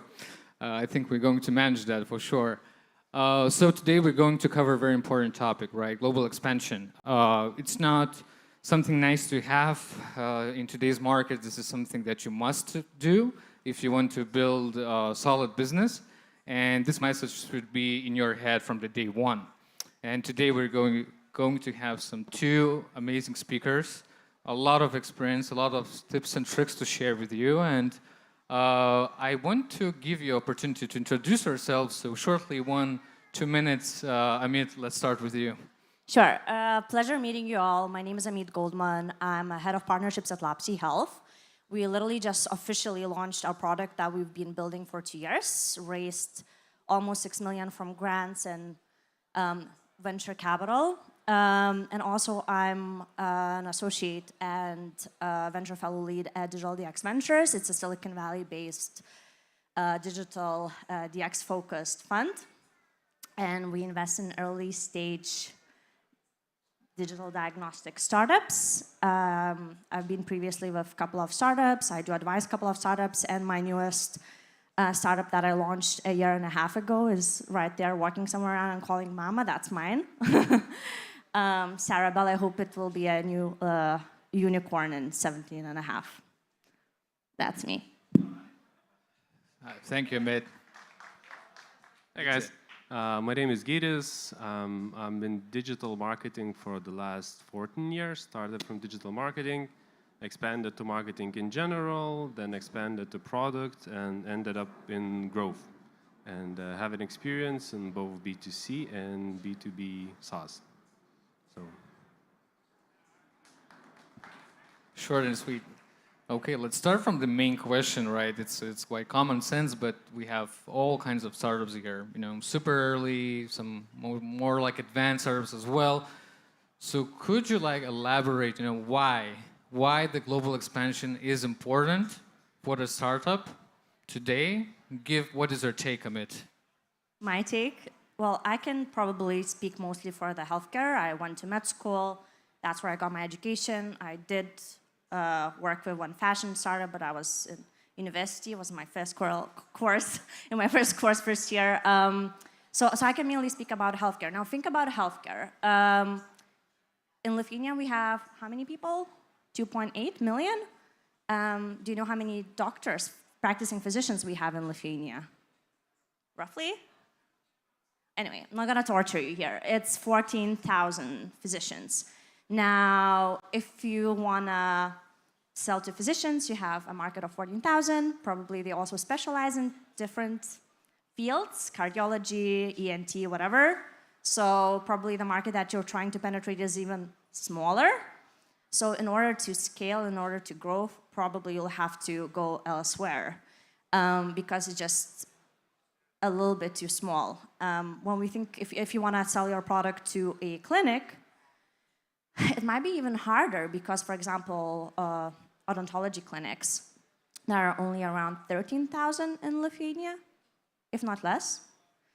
And if you want to penetrate with like bigger products that would target hospitals, it's even less and more difficult. For example, if you want to sell, I don't know, electronic healthcare record system or some other type of product, because you'll have to go through a very long process of tenders and public tenders, and you have to find your way in, which might even take a way longer periods of time. So, you know, trying to tap into other countries is really, really important, especially in the healthcare field. And also looking from the patient perspective.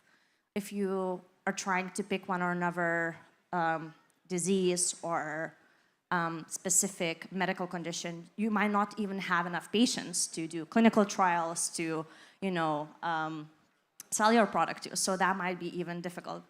And also look around how much of a racial diversity you see around. None, almost. Because Lithuania is a very homogeneous country, and in healthcare, as you probably know, if it's, for example, in digital diagnostics, you have to have all populations represented. So, yeah. So nowadays, if you're considering the term startup, like most of the startups are digital providers by default, right? Whether it's like entertainment, whether it's knowledge, even the physical devices are now pretty easily distributed globally. So there's like literally zero sense in not going globally. And on the other hand, so Amit gave this example of a small market, right, where you're forced to go out. But imagine the case of Poland. I've been in contact with a few quite a large Polish scale-ups, and what they do is they're basically hiring anyone except Polish people to grow. This is because most of the Polish tech companies are based in Poland and focus only on the Polish market, and they literally don't have, I wouldn't say skills, but like the mindset of going global. So they're hiring Lithuanian talent, they're hiring people from Latvia, hiring people from Estonia. So Poland is this great example of the market with 40 million people or something, and you still have a shortage of talent simply because your companies, your local companies haven't had this routine of consistently going after a global market. Amit, you want to add something up? Yes, sorry. Where's it I would going? love to. And another thing from the healthcare perspective, if you want to launch a startup in the healthcare field, you probably will have to deal with a lot of things that we probably will discuss in a minute. But for clinical trials, a lot of startups, sometimes they don't really take into consideration how much money would that cost to get into the market. It took us at Lapsi Health 2 years, for example. We just launched this year, and 6 million, almost 6 million.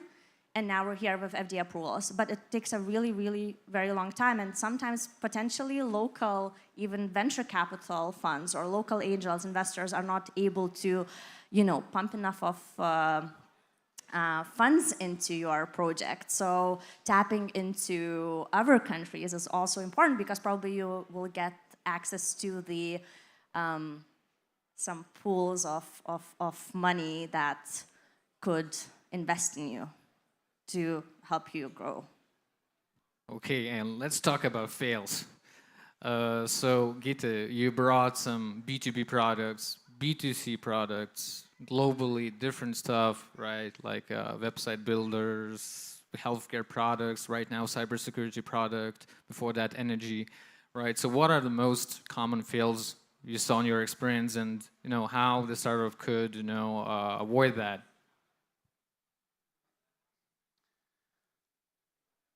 Again, if we're looking at the definition of a startup, or the way we used to think about it, right? It's the company which is bringing something new to the market, and that something new could be so new that you have to educate the market what the hell you're doing in the first place and why there's a need for something like that, right?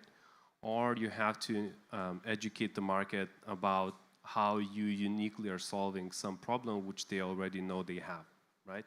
And it doesn't matter whether there is solutions for that problem or not. In my experience, most of the failures with the startups comes basically due to the lack of proper positioning. And the positioning is like, if you were to ask me like 6, 5, 10, 8 years ago, I would tell you what the hell is positioning, right? Because I was like a digital marketing guy focused on performance, CPC, CPM, ROAS, stuff like that. But basically when you start going up the ladder and you start making the strategic decisions, right? I realized that I was just fortunate enough to work with people who already knew what they're doing and they have nailed the positioning already. But if you are the founder or executive branch in the startup, you have to be obsessed with positioning, because if you won't be able to tell your story for people and how you solve their unique problems, you're fucked, literally, especially in B2B SaaS, because people in B2B SaaS are bombarded with many, many, many different messages from many, many different vendors, and if you don't relate with those people's problem, you're just wasting your media budget, you're wasting your PR budget, etc. So for companies who are doing something extremely new, either B2B SaaS or B2C, I would suggest to focus on positioning. And positioning is this super simple, basically, exercise, which just requires, for you to write down a few different things. And one thing is, like, if you were to wrote something from not this, but my delivery, I would suggest you to write a few words. So one word is persona, right? Who is your persona? And the example from Cyber Upgrade would be specifically CTOs who don't have any dedicated cybersecurity people on their company, okay? Because usually those are the people who are approached by CEOs and telling, please take care of the compliance stuff, we don't have anywhere to go, right? The second thing, problem, right? In our case, problem is that we don't have anyone else to give this bullshit task to, so CTO gave me this task, and therefore I'm overloaded, and therefore I cannot do anything else, and I don't know what to do with the compliance, right? Third, alternative, because no matter what you do, like, whether you're in B2B SaaS or B2C, the problems that people have are age-old. So you're not inventing problems. You're basically finding new solutions to the problems that already are there, right? Even if you don't have obvious alternatives, like obvious competitors, there are, right? So for, I don't know, For Facebook, the alternative is watching Netflix, right? For Netflix, the alternative is going to the movies, right? For going to the movies, the alternative is going for ice cream or whatever, right? So basically, there is always the alternative to something, to some problem, right? So for you to painstakingly wrote down every single alternative that your persona might have to solve that particular problem.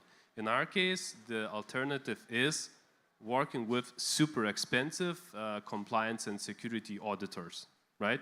Or using the incumbent solutions. And the fourth thing is why. Why you are unique, why your solution matters, right? Where's your differentiation? And you don't have to limit yourself to only one use case. Use case means taking all these variables as a single package and then trying to find your messaging, find the distribution channels, find the product market fit with every single use case, right? And a business can have 4 different use cases, you can have 5 different use cases, or you can have 2 different, it doesn't matter. But you are not limited to only one, individual use case. So if you nailed your positioning properly, you're halfway there to kind of having a proper background upon which you can then build your market entry, no matter whether you do sales rep driven, acquisition, whether you do digital marketing driven acquisition, etc. There's a few cases where you can, of course, skip this because your problem and your solution is just so incredibly obvious. So, for example, smartphone cases from Burga or anything else. Not to say anything against Burga, I'm just saying that it's just so obvious thing which they're selling, right? So you don't have to invent the positioning from scratch. But in all the other cases, if you don't nail this, you shouldn't do anything else. Okay, we have some homework to do, guys. Define your persona and you are well off already. So Amit, talking about healthcare, and for example, right, I'm building a healthcare product from Lithuania and I need to enter France. Completely different system, nuances, all of that, right? So how I can hack my way through, for example, there? France or any other place. I think very important thing, and we've discussed with you this a couple of days earlier, healthcare is a really rewarding place to be for those who are determined enough and who are resilient. Because it usually takes, the market entry is really, the bar is really high, but the returns are also pretty delightful if you're long enough and you're successful enough. So I guess the first things first is you have to think about the regulatory part, which is so big, and as you mentioned, cybersecurity is so similar, right? I presume. Is so high. So, and regulatory thing is like, a gatekeeper to a beautiful garden, and that gatekeeper might not let you in the garden if you don't comply with the rules. So you have to really think through where you want to be. If you want to be in France, you have to take a look into the regulatory positioning in France. If you want to enter the market in the US, you have to think about if it's a medical device, for example, you have to think about FDA. And sometimes people really underestimate how long it might actually get you through the door to get in and to get all of the approvals. So I think regulatory is definitely number one, not only the FDA/CE marks in Europe, but also from the patient safety perspective, the data safety perspective, HIPAA versus GDPR. So all these things that might be really costly, especially in the healthcare field, that might literally ruin your business. And now we hear a lot of backlash on companies like 23andMe, the DNA testing companies, and all of the other tech startups that used to collect the data and then failed a little bit, and now they're in like massive legal battles with patients about leaking the data. So I think regulatory is number one. If I could speak from the investor perspective, in the last 2 years, I've looked into 200 startups that are in digital diagnostics. Alongside with our team, and we have 70 criteria, even more, and then you dissect those criteria, how you evaluate whether the startup is good enough to proceed or not good enough. So you have to look into many things. If it's a digital diagnostic, for example, tool, how accurate is your solution, right? Because if it's not accurate enough, if it's good enough but not good enough, no one's gonna buy your product. You're gonna be stuck. Another thing that is so important is if you'll be able to get reimbursement for the product, because maybe you wanna sell a fancy new CGM. Right now, there's a big trend to have a continuous glucose monitoring on your arm. It's like a badge of honor. But who's gonna pay? Like, will I don't know, a simple person buy and pay for the product 300 euros or 150 euros per month? I don't know. That's a great question.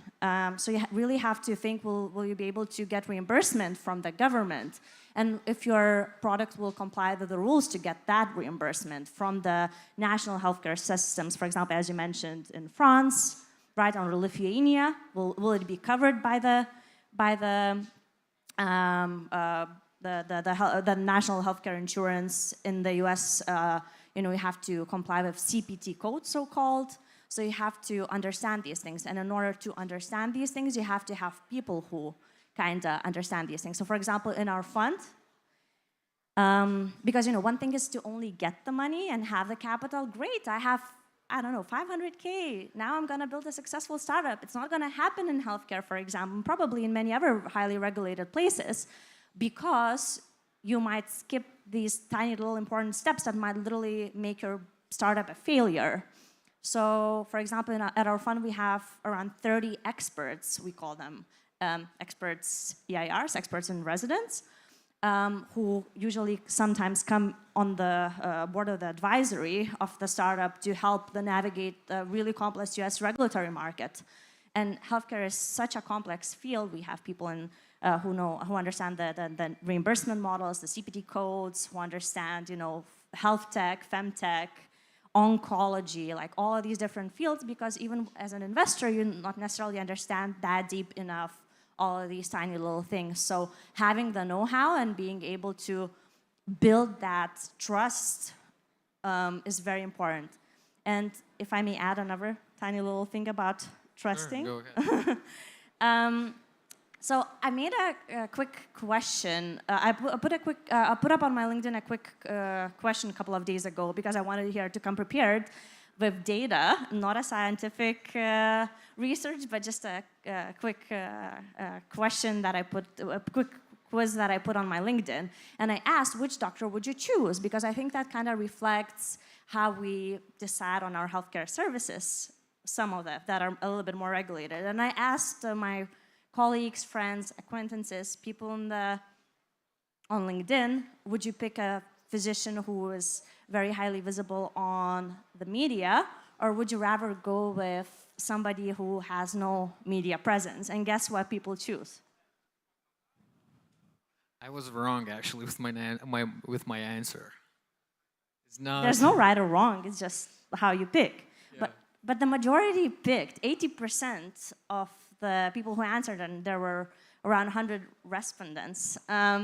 They said that they would pick a physician that has no social media presence. And how do they pick? How do they make the decision how to pick that physician is based on the recommendation, referral, or other ways of acquiring knowledge. And it's not about being social and present on media.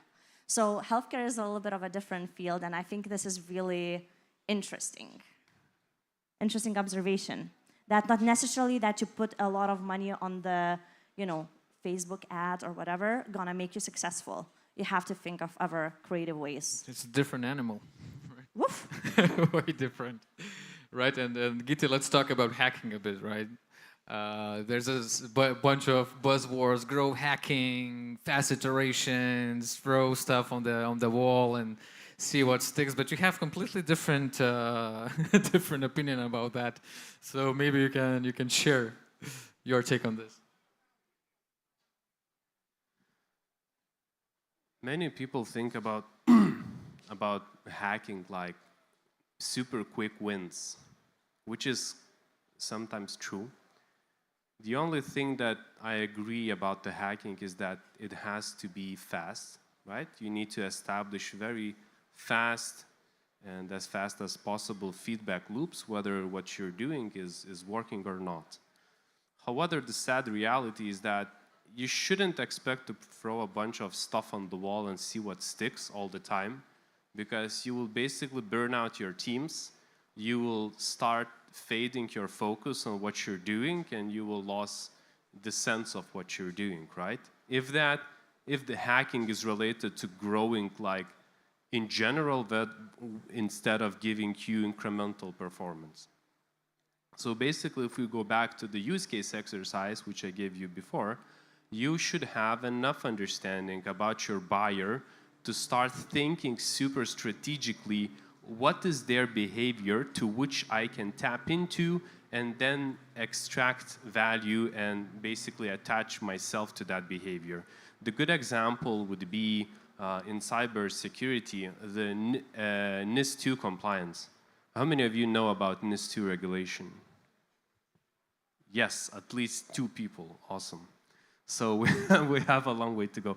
But basically, what... Carlo, you didn't raise your hand. You know about it well. So basically, NIS2 is what it's doing is European Union is establishing this incredibly painful framework that everyone will have to comply with, which basically forces you to take care of security, not only your organization, but your vendors' organizations, right? Which means that you will have to make sure that any B2B SaaS, any digital services provider, or even non-digital solutions provider that your company is using, you are personally making sure that they are digital security compliant, which is extreme new pain for the market to take care of. And this leads to the behavior of everyone sending this security questionnaires of insane size, sometimes from 100 to 200 questions per questionnaire, and then company CTOs have to deal with this stuff, right? Personally, one by one, right? So you understand what's the current user behavior, sending and dealing with insane amount of questionnaires. You understand the pain point, which is spending enormous amount of time to handle all the, by default, custom questions, right? Even though you might have answers to some of them. So the solution in this case, even though this is not a default cyber upgrade proposition, but we're launching a free tool for CTOs to help deal with cybersecurity questionnaires in minutes instead of days or weeks, right? And we're launching this as a free tool to acquire new traffic, which we will then convert into premium users. So this is a good example of a well thought through growth hack, if we might call this, right? Which has some strategic thought behind this, right? I'm not saying that all of your hacking should take 3 to 4 weeks to prepare, right? You can be very much faster, but then don't expect for you to regain any kind of competitive knowledge, competitive edge for longer than 3 days. A good example would be, I launched the previously B2C startup where we figure out that some of our questions with the user onboarding are a bit too sensitive, so we want to desensitize them. So after someone answered some question, we followed up with some empathetic insert, as we call them, right? So someone says that, all right, I'm dealing with anxiety issues. All right, we'll follow up with the loader screen saying, that's sad to hear, but 80% of our other users are also dealing with that, so you're in good hands, right? So you ask some sensitive question, you desensitize the reaction, and so you don't make your funnel anxious, basically, right?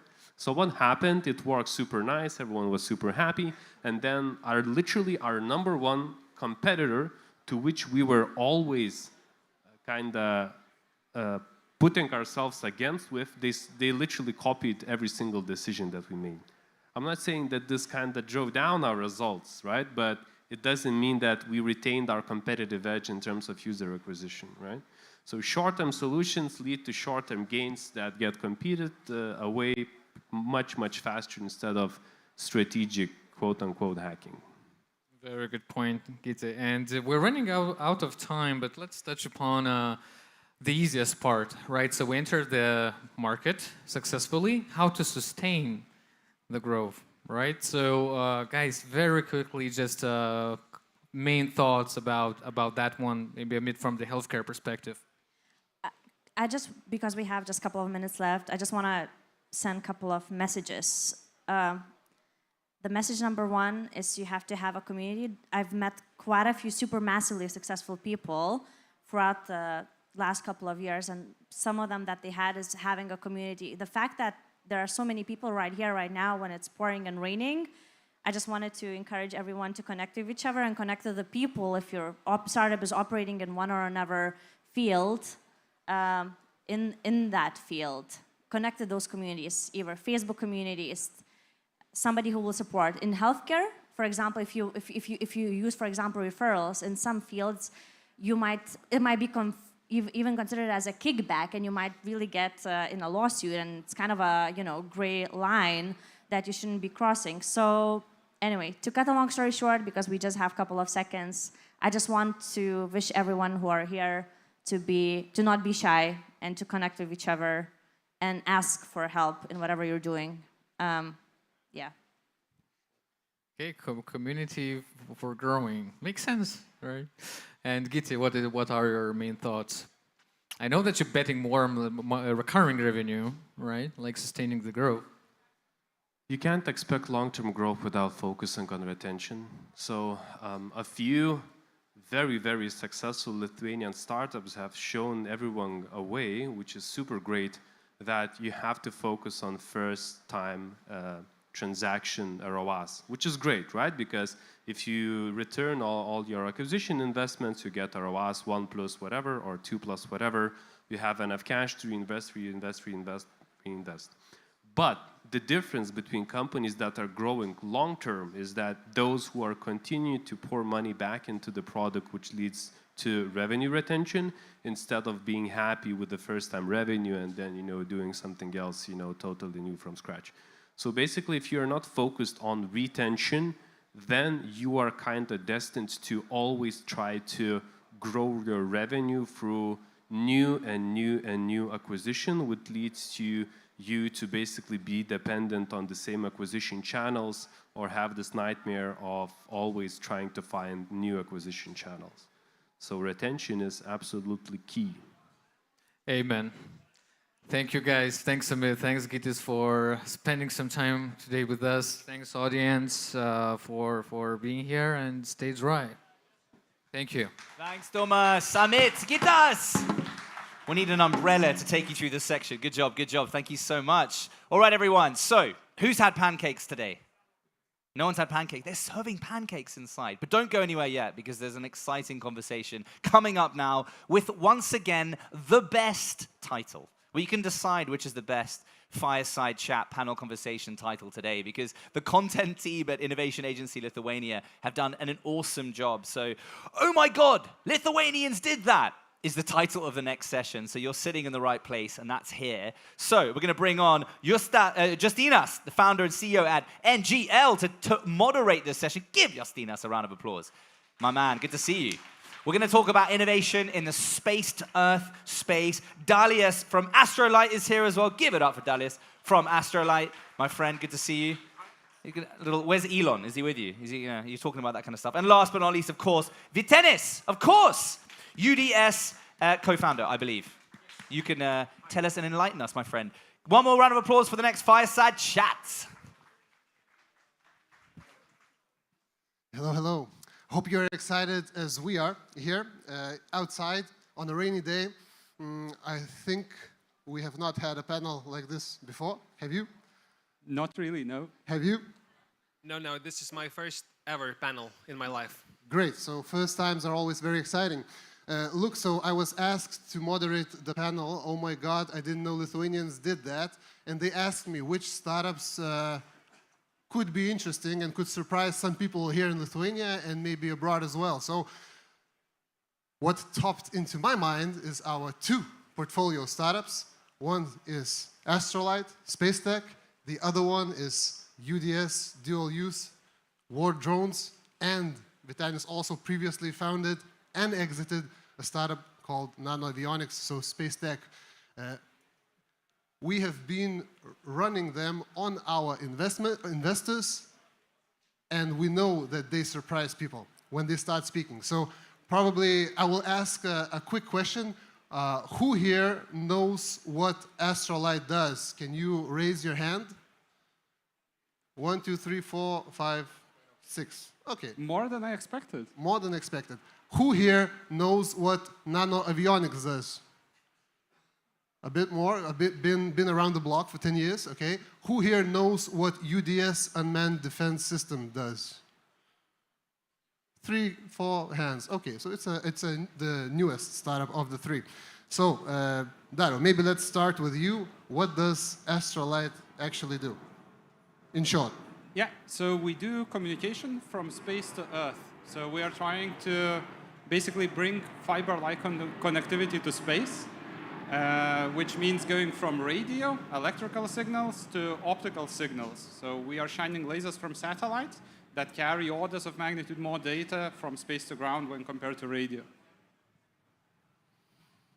So, laser communication in space, in 3 words. Faster. Faster. Okay, that sounds complex. How did you come up with this idea? Why are you doing this? And also from Lithuania? Yeah, so one of our co-founders, Laurynas, is also a co-founder of Nanoavionics together with Vytenis. And he had an idea while working with space that very little data is actually used in space. All of the data is actually used on the ground, while we generate a lot of data in space. So the radio communications that we currently have are becoming a bottleneck, much like the telephone connections were a bottleneck for internet like 20 years ago or so. So we are trying to implement fiber-like connectivity, which will bring gigabit per second communication and will bring more knowledge from space to ground. But Dalo, people here, when they think of a business, let's start a business, they think of opening an e-commerce shop. They're thinking of opening a restaurant. They're thinking of some services-based business like a legal firm or so, and you're shooting these lasers into space, into satellites, taking data down.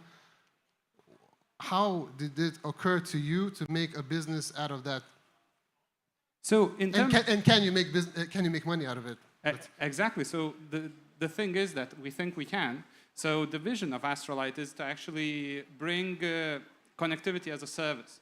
So we want to have a global ground station network over strategic locations, like in the Arctic, for example, in some very hot regions where there is a good weather for optical communication, and sell that basically as a service. So money per bit, basically. Who is a customer or a potential customer? There are different customers. So this is fundamentally a dual-use technology. So we have both institutional, governmental, as well as private. So anybody who generates data in space, anybody who has satellites tracking ship movements, troop movements, or any kind of intelligence that you can gather. For example, hedge funds are interested in this thing as well. So there are lots of different classes of customer. Okay, cool. Vytenis. Hi. 10 years ago, also, you started Nanoavionics in Lithuania, and you said you will bring satellites in space. How did you come up with this? Why? What did you study, and what did your parents say? Well, yes, the story have started around 2009 with a colleague, Laurynas. We came back from Stuttgart University. We had their Erasmus program. And some conversations, some discussions were circulating around that Latvia, our neighbor, is already having their first satellite. Estonia is far ahead. And in Lithuania, we have nothing yet so far. Well, since we were by then students of aerospace engineering at Vilnius Gediminas Technical University, we thought, why not to design a single bolt and launch it to space? It would be really, really cool, right? So we started to dig deeper into the nano satellite domain, and year by year, we suddenly seen that we are not doing anything else, but we are very, very deep into the satellite technology. And we had an occasion back in 2012 to have a internship program at NASA Ames Center. So Laurinas and myself, we spent their very wonderful summer in the center of California, right? In the middle of Silicon Valley. And that summer has really charged our batteries.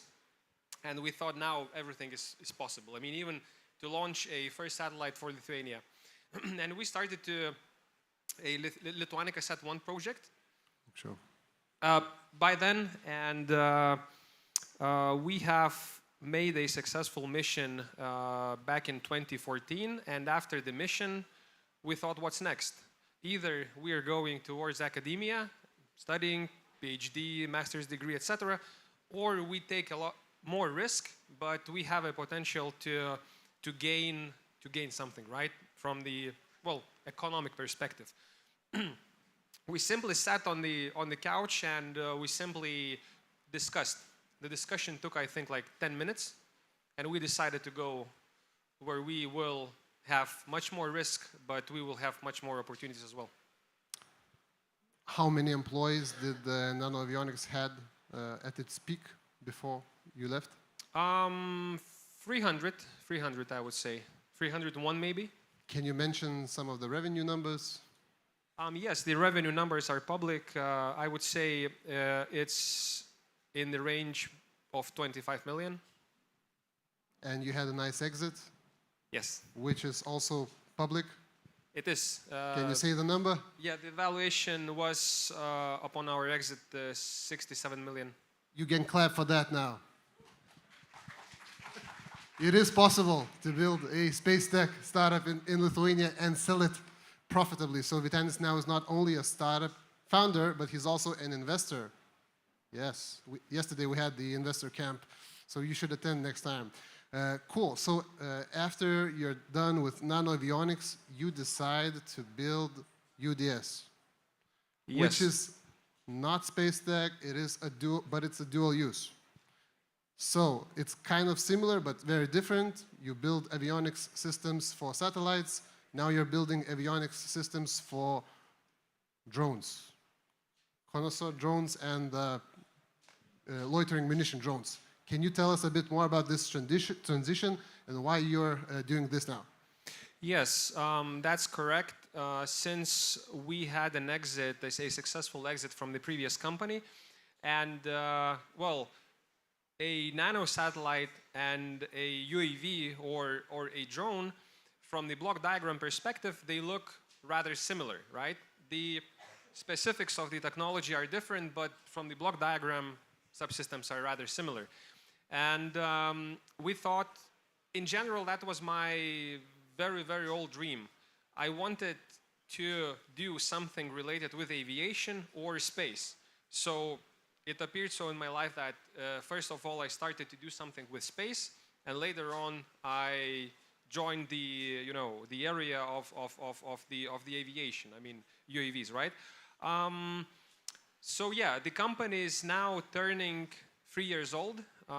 It's again quite R&D intensive venture. We do a lot of things to master the technology. I would say it's not the dual purpose, it's rather defense tech.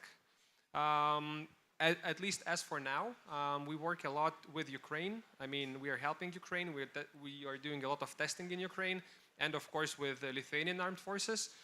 It's an exciting thing. It's a really challenging thing. I mean, in space we have, radiation, space weather, etc. In here, I mean, in defense you have jammers and spoofers and, a lot of so-called fog of war. And it's really, really interesting to penetrate that fog with a technology. So I'm doing this because it's first of all, it's exciting. And second of all, it's a very good business opportunity. Okay. Can you compare the technological challenges between the two? Not the business challenge, but the technological challenge. Is it similar? And what was more challenging for you? The cycles, let's say the product cycle, the sales cycle, the R&D cycle in space is a bit longer. It's years, let's say. It's 1.5, it's 1 year, it's 2 years. I mean, until you are getting ready to sell something for your customer. In the environment, I mean, in the context of the defense and today, the cycles, I mean, in the UAV market are very fast. I mean, every 3 months, something is changing. Of course, I mean, it's very interesting. You cannot think what is necessary today. You have a really, really hard task to think what will be necessary tomorrow, after half a year, after 1 year. In space, I mean, space technology is a bit slower, but of course, I mean, it's not like I couldn't say that it's ultimate rule, right? That these cycles are very quick. It depends on the technology you're working in. So we are somewhere on the faster side. Challenges are the barriers to enter the market are high, you know, but they have different names. But the height of those barriers, I would say, somehow similar. Dalio, how many people work in Astrolight now? So it's 15 now, with some contractors extra on top. And most of them are physicists, laser physicists, engineers? A lot of them do have PhDs, all of them are engineers, so it's quite an exciting place. First, I would like to congratulate you for winning the NATO Diana Award. This is one of the 10 startups in NATO that got the acceleration funding. So this is international recognition that we have here. A startup in Lithuania with a bunch of laser physicists, engineers, PhDs building from Lithuania. So my question to you, is it a plus or is it a minus to build from here? And maybe compare it to 10 years ago? I didn't hear plus or minus. To build from Lithuania. From here. Yeah, of course it's a plus, because Lithuania is really strong in what we are doing. So we have trailblazers like Nanoavionics, where they are doing space and have built quite a good background in Lithuania for that. And we have even earlier trailblazers with the companies like Light Conversion, like Expla, who build the laser infrastructure. And we have one of the best and most concentrated, definitely, laser infrastructures in Europe. So we only have to go over the other side of the street to get our parts manufactured. It's really a quick turnaround here. Okay, so it's great to build here. What about the talent level? The talent is good. It's going to dry up, I think, at some point, because the education system will not keep up the way that the startups and all the companies are growing. With your success, you can create more of these people. Not building e-commerce shops, but building deep tech, space tech, dual use. So we are a spin-off from educational institutions, and we also participate in actually training students to work with us. So we are kind of participating in building that ecosystem. But talent is not a problem now. I think it's going to be a problem. When you'll reach what, 200 people? Not necessarily for us. I'm speaking for Lithuania in general. So for Astrolight, we're not that big, and we will probably not be bigger than some other companies. But all of those companies combined, including Nanoavionics, including 600 people companies like Light Conversion, they are going to suck up talent. So I think it's good for Lithuania that those companies are here, because we can build a competent talent base on that money that those companies bring. But we have to work for that. Vitaly, I would like also your opinion on the same thing. You've been here in the industry for 15 years. You've seen it developed. Has it developed? Is it better now? Is it a challenge to build what you're building now from Lithuania, or is it a plus? The question is, I would say, philosophical. It has really multiple answers. It's possible, right? We have made some really great things. It's not only Astrolight or Nanoavionics or some other stuff. So it means it's possible. So first of all, it's in our head. I mean, if we can dream it, right, we can make it. This is the first thing. Second thing is you look how you can solve that problem. As I remember, at some point at Nanoavionics, we have, so to say, re-imported Lithuanian boys and girls who were studying abroad and who came back here to work in Lithuania. And I think percentage of such staff was around 35-40 at some point. I don't remember how big was the company at that moment, but I think it was like 20 or 30 people who came back from Germany, UK, for instance, Netherlands, Denmark, to work here in Lithuania, because we have created an opportunity to have an interesting, well, occupation, right? To do some creative stuff, creative job. So the answer is yes, it's possible. It's not an easy thing in general, as of today, to do tech business. I mean, HR stuff, you know, and hiring is a constant process. So you cannot be relaxed there. I mean, if you want to find a right staff, you have to work. You have to invest. And you have to grow them up. Cool. What do you see for the future for space tech, dual use in Lithuania? Will you see there being more startups being built? Are we on the trajectory, or maybe there's like something that's going to block and hinder this progress? Well, definitely the trajectory is upright, and you know, number of competent people is increasing, and you know, secondary companies and startups and secondary and you know, ventures are being created. So the trend is definitely upright. The quality of life in Lithuania is getting better for sure. The salaries and everything. So I think we're becoming more and more attractive. I mean, I remember those days 10 years ago, 15 years ago. It was totally different story, totally. Okay, I think our time is up. I hope you found out a bit more about what we have here in Lithuania, what kind of gems we have. And I know there's some VC fund partners from Finland and other countries that only invest in B2B SaaS. This is hardware, and it's a case that it can also work. It can grow. You can exit it, so. Indeed. You want to add something? No, thank you. He says I'm right, so, okay. Round of applause. One more time. Thank you, guys. Oh my God, Lithuania did that! You achieved it, gentlemen. Great job. Thank you. Awesome to hear about what you guys are up to. Who will be next year on the stage during that conversation? Will it be you? Maybe. Maybe it will be you, Colonel. Who knows? I'm looking forward to seeing that, seeing where this grows, right?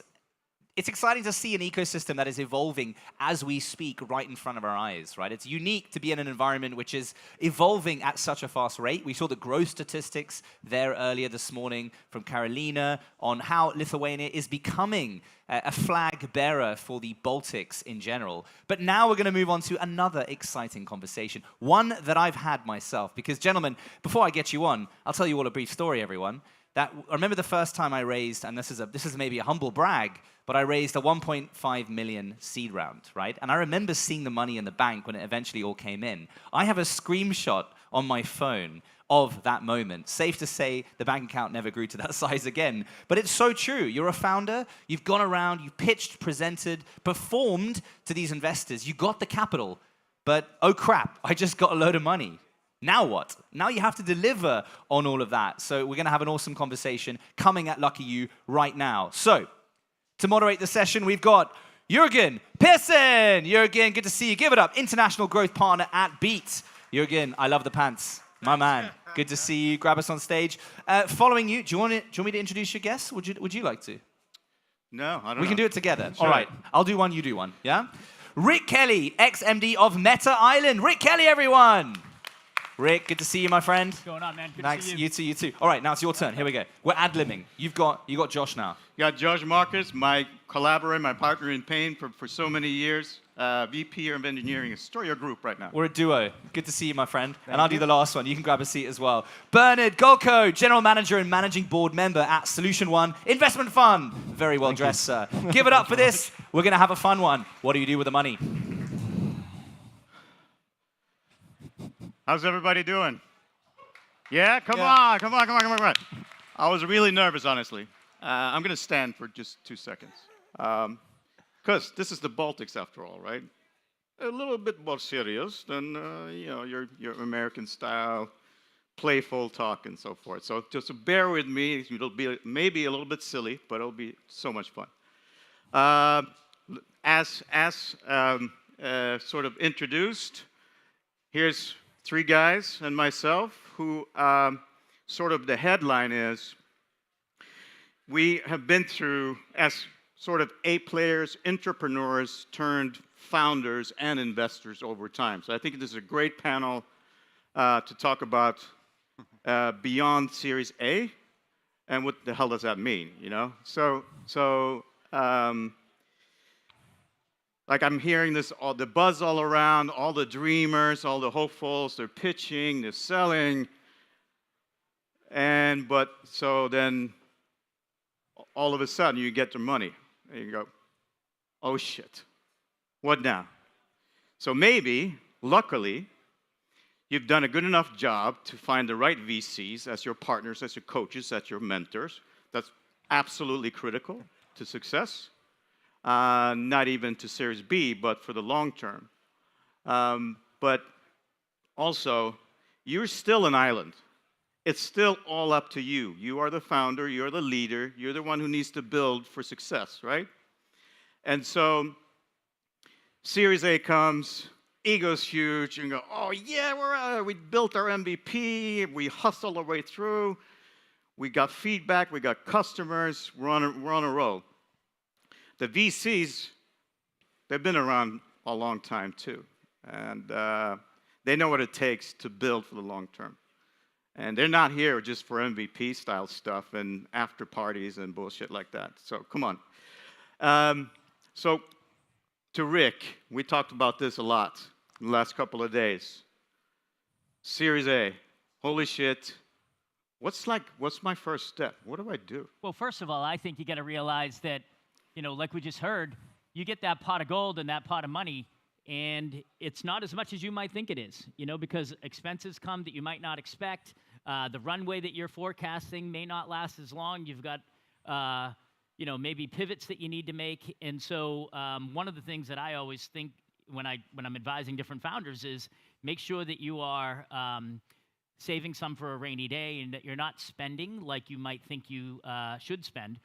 And then secondarily, like when you're raising money, take as much money off the table as you can, because if you're going out there to try and raise $1.5 million, but someone is dangling $2 million at you, take it, because it's a lot easier to take the money then, as opposed to when you really need it, and then you are running out of dough, and then you're trying to raise additional rounds of capital, and you know the numbers aren't going to be in your favor, and it might take a lot longer than you expect, and then you got pressure on yourself. So then I have a follow-up question, because this is what I've heard from other founders and startups, how sometimes, and this is contradictory a little bit, is there such a thing as raising too much money and growing complacent immediately? You know, 500,000, maybe you had a plan, and now it's 2 million. Oh, fuck, we can just sit back and party all day long. I think if you particularly, when you look at European startups, we're not raising as much money here as we are in the United States, where it's very easy to go and get a check for 4, 5, 7 million, whatever it is. So we're still talking about pretty small amounts, and if you can get the money, you take it. Yeah, okay, well, that makes sense. Okay, what about you guys? What are you thinking? I believe I will disagree with you, unfortunately. Why we're doing this? Because I believe that you need to rise as much as you need. I fully agree with the approach that there is always inadequate money on the bank account, but still, if you get too much, you will spend too much in terms of how much shares you are giving away. That's my thing about, you know, from hustler to leaders. Yeah. You know, you're scrappy, you're doing your startup, and you're a builder, right? And that's your dream. That's what you've been dreaming of doing. But it's a big shift into leadership. Absolutely. Like, holy shit, but one thing do you actually know how to use that money now? But one thing I wanted to add is basically when I was for the first time making an investment round, it was an investor from a country that knows how to do this, so basically from Tel Aviv. And this guy told me one thing. I was leading the company, and he told me that he is expecting me to do only 3 things as a leader. basically to always hire people. It doesn't mean that I need to get as much people as I can. It means that I need to be always on the market looking for talents. The second thing was that I need to promote my brand. But the third thing that actually supports your idea was always look for money. But again, getting money in the right time and in the right place, while saving for the rainy day, absolutely. I also think it's a distraction. So if you're the leader of the organization, the CEO, the founder, and you raise a certain amount of capital, but you find that you're running into trouble and you need to raise more, you stop focusing on the product and the go-to-market, and you start refocusing on raising money and establishing other relationships with angels, VC funds, what have you, and that takes you away from your core mission. Get rid of that distraction and do it up front. And you want to keep your hustle, the scrappiness as you're going and scaling your company. You don't want to lose that and become complacent. So I agree, if you can take more money, grab it now, but don't lose that hustle. Don't lose that scrappiness. Yeah. Because then you're not going to grow your business. You need to keep that part of the culture with you as you grow. Yeah, they're mutually exclusive in my mind. Yep. Okay, very good, very good. All right, so we'll move on. So in my sort of conversations and sort of coaching in certain places with new startups and so forth, and in making this big move into a leader, a lot of the younger founders tend to sort of try to emulate their coach and their mentor, or even quote Steve Jobs all day. They're just going to follow along. Of course, you're going to do 80-hour work weeks. I'm super inspiring. To me, it seems to backfire because no one's going to follow a copycat, right? No one's going to follow somebody who's not authentic. Yeah? So authentic leadership is probably super, super critical for long term. And it's a fluffy term, right? Let's be honest. So let's try to unfluff that. What does authentic leadership actually mean in practice? Rick? You want me to start? Well, I've, in my background, I was introduced, I was the MD of Ireland for my last tour of duty with the company. For 14 years, I had built sales organizations within Facebook, and including a global gaming organization. And I learned more in my career from leaders that I didn't want to emulate and didn't want to be like. Okay, that's a and good point. ensured that in my own behaviors, I didn't mimic what I didn't want to be like. So that's first and foremost. You learn from all types of leaders, good ones, ones that you don't see great qualities in, and then you form your own style. So I think that's probably where I would start. Well, it takes guts, though, right, to be yourself, Well, and getting back to authentic leadership, to me, leadership is showing vulnerability, not being afraid to be vulnerable in front of your team, admitting that you don't know everything. And as you're a founder and you're, meant to be the stoic and, have all the answers, it's okay to say that you don't and that you need support, you need help, you need good mentors around you, and not being, having the strength to do that is something that I think is a good leader. Okay, yeah. And that needs to start pretty early on even in your MVP days as well, right? Yeah. Because you'll have to be transparent and authentic. People will see that you're fake and not follow you. One of the great ways of being authentic, I didn't realize at the time, is I joined Vistaprint, was a startup I was employee number 16. And I got hired, and in between leaving my other job and starting Vistaprint, the CTO called me and said, hey, we just let all our contractors go. We're on the verge of bankruptcy. Do you still want to join us? So I took a leap of faith, being it was very big of him, very authentic, reaching out to me, telling me ahead of time before I joined, what is the actual situation in the company, and are you up to the challenge? And being transparent and honest, and he continued to be that way, was great from that standpoint. That's being authentic. Yeah. Be who you are, be transparent, be authentic. People will see through that if you are not. So that's a good, I got this feedback from a direct report long time ago, that I was, everybody loves you, you're a people person. Yeah, this is easy, right, leadership. I'm a people person, I love everybody. But so also getting the feedback, Jorgen, sometimes you need to crack up the whip. You need to be way tougher. I'm like, no, I don't. I'll never yell at you. I'm never going to scream. I'm never going to raise my voice. I am, however, going to stick to the goals, and I'm going to get rid of the people who are not performing. but I'm not going to yell. It's not going to happen. It'll look so ridiculous. Yeah. And no one's going to believe that shit, right? It's not about yelling, but still about the projection of the vision. Yeah. I can give you, like, guys, I can bring you a perspective of VC, what we are looking for, what kind of qualities we are looking when it comes to this true leadership.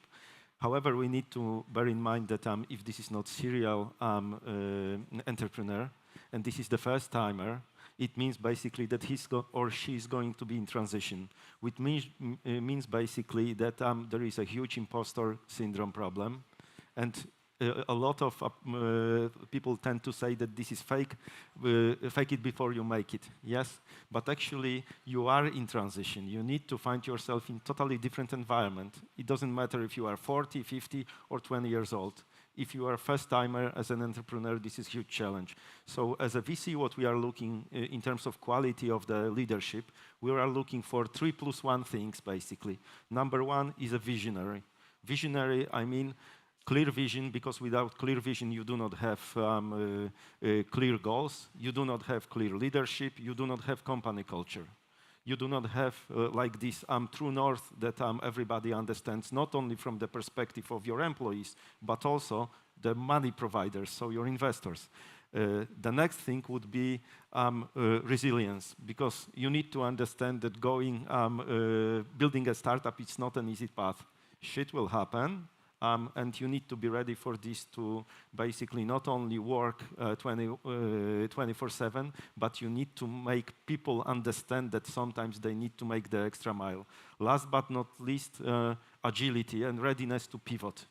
Because market changes, government change, different legislation, like for example in banking sector, in medical sector, and this +1 for me especially, is readiness to be in the trenches with the rest of the team, so lead by example.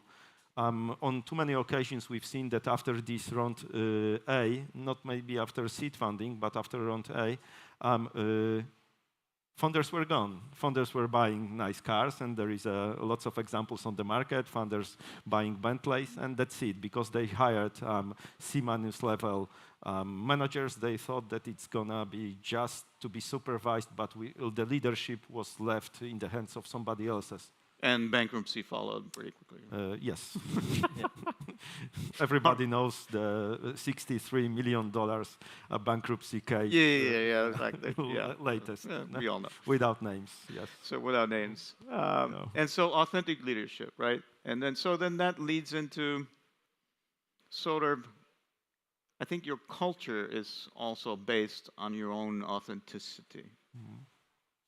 But culture is such a big word, like we talk about it, that's a fundamental to long-term success. Mm-hmm. Moving beyond Series A into B, like more than half will fail before they hit B, and then you know, what are those big pieces? And then I think the VCs are going to come back. They've seen this before. Yeah, you don't have a culture, you don't have a company. But so what is culture like in practice? If I may be pragmatic. Go for it. Okay? Because when you take a look at startups, this is just about, startups are companies, basically. This is not something strange, like a new animal. This is a company. So basically, as a VC, again, what we are looking for in terms of the culture, we expect to see what is the true digital transformation practices are being applied as a culture. So culture to have open mind and possibility to bring the new ideas. And the second thing, and I will stop with this, a culture of testing, so intelligent failure. Because failure, if it's done intelligently, if you do not put too much of the time and money behind this, it means that it gives you the opportunity to learn what not to do. And this was something that is right now, this was something that actually I learned from you guys in Vistaprint in 2007. It was a great approach that we could spend money wisely on new ideas, and there was not bad ideas. That were ideas that were either tested or not tested. Yeah, so I think that sort of relates to guiding principles. Yeah. I know that sounds like a boring term, but it's actually essential. Like Vistaprint was so good, even when we were 12 people. We talked about guiding principles already early on. And we lived by it. We and lived, I still we live by proved. it. Yeah, like test before invest was not just a phrase that was on a piece of paper on a wall. We lived it. Test before invest, apply the 80-20 principle with all your decision making, erect competitive barriers, almost like principles of non-negotiables. You can change your plan, you can pivot, build a new MVP, but sticking to those kind of things. That feels like an operational plan to me. Yeah. Like, test before invest, or, build a mode or what have you. I think culture is a little different. Like, first of all, I put very little credence in mission statements. I don't think they have values. You've all worked for companies, and could you recite what the mission statement was? No, they're a bunch of bullshit, right? Like, it's just a bunch of words that look nice on a slide so that you I think especially in the Baltics, it was, oh, this is bullshit. But what I do think has value is values. Like, what are the values we want to run the company by? I feel like that's the same. Like, for me, principles, those are the values. Okay, well, I think maybe the examples that you were given felt a little operational around how you go to, go build a team, build a product, or whatever you're referring to. I think I mean a little bit more about, how do you want the organization to behave? How do you want them either to be aggressive, take chances, take risks? That informs what the culture would be. And it also comes down to leadership. Do you live those cultures? Because you can state that this is what your culture is, but if you don't actually behave in that way, then it's going to be very transparent that that's not actually how the culture That's operates. where leadership by example comes back into play, is you will have, whether you call them values or guiding principles, you want your employees to exhibit these behaviors and do them day to day. And the best way to ingrain that culture and behavior is you as leaders doing that behavior yourselves. One thing worth adding is that the culture is not set for all of the times. It evolves with the organization, because how can you expect to have the same culture when you are 10 people working in trenches and then 100 people that you need to lead, either by example or on any other means necessary? Well, you could have a culture of fun, work hard, play hard. A culture that takes risks, a culture that gives chances to middle managers that are probably bigger than what their job title might suggest that they can handle. But like that all goes, that I think can scale from 10 people to 100 people. And you've got to have good managers that follow that vision and can impart it within their team. Well, a big way to do that is you grow and you're hiring around culture and mindset above any sort of technical ability is key. Because it's very hard to change someone's culture, someone's mindset, versus them learning some new skill is rather straightforward compared to that. It's so hard. When a culture erodes, it's almost impossible to get it back, right? It's really difficult. So hiring with culture in mind, I think, is critical, particularly in the early stages of building a company. So that sort of feeds into the next part, and that is, you got to build a pretty killer team that's totally committed, right? And we talk about A players all the time. How do you define that? And how do you keep A players, like, beyond your culture? You have your culture, you have your guiding principles, but there's going to be tough times. But Jörgen, are you sure that you want to have only A players? It means only like red personnel? It's way harder to manage A players than to maintain B players. But if you're maintaining B players all the time, you're going to be a B company. So it's way harder. But I actually believe in, like, almost, you play favorites. You play favorites with A players. They deserve more of your time because they're the ones working harder and more passionate. I think the question is, what is the definition of the A player? Good question. Because if you think we throw it out there like it's like personal, easy. I mean leaders only. You will hire only people who are like truly red, that they are focused on their targets, that they are pushing through. It doesn't mean that this is sustainable. On many occasions, actually, it's proven that you need to have those yellow personas, green personas, blue personas from the disc, that you need to have a mix to have a proper culture, and that it's like a wolf pack. You cannot have only alphas. If you have only alphas, they will kill each other. I don't know. I think maybe there's a misconception then of the A player. Again, what as is the somebody's a definition great of A collaborator, player? but are all more of a co-pilot. I don't know. Yeah. But I think I don't know about you need a bunch of worker bees, do you? You need people fit for the role that you're hiring for. Yeah, that's and A that are player. great at that. They might not be A players in your definition of A players, is. but they need to be good at It the is. role. And as a manager and a leader, you need to be also tough and authentic. And if their people are underperforming, you have to give them that direct feedback. And if it doesn't work out, you do have to let them go early, because one C player or D player can ruin a team, a company, a group of 40 people. I recently had, over the last couple of years, one person within 3 teams of 30 people. That one person dragged down those 3 teams. Yeah.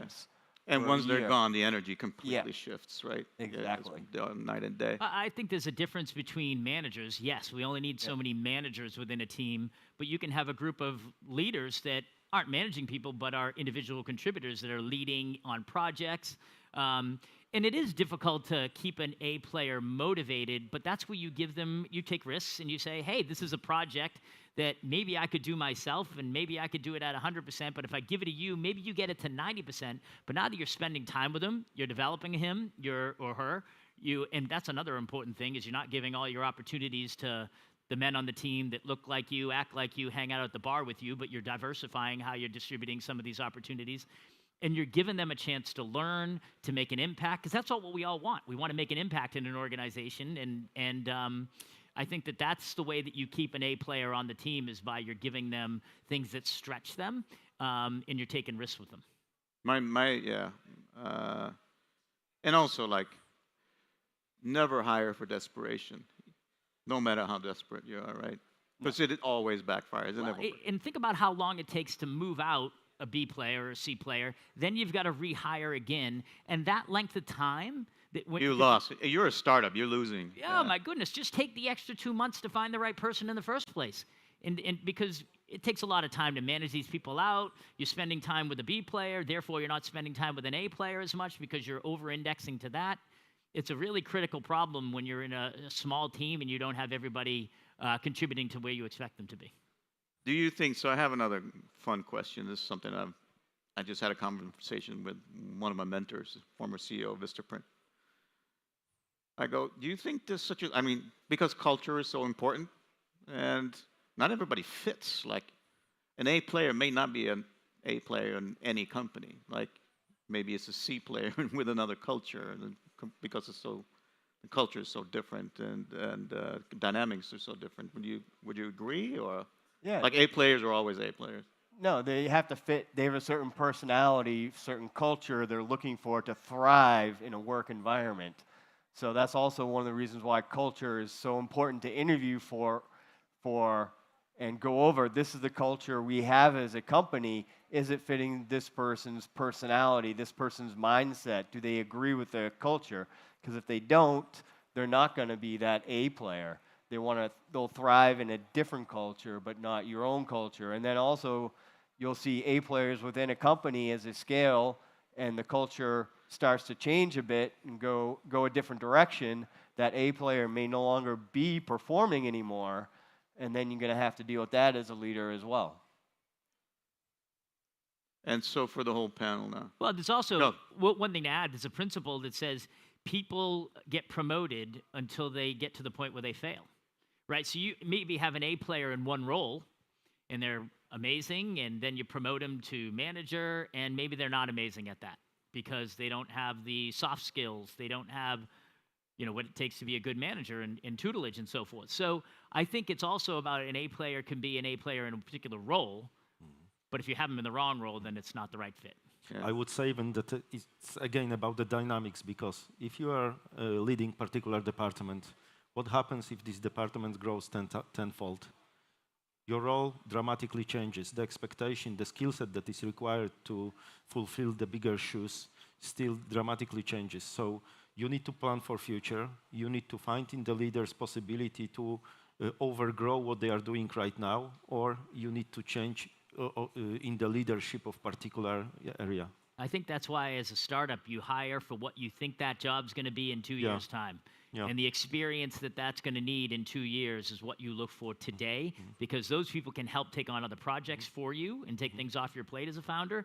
But also when the team grows to what you envision, they are still the person that can lead that. Precisely, and vision. So once again, this is how it is important from the C-level perspective, to project the vision to the team. So they know what awaits them. So they are not bored because you took two big shoes at the very beginning. Yeah. So, in managing teams, leading teams, hiring, firing, all that stuff. So what was your hardest, your toughest, like, I want to cry, I want to throw up moment in your career so far? If I may say, it wasn't even about firing people. It was about understanding that I hired and I failed to hire the right personnel. That was the biggest, because it impacts my ego. Yeah.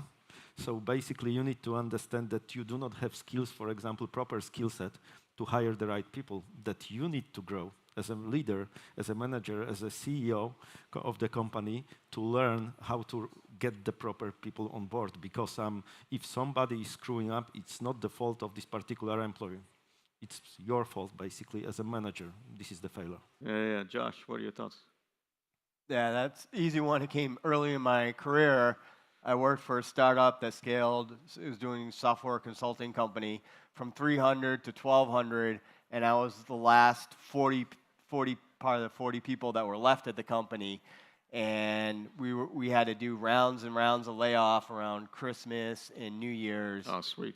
And that was just the hardest thing I'd ever done. I think I was 24 years old, and my first real experience going through that as a leader. Yeah.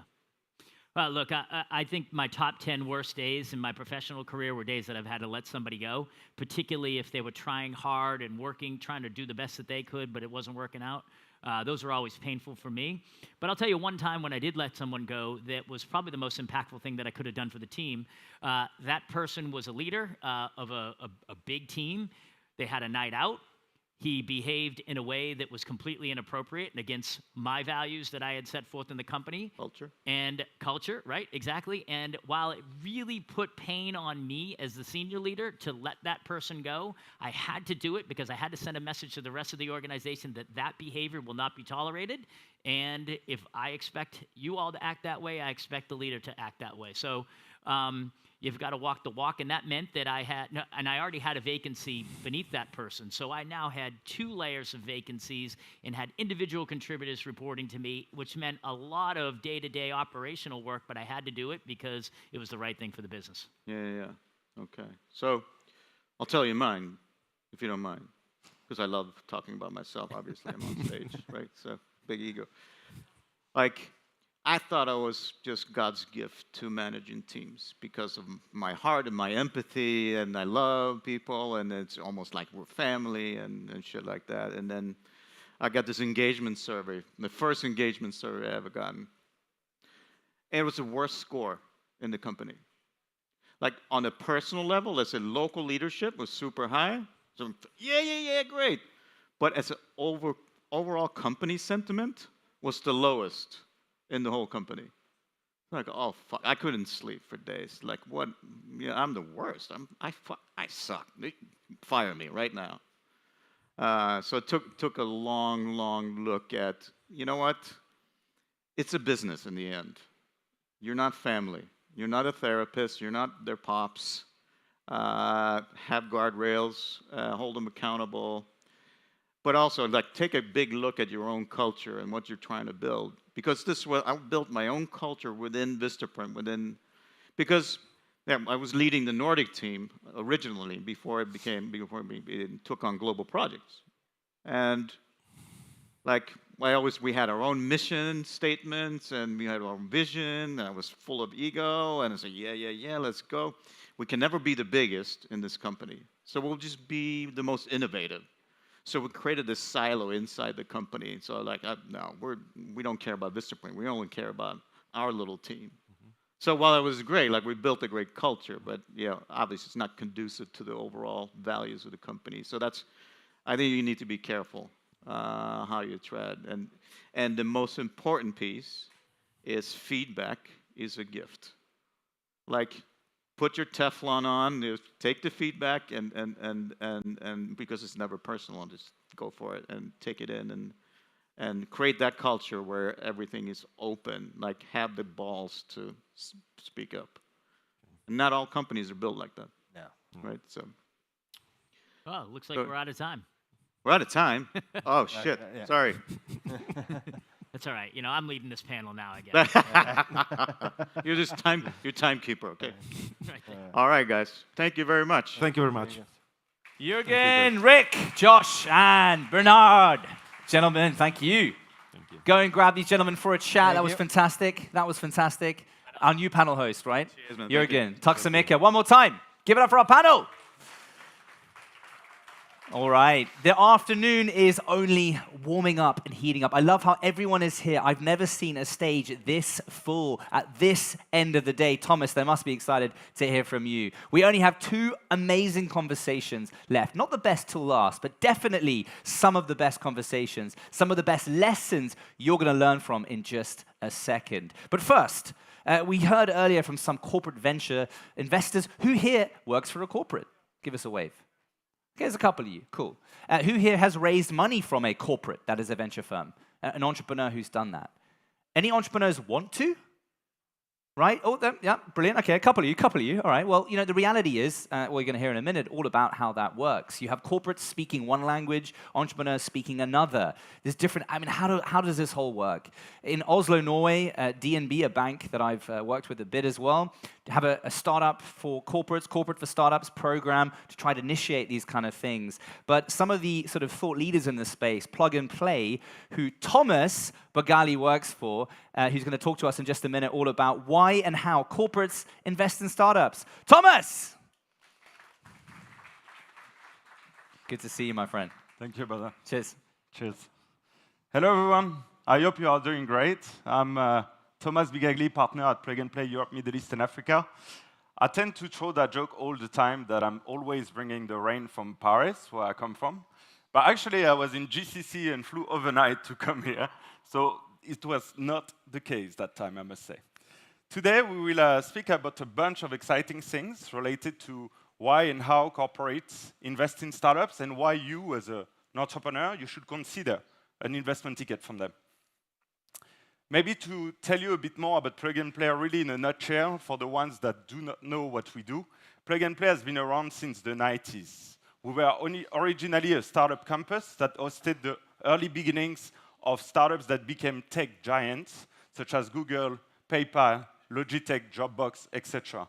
Then we professionalized our missions and grew over time. And right now, we are proud to say that we are the most active VC globally, but also the largest open innovation platform. You can see here that our expansion grew significantly from Silicon Valley all the way to Tokyo, Japan. We have more than 60 offices globally, and you can see here some key metrics. On the VC side of things, so you know Plug and Play has been an entrepreneur first. When we had this campus, the Lucky Building as we call it, our founder and CEO started investing in these entrepreneurs. So since the 90s, he has his own family office that has been investing in more than 1,500 startups, out of which we have 35 unicorns.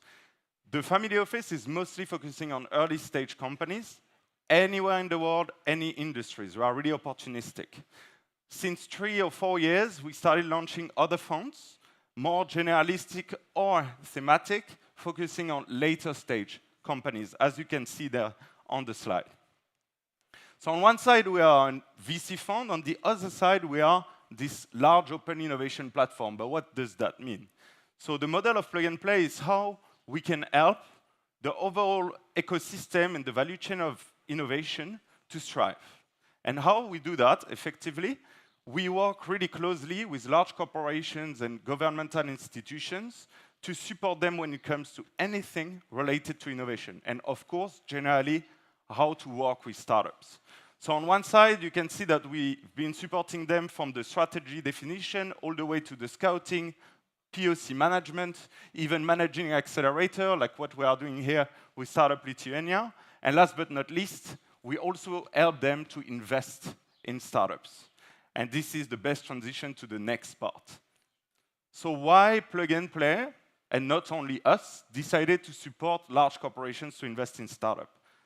You can see here that every dollar a corporation spends on innovation comes double during the recession, while for a CVC it comes triple. Why so? Is because you have a financial investment, plus the innovation that you will bring to the company that will give you a competitive edge, and last but not least, the partnership value of it. Few numbers to set the stage. I don't know if you're aware of that, but more than 70% of Fortune 500 companies, this example is for the US, but you can see that globally, they are actually active when it comes to investing in startups. The second numbers I wanted to disclose with you is you are more than 2,000 corporate venture capital arm globally. And last but not least, in 10 years, you had almost 1,500 billion that has been invested by CVC, which is enormous. To illustrate that, here you can see the comparison.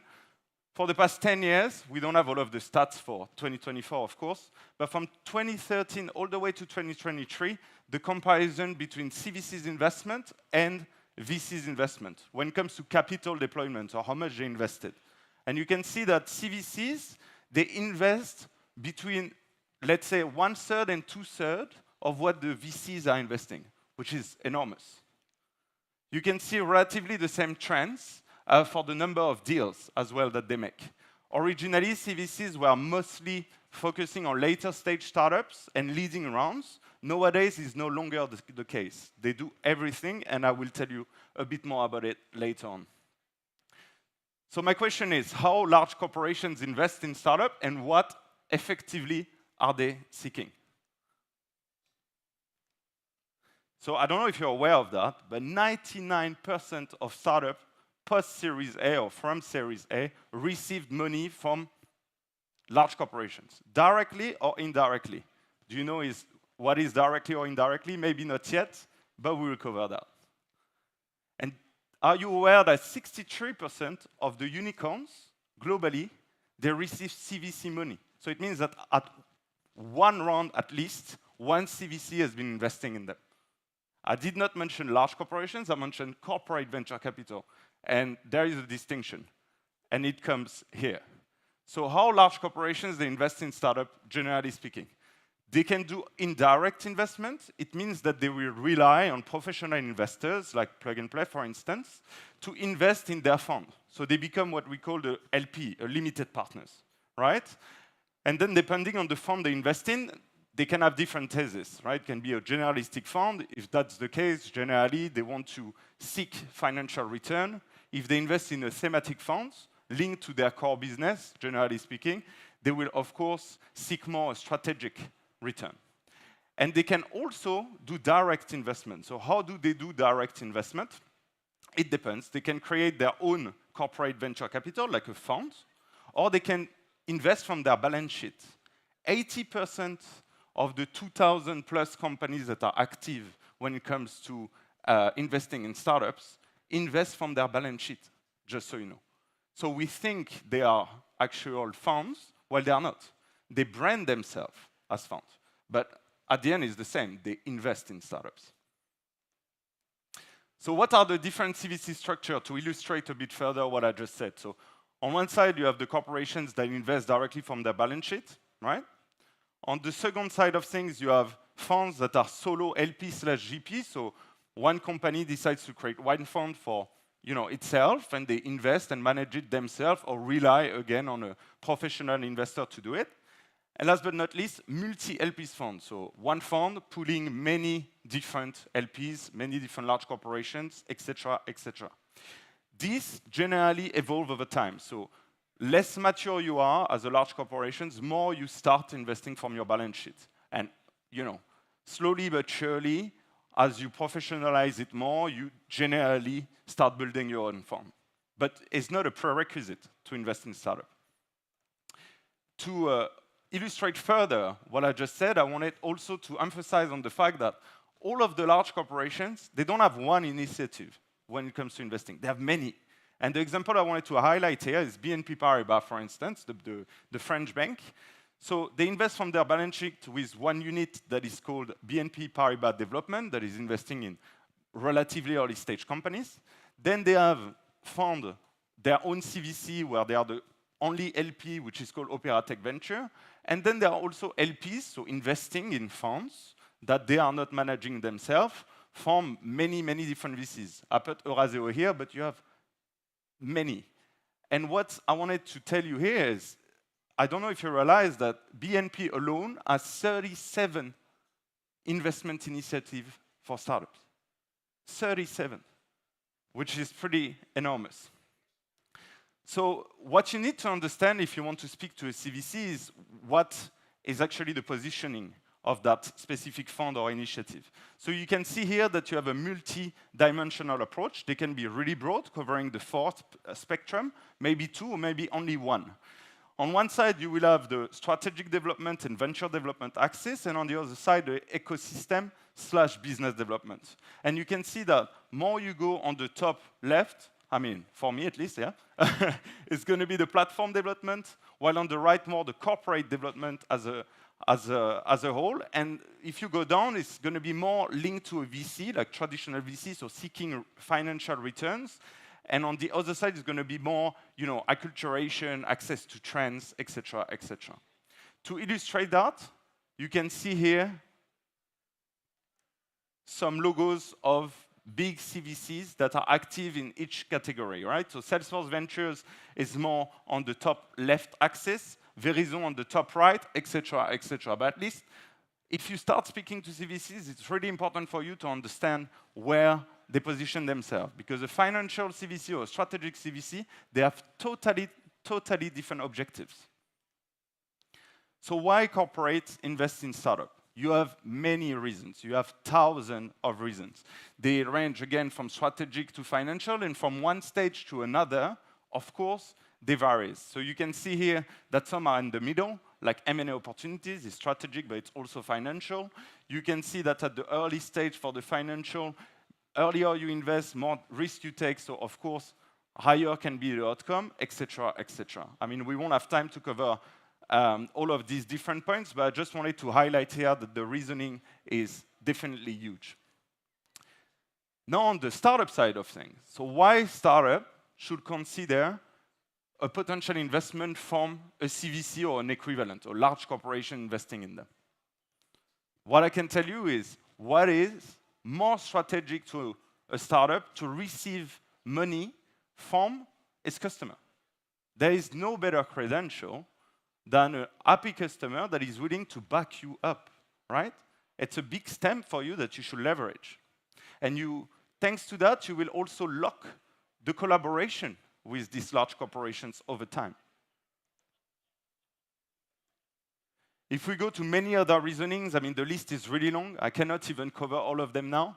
But you can see that it can go from having access to the industry, the trends, the data, to having more validation and credibility, to scaling opportunities thanks to having access to the broader organization, etc., etc.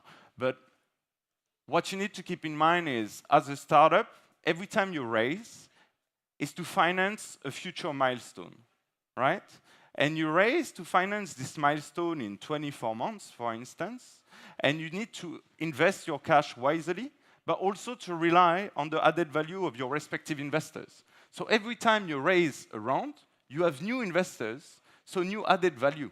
So it's really important for you to pick wisely who will be part of your cap table. And not only angels and VCs are a good match. CVCs can be an extremely strategic decision from your side. And last but not least, what I wanted to finish on is you need to diversify, pick wisely, and smart money is gold. You can see all of the different stages and typically which type of investors that you will target. And if you go down the slide, you can see that CVCs are covering a large spectrum of it. Thank you, that was it, and feel free to add me or contact me if you want to learn more about CVCs. Thomas Bogali. Thomas, très bien, merci. Thank you so much, man. I'll see you in that. One more round of applause. Thomas! Cheers.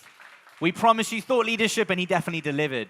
And I'll tell you a brief story that when I started my last business in Norway in 2018, it was a media business, and one of my first investors was a strategic investor. They took they were the third largest shareholder after me and my co-founder on the cap table. And actually 2 years later, they ended up acquiring the majority stake of the business. So I sold to a strategic investor. They became a customer initially, and it was just a dream made in heaven. Honestly, it was a fantastic deal.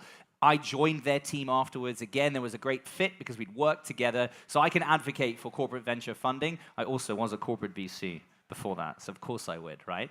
All right, friends. Now, it wouldn't be a tech conference today if it wasn't for a title or a talk on AI. Let's be honest, right?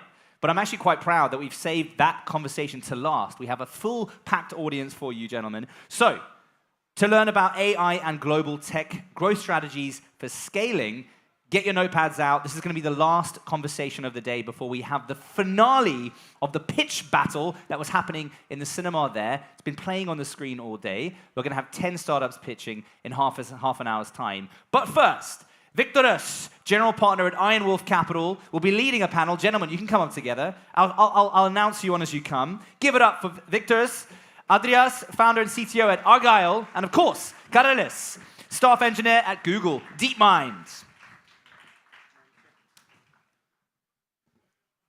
1, 2, 1, 2. Vienas, Karis, Vienas. Hello, Vilnius. Pleasure to be here. My name is Viktoras. I'm a partner at Iron Wolf Capital. I'm an engineer by education, having built my own business and now switching to the dark side and running a venture fund. Iron Wolf Capital is a deep tech and AI fund, backing companies like Pixevia, Turing College, and Lithuania.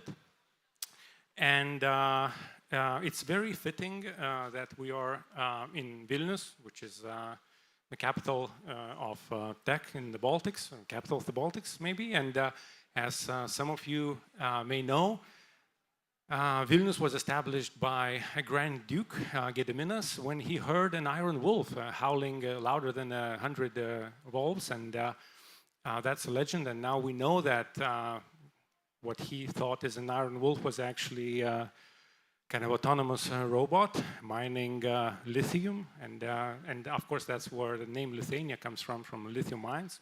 Maybe that's a story for another day. So let's maybe start with a quick question for the audience. Question number 1. Please raise your hand if you have used ChatGPT recently. All right. Now, please raise your hand if you used Midjourney to generate some images recently. Okay, some hands, not as many hands as ChatGPT. And has anyone used the Notebook LM at all? All right, only 2 or 3 hands. So highly recommend, check out Notebook LM.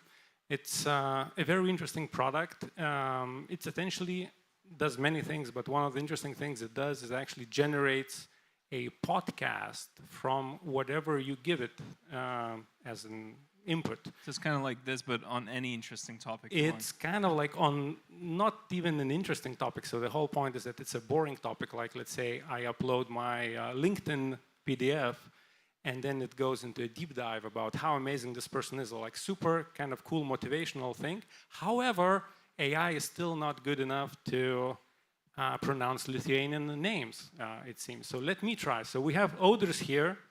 Audris is from Argyle as a founder and a CTO, and Argyle gives real-time employment data. Yeah, Argyle. Argyle, yes. Argyle, yes. And Audris is also a founder of AI Association in Lithuania. So big hand to Audris. Thank you. And we also have Karolis Misiūnas, also very AI unpronounceable name, coming here from Zurich. Karolis works at Google DeepMind, and he's building all the cool machine learning products and applications. So we had a bit of a discussion what we want to chat about, but we have to reflect the news. And the news are that OpenAI just raised 6.6 billion on something like 157 billion valuation, which maybe for Karolis is not that exciting because he's running his training and running inference on larger clusters. But Audro, what do you think funding rounds like that, like how do they impact what you do at Argyle? Do they impact your ability to hire talent? Do they kind of impact your fundraising trajectory? Well, first, I think it's really exciting because as a side effect of these rounds, we're going to get back nuclear power. So in some ways, the fact that AI models need so much electricity because of the training, we're going to get the rebirth of the nuclear power, which will mean that electricity for normal use cases will probably be too cheap to meter, the dream that a lot of electricity inventors had early on. A more relevant, I guess, example is that I think this is just the beginning. Given how much training is increasing in cost, how much more GPUs we want to use, we might see another round of 10xing this in the next few years, which is quite amazing. And also it reminds me of the telecom bubble in the 1999, right, where everyone overinvested into fiber, and we all got benefits of it. The question is, was it a good investment for them? So time will tell. Karoli, I wanted to touch base. So we spoke about Notebook LM, and I think it's an interesting kind of paradigm change. What do you think? Could you maybe give us a bit of an overview of kind of what the current models are and what the trends are? What do you think is coming? What should we perhaps expect in the future? Yeah. So first of all, I am here with my own opinions and not my employers, so take it with a grain of salt. What is changing in AI is intelligence cost is dropping dramatically right now. So we're seeing like something that used to cost a person costing actually automatic inference. Like for instance, we would have automatic podcasters talking to each other, doing notes before. Now the Gemini does the notes and the TTS model speaks them out in a very natural, emotional way that you experience in Notebook LM. So there's a dramatic shift in the cost of intelligence. And I think this is the trend we're gonna see. We see drop in prices of the tokens over the next few years, especially when we optimize the models further and when we produce hardware specifically to run these models. This is like other area that I'm really excited is multimodality that is changing dramatically. So Notebook LM is a shift in modalities. You could just ask ChatGPT to print out this dialogue, but it's pretty boring. Humans are naturally multimodal, meaning we see, we touch, we hear, and I'm hoping with the advent of new models, we'll see models that actually can draw videos that are actually pleasant to watch. We've already seen some memes online about these videos. They look pretty cool, but I'm hoping to see videos that are butter smooth, transitions, movies about things you imagined and you just typed it in and you see it. Thank you, Karoli. Audriau, from your perspective as a founder and a CTO of a scale-up company, right? So you are at the very forefront of tech innovation as a CTO, as a data company. Does it actually change how you do things other than people kind of copy-pasting things into ChatGPT and back? Or, of course, maybe engineers do some Copilot, but is that it? Or do you think there's more? Is there any more change you see kind of coming? Does that allow you to maybe fire all engineers and AI does the whole, work for you? What is happening with like scale up on the scale up side? So I think it's a really interesting question. First, no, I don't think anyone will be able to fire all engineers. And there's multiple reasons for that. But just to focus on a few more niche use cases that I think will be very interesting. I definitely agree about the multimodality side of things. But the reason I think it'll be very exciting is because right now, the way we consume AI is through a screen or a speaker. But essentially, you plug some information into a computer and get some out without actually sort of taking the information from the real world, but actually taking it from text or internet. As soon as you'll be able to run multimodal models offline on the phone or on a computer and actually capture the crowd here and show their sentiments, as soon as you will be able to get that multimodality locally, there will be a lot more use cases where AI will become challenging the current norms and changing how people live. Right now, if you're a writer, it changed your life, right? But if you work somewhere in the construction or building something, it hasn't really changed your life yet. There's a lot of these multimodalities that haven't been unlocked. So when it comes to us, as a CTO or engineers in our company, we sure use Copilot. We actually built our own AI tools. We just don't like to boast about that because I think AI is like a very useful screwdriver. It can be useful for a specific task, and you should use it for that, but it doesn't mean you need to be an AI company for that. For us specifically, we use code generation for specific code blocks that we have developed. We have developed like a DSP, essentially our own sublanguage of Python for our own use cases. And then you can use offline LLMs to actually generate code from those code blocks really well. So instead of trying to write code from scratch, we limit its ability to be changeable for your own use case. I think that has been really useful for us to debug things. And another use case is, of all things, parsing PDFs better. And people think it's a solved issue. It's actually a really difficult unsolved issue because OCR has been solved, but what hasn't been solved is the contextual information of tables. Multi-nested tables are very easily parsable by humans, are almost unparsable by computers. And a lot of useful information in finance lives in those. So yeah, we have built our own models to tackle that. So maybe following on a little bit on this, I just recently saw the news, two pieces of news, I guess. There's this company called Klarna, and they are, buy now, pay later company of Sweden, now primarily based in the US. So they recently said something like, well, we're going to replace our customer support staff, with AI. And it was like a claim where they made a couple of months ago. And I was like, okay, maybe you can do some of that. But what really got my attention was, I think, over earnings call last week, the CEO said something like, we're actually ripping out Salesforce, and we're going to rebuild whatever we need as our kind of CRM. And Salesforce is kind of this thing which once you kind of get it, you can't really rip it out. It's fundamentally the record of all the data which is relevant to your biz dev sales and maybe even the marketing. Again, from a kind of growth company perspective, do you see any of these changes? Do you advocate for, I don't know, your own company ripping out CRMs and doing something kind of in-house? So first, I would just like to say that Klarna is very good at shock marketing. Their CEO used to have an image of him doing a split in his Twitter profile, and I think that says something about the sort of content he produces there.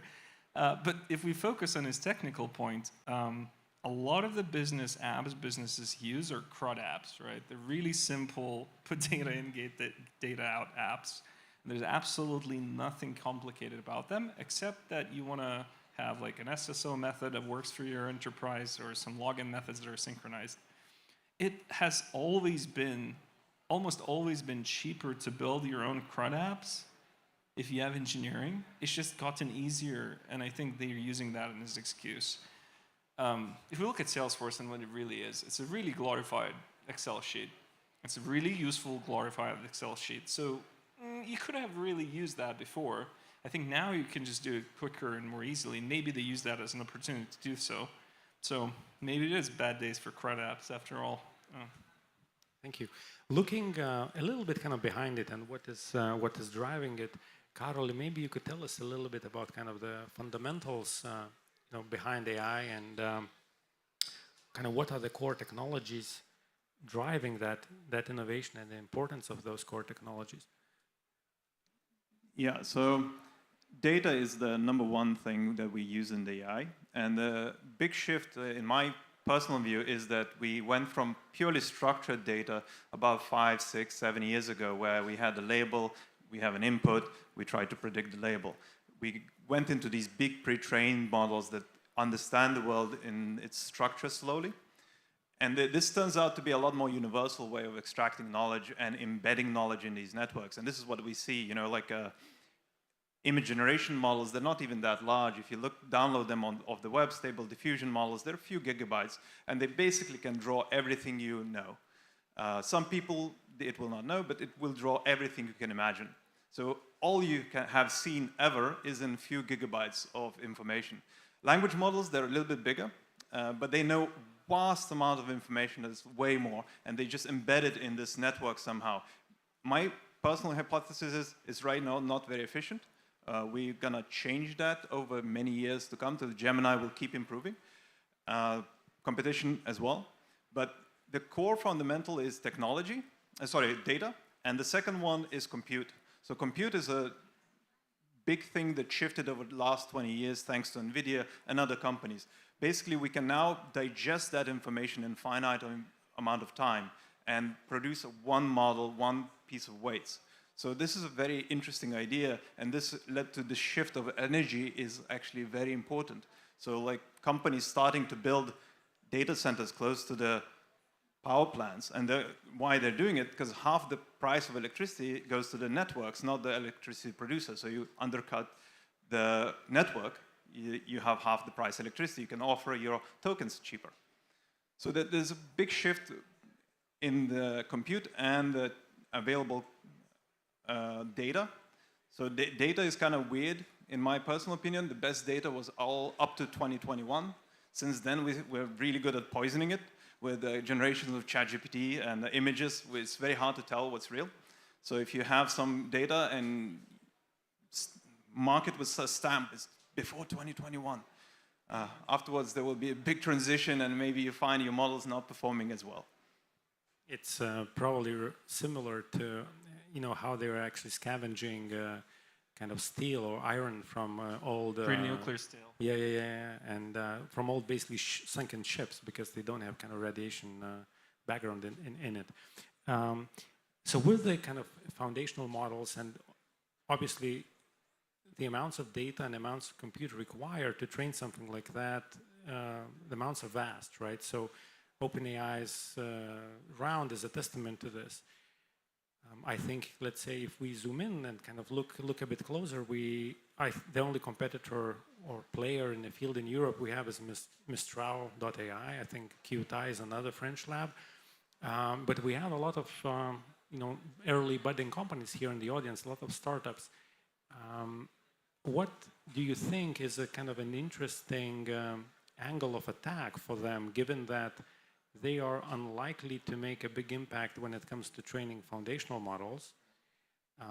They are maybe not in a very favorable position where they could get access to a lot of unique data, which only they would have.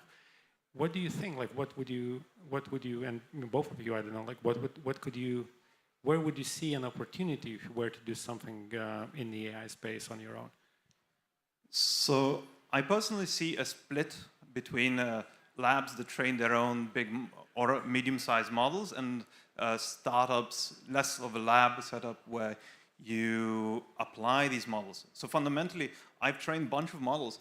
I don't know the full capability of these models. Actually, a lot of these models will be available through APIs, and you can test them yourself and innovate on the solutions and what the models are capable of doing.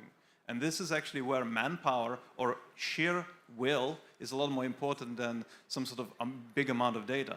So when OpenAI released their ChatGPT for the first time, they didn't know exactly what ChatGPT can do. They had a pretty good idea because they've been playing with it, but people discovered what it's useful for.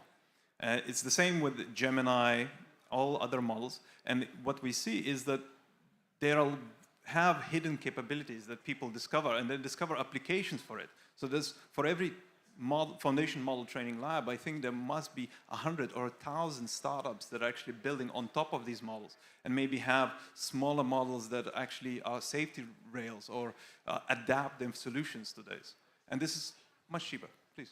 Yeah, I was going to say, for me, it's 3 categories. The first one is AI tooling. So anything from trying to essentially cost save for electricity for the models, building testing tooling to compare if your new model is better. That's not trivial. There's obviously solutions for that. The second category, I would say, is how can you take the models and not necessarily distillate them, but run them on, integer 4 kind of hardware, run them on max, basically.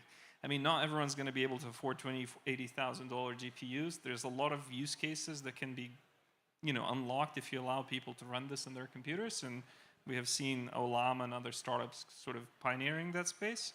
And I think the third area is just real-life applications for AI. So how can you take that multimodality, as I mentioned, and actually make it useful somewhere here, in this shop, in this office building, rather than trying to make something on the web again?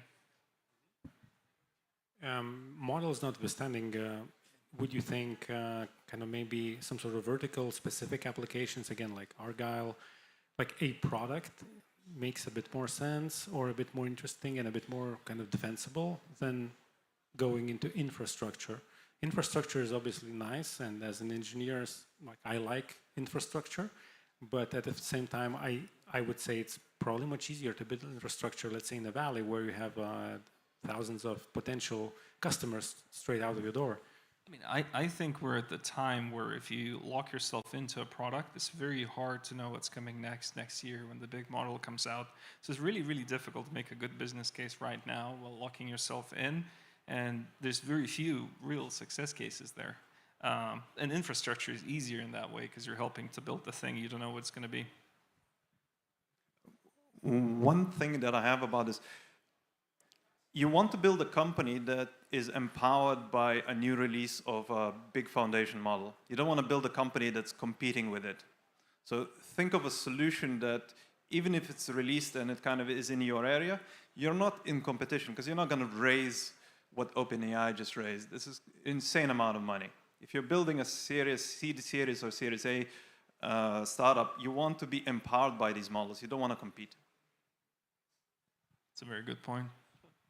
Well, maybe advice here is if you decide to build something like that, check with Karolis first, just a background check if it's worth doing or not.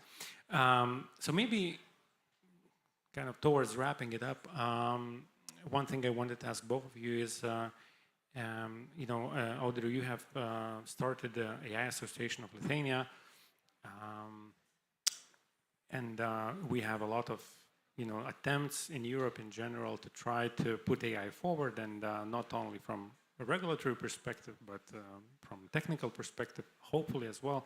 What would be your, I guess, advice or guidance to put Lithuania on that kind of technology/AI map, and more so specifically given that we have parliamentary elections in less than 2 weeks and like in a week.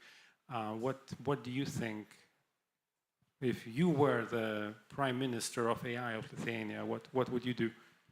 I'm going to say something controversial here. So I do think that given our security situation in today's geopolitical environment, one thing we should focus on is dual use and military applications of AI. Remove the stigma we have around that and see how that can help us protect ourselves.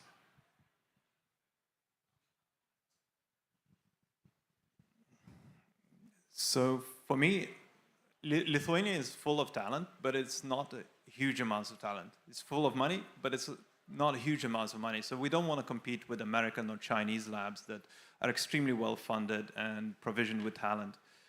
I think finding niches that are extremely profitable but maybe smaller is very interesting play for Lithuania in particular. And the reason is that big players normally don't go after these. Google will never come after a really tiny market or OpenAI. They go for these foundation models. For instance, a very interesting field that turns out to be pretty hard to do well is on the edge AI. So when you put the AI models on the watches, you put the AI models on the phones or even security cameras. These are very useful for security applications, but across the industry. And it turns out it's a very specific skill set that has a big markets, but not huge markets. And there, for instance, Lithuania has an edge. Leveraging our other strengths, for instance, I know Lithuania is very strong in other sensors and biomedical devices. AI can be not necessarily the only solution, but combined with something else, it's extremely defensible. And we have excellent knowledge in these industries again already. So leveraging that would be very, very powerful and defensible and valuable because of this. All right. Thank you, Karole. Thank you, Audrey. Let's give a big hand to our panelists. Thank you.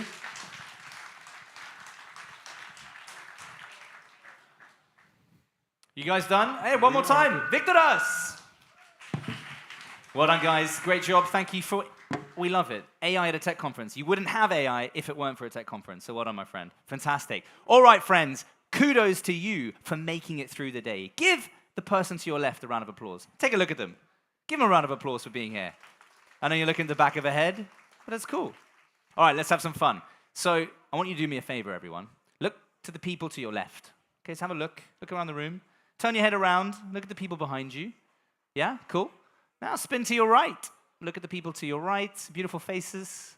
Look behind you. Okay. On the count of 3, I want you to look back at the one person you would love to invest in. 1, 2, 3, go. Who are you gonna? Don't worry. We've done the work for you. I'm just being silly. Because now it is the finale of the pitch battle. Give it up for the pitch battle. It's happening here right now. That's right. Not 10 startups, but 11 startups. They couldn't decide. The jury just couldn't decide. They were that good. So we have 11 startups pitching back to back. Then we'll finish with an amazing closing talk afterwards from Lithuania as a startup itself, from Rita. But first, and then the awards, of course, let's get them on. So the plan is this. We're going to have 11 startups pitching back to back. You better cheer for these founders. They've made it through this pitch battle competition. They've been next door there in that awesome cinema room, pitching their hearts out. We've watched them on the screen next door. It's been electric. And now it's that moment. It's that final pitch, and there'll be awards, prizes, investment waiting for the finalists and the winners specifically. So you owe it to them to give it everything to them. Now, I want to give a shout out to our wonderful jury. We have from Baltic Sandbox Ventures, Adrias, where are you? Give us a wave, Adrias. Well, the jury isn't here, so that's probably not a good thing. So maybe who wants to be in the jury? I'm just kidding. Is the jury on their way? Should I stall? We'll call him. All right, no worries. We also have from Co-Invest, Victoria. There you are, Victoria. Give it up for Victoria. You can double vote, okay? You can double vote. No worries. From Lip Band, the one and only Roberta. Roberta, thank you for joining us. It's been a long day, right, Roberta? It's been a long day. Lots of judging. Second day, geez. How many did it start with? How many companies was it at the beginning when you started? Many. 148 companies, and we're down to the final 11 right now. That's incredible. From PNP, we have Provilas, that's the one, Provilas, my man. Are you happy there, my friend? Are you warm? Do you have a blanket? It's getting a little cold. There's blankets behind there if you need. One thing that's been beautiful from this conference is, has anyone heard the birds above there? Yeah, you've heard them. It's been lovely. Birds having baths. It's been charming. And of course, Matas from Serenin. Matas, where are you? Here he is. Give us a wave. Adrias, you naughty boy, have a seat. Have a seat. From Baltic Sandbox Ventures, one more time. Adrias. Thank you, my friend. He's here now. All right, jury members, you know the drill. You're good to go. We're going to have 3-minute pitch, followed by 2-minute Q&A from our wonderful jury, okay?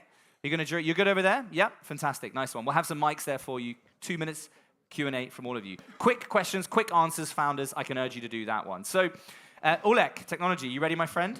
All right, friends, let's have a little quick test of the audience's cheer for the first startup. So, on the count of 3, I want to hear your cheer. 1, 2, 3. It's good. Keep cheering for Oleg Technology. Good luck.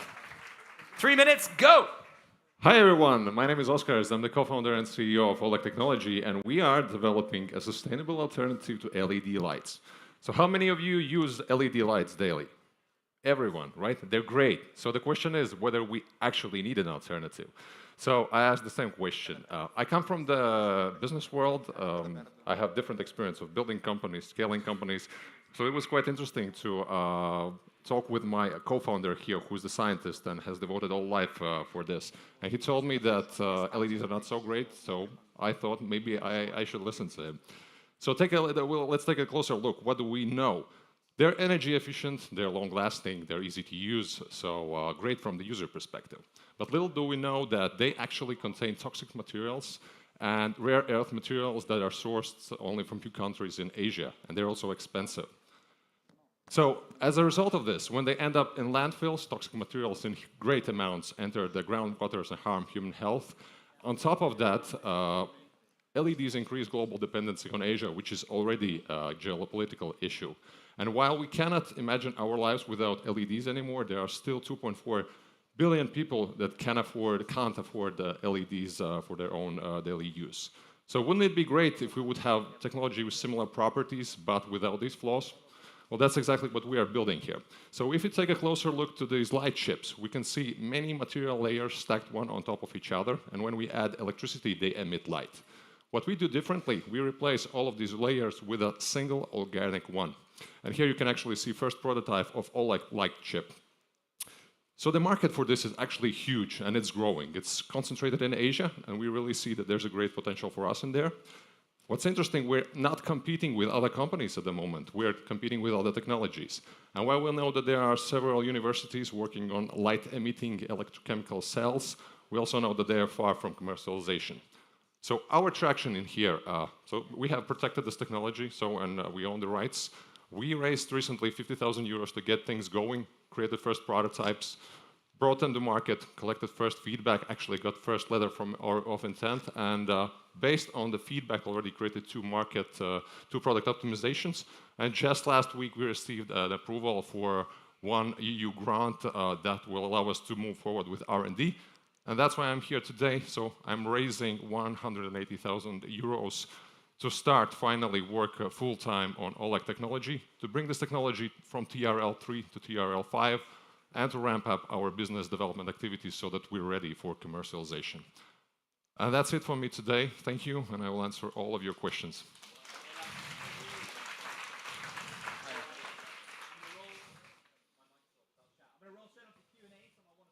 And 2 minutes. Oh, here we go. There we go. All right. Who wants the question? 2 minutes counting down. Obviously. Hey. There we go. Okay. Not good at tech. I'm a lawyer. So you said you already have your rights protected. How? In what way? Do you have patents? Do you have trademarks? Yeah, we have one patent already registered, a few of them pending already, so the process is started. In which markets do you have? Latvia at the moment, and then we're proceeding Canada, USA, and a few of them on the roadmap. And so from Latvia, you're expanding to EU, or is it like a local? Well, we'll see. Actually, the markets are huge, and the interest is from many markets. We would like to start with Europe, and then most probably continue to US, and yeah. Do you have a timeline for that? Last question from me. Sorry? Do you have a timeline? When do you want to have a patent in US? Well, I think we can talk about it later. Let's do it. Nice one. Follow up. Yeah, you didn't mention anything about the sales cycles and how long does it take. Do you have any idea on how you would be doing it? Yeah, good question. This was the question asked previously as well. I didn't put it on slides on purpose because we are very early at the moment. So we need to get to the TRL5, and we think that one of the ways would be selling the license for the large players because they are dominating the market. If they do not pick up the technology as fast as we would like to, then we will most probably start to produce them in some quantities ourselves. Since the production is so simple compared to existing technologies, so we're basically will be using spray coating technique for these layers because they do not need to have to be such perfect, such thin, right? So we'll see. At the moment, we see that it's rather licensing or actually. You know, that they not only they should like you, they should be afraid of you if you want to grab attention, right? Of course. I think we're finishing ahead of time. Wait for the gong. It's going to hit. Ready? 5, 4, 3, 2, 1. There we go. Well done. Good job, my friend. Great pitch. Thank you so much. I'll hold that one for you. All right. So we're flying away. First pitch of the day. I wonder who's going to win. We'll find out soon, though, because we got 10 more pitches. Not 9, 10, because they couldn't decide. They were so good. Let's move straight on with that. All right. Next up, give it up for the one and only Paul from Kaisense. Good luck, my friend. Thank you. So, hello, my name is Paulius Velesko. I'm the CEO of Kaisense, and we're building a sports lab that fits in your pocket. So in competitive sports, tiny changes can be the difference between winning and losing. And in order to get ahead, athletes and coaches are turning to data science to get that competitive advantage. So in order to do data science on sports, you need biomechanical data. And today, this data is being collected maybe once a week, maybe once a month, in specialized rooms using specialized equipment. So basically, you're missing most of your training data, right? For the data that you do have, the data needs to be analyzed by the coach, and this is a very time-intensive endeavor. So most of the data actually ends up not being used at all. And by the time that you deliver that feedback to the athlete, so much time has passed from making that mistake that the feedback is no longer effective. So at Kaisense, we want to fix all three of these issues. So what we're doing is we're building a sports intelligence engine. So by analyzing, by leveraging deep learning, video-based motion capture, and millions of hours of sports footage, we can develop a biomechanical model for each individual sport and then we can use this model to review your athlete and deliver you feedback in terms of your athlete's technique and physical performance and see how they compare to like Olympic gold medalists. For the data acquisition problem, we've developed a set of sensors that you wear on your body, and we're now able to do motion capture without the use of camera. So you can use this tool in your daily training. This tool feeds data into our application, which then delivers advice and feedback and analysis to the athlete and the coach in real time using video, audio, or even haptic feedback. So by targeting universities and professional teams, we are targeting $100 billion US market.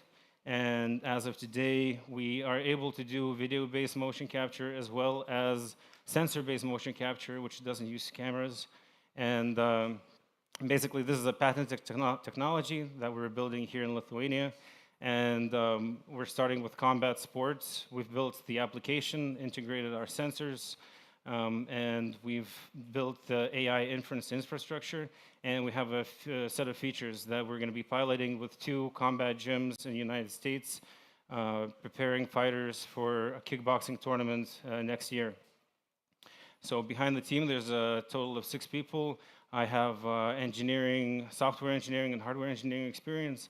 My co-founder, Elvis, is a product development person with a previous exit, and our AI lead is also a previous co-founder, and he's a specialist in analyzing human motion using deep learning. And we're raising 650,000 euros. Kaisens! All right, jury, 2 minutes. Over to you. Fire away. Short answers, short questions. Thank you. Who wants to take it? Okay, I'll take the first question. So, Paulius, the first time I saw you in Textile in Riga, you had this opening statement. Whom do you want to punch today? So my question would be about competition. The major, developers of all sorts of sports devices, data trackers, like, I have a Solar Ring also. I mean, it's different, but big manufacturers, established companies, how are you going to disrupt them? So in terms of competition, like the wristwatches and rings and stuff like that, these are not direct competitors to us because they focus on just gathering certain data points about your biometrics. It doesn't really tell you anything about your overall physical performance or technique. And then there's other bigger sports companies that are focused on team sports, and they analyze the athletes at a very, granular level. Basically, they're showing up as dots on the screen, and they don't focus also at all on the human pose and like micro optimizations that you can do to the athlete. One more question about money, how you will monetize it? So we want to. Sure, we have like a B2C option for athletes to buy it for themselves, but our primary target is basically US universities, professional teams, and doing B2B sales. Sure. Hi. So very glad to see you. And what's the go-to-market for this? So right now we have like 50 LOIs with different gyms and athletes in the United States. So we want to start with athletes, and athletes in these universities and professional teams, they have a lot of, sway decision power on influencing what kind of software and hardware they can ask to be purchased for them to increase their training. The gong is gone, my man. Paul, great job. Give it up for Paul, everyone. I'll take the clicker, my friend. Thank you so much.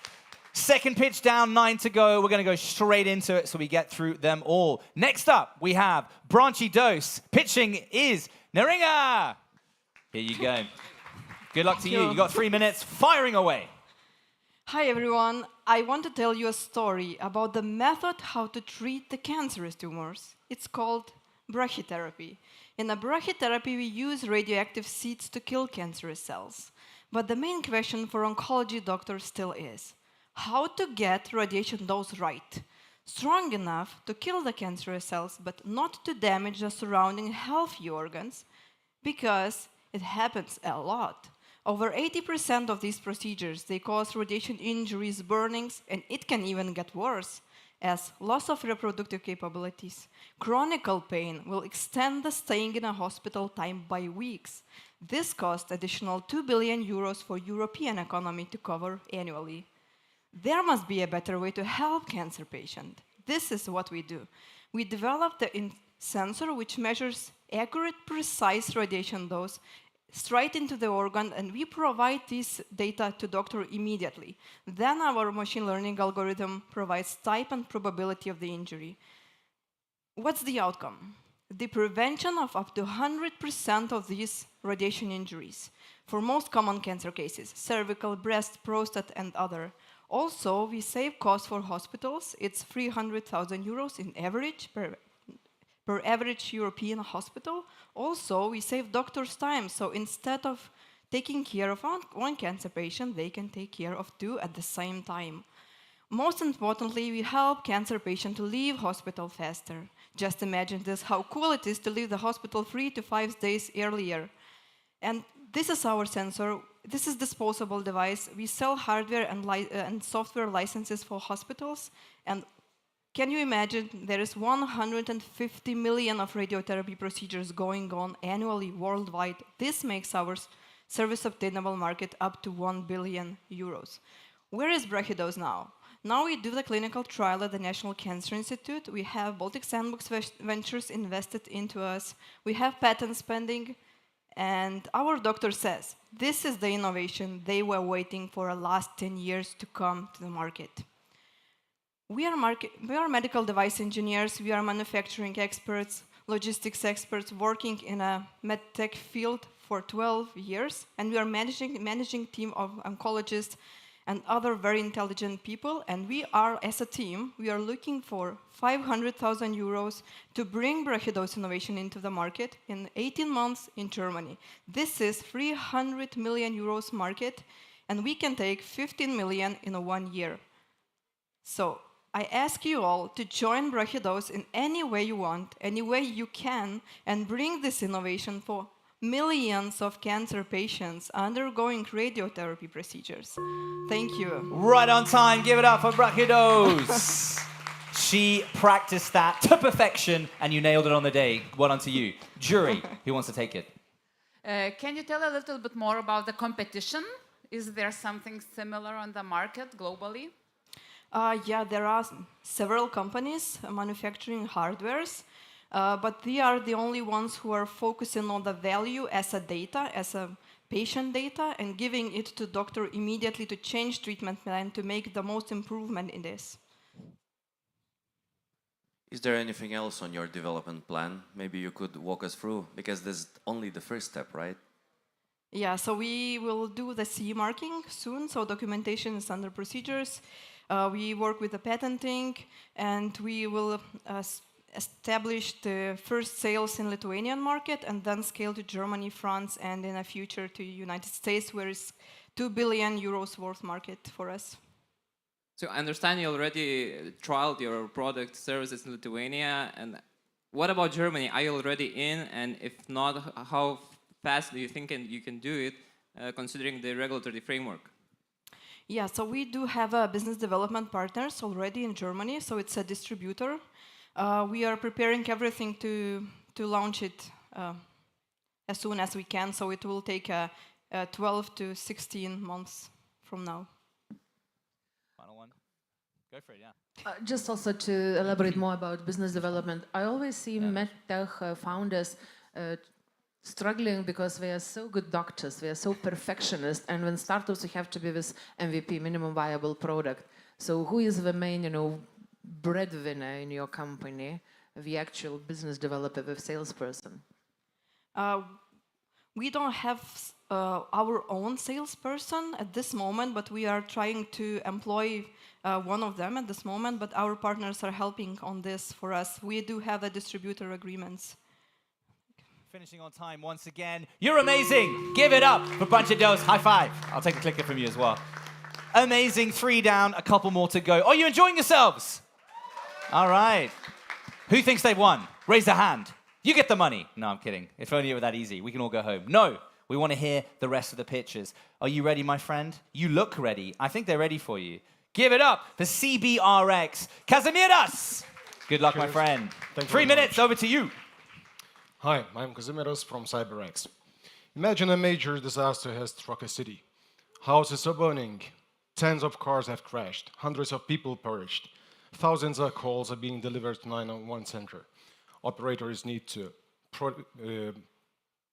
deal with those calls, they have to understand what happened, and they have to dispatch first responders accordingly as soon as possible. That's exactly the same what's happening in cybersecurity operations centers around the globe. In fact, we have a photo from one of them up there. And analysts are overworked, incidents are missed, millions of euros are lost each day. At CyberX, we are here to fix that. Our solution collects information from various data sources. It identifies the cyber incidents, automatically analyzes them, produces step-by-step incident handling recommendations for the cyber first responders. Similar to security operations centers, one would say. Well, kind of. We do it faster, cheaper, and better. Our business model comprises of 3 income streams: monthly subscription fee, credit packages, as well as customer onboarding fee. We target financial and other regulated industries.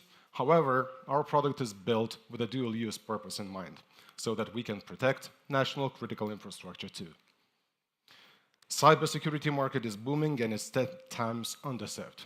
It continues to grow 24% each year, and on top of that, we are using state-of-the-art technology which is poised to revolutionize the field itself. Since introducing our product to market this summer, we already generated first 5,000 euros of MRR. To continue building something even more incredible and to accelerate our growth, we are looking for pre-seed round this year. Our clients are usually dealing with cyber threats with their internal teams or by hiring security operations centers. That's expensive and slow. We offer a much better service for a fraction of the price. Since we already found a way to automate the security operation team's work, next we are going to flip the industry of threat hunting with introduction of synthesized cyber threats. Next, we are going to introduce our own cyber agent, which is going to evolve together with the lightning-fast AI industry itself, automagically. Our team is our greatest asset. With decades of experience in cybersecurity, entrepreneurship, and technologies, we are well positioned to make this vision a reality. We are fortunate enough to have partners and key players both in the industry as well as the government sectors. And now we invite you to become part of making the history of cybersecurity industry together. With that, I thank you for your attention, and I'm looking forward to your questions. Right on time once again, Kazimieras. Jury, you know the drill. Drill him. Okay, I will drill you. Please. Or grill. So probably this is like the first startup which I've seen who has been to almost each and every accelerator. So I'm grilling now, you know. Are you like staying in the same grade and you need to repeat the training? Or you received some different, you know, skills at each of the accelerators and the programs? Yeah, great question. Thank you. So we've been to 2 accelerators. So one was focused on dual use, and we were gathering industry knowledge there.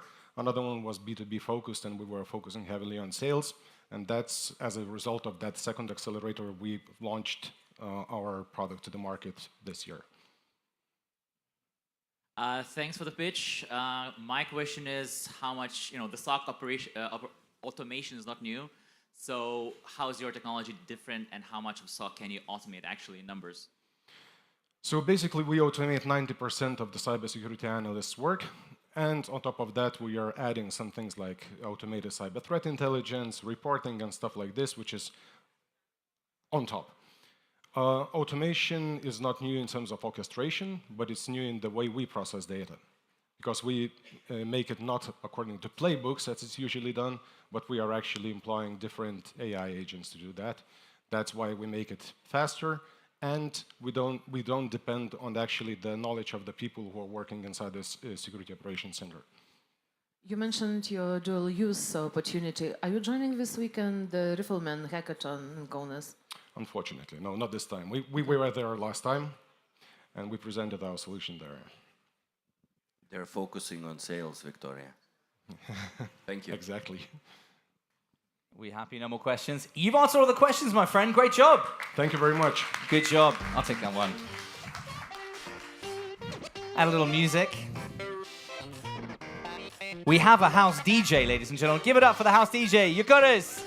That's right. We got to use the DJ if we have one. We're going to be an exciting DJ later this evening at the after party. But before then, we've got to get out of this way here. So let's move on with the program. So we've had 4 pitches already. I wonder, are there any favorites with our jury yet? Any ideas? Who's going to have it? Who's going to win it? Well, let's get up our next pitch. That is Lucid. And pitching is Yevgetnis. My friend, good luck. 3 minutes. Hello. Oh, it's loud. I'm Vitanis from Lucid, and we provide service as a software for enterprise customers and contact centers. And 300 billion industry is transforming really fast. It's all about automation. But did you know that 94% of people don't use English as a primary language? And AI, it's actually expensive, especially for the cost-saving part. And to provide good AI solutions, you need to understand the basis of the call. It's timing. In conversations, it's super important to capture when the question is happening, how to answer, what is the right resolution, what is sentiment, and how to run upsells. And sales triggers, how to react to be more productive.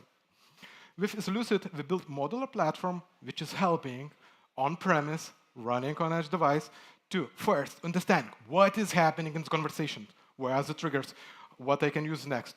From recordings, we are moving to live assistants. So when you're on the call, you have assistant helping you. And last but not least, portion of the calls don't need a human interaction. Voice bot to help you. And it's running. So we are focusing on addressable market of 100 million euros. We started with Baltics and Scandinavia next, and moving to other than English-speaking countries, with telco, insurance, and other utility sectors as primary target for us. And we believe that for the service as a software, a winning combination is on-device plus on-prem to get secure and cost-effective solutions.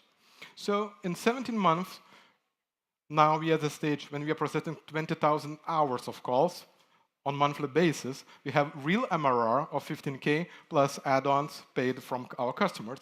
And we have a waiting list which is bringing us to MRR 20K plus, 25 optimistically in November, and pipeline already of waiting customers of 1 million euros already here in the Baltics. So we started with direct selling, polishing the product. Next, we see from the market what is needed both for Scandinavia and Baltics as an add-ons, so we could serve our customers better. And then it's about the scaling. Scaling with focus on other than English, multilingual solutions. We are OGs in machine learning before it was cool. You know IBM Watson. You know that we can deliver in the terms of the sales. And the most important, what we are doing next. Now we are closing our current pre-seed round. And next, we want to reach a pessimistic MRR of 50K by December, end of December, and then to move forward with 2 million seed round. So I'm open to your questions. Well done, you. And questions we will have. Jury, who wants to take it? What's your business model and the pricing?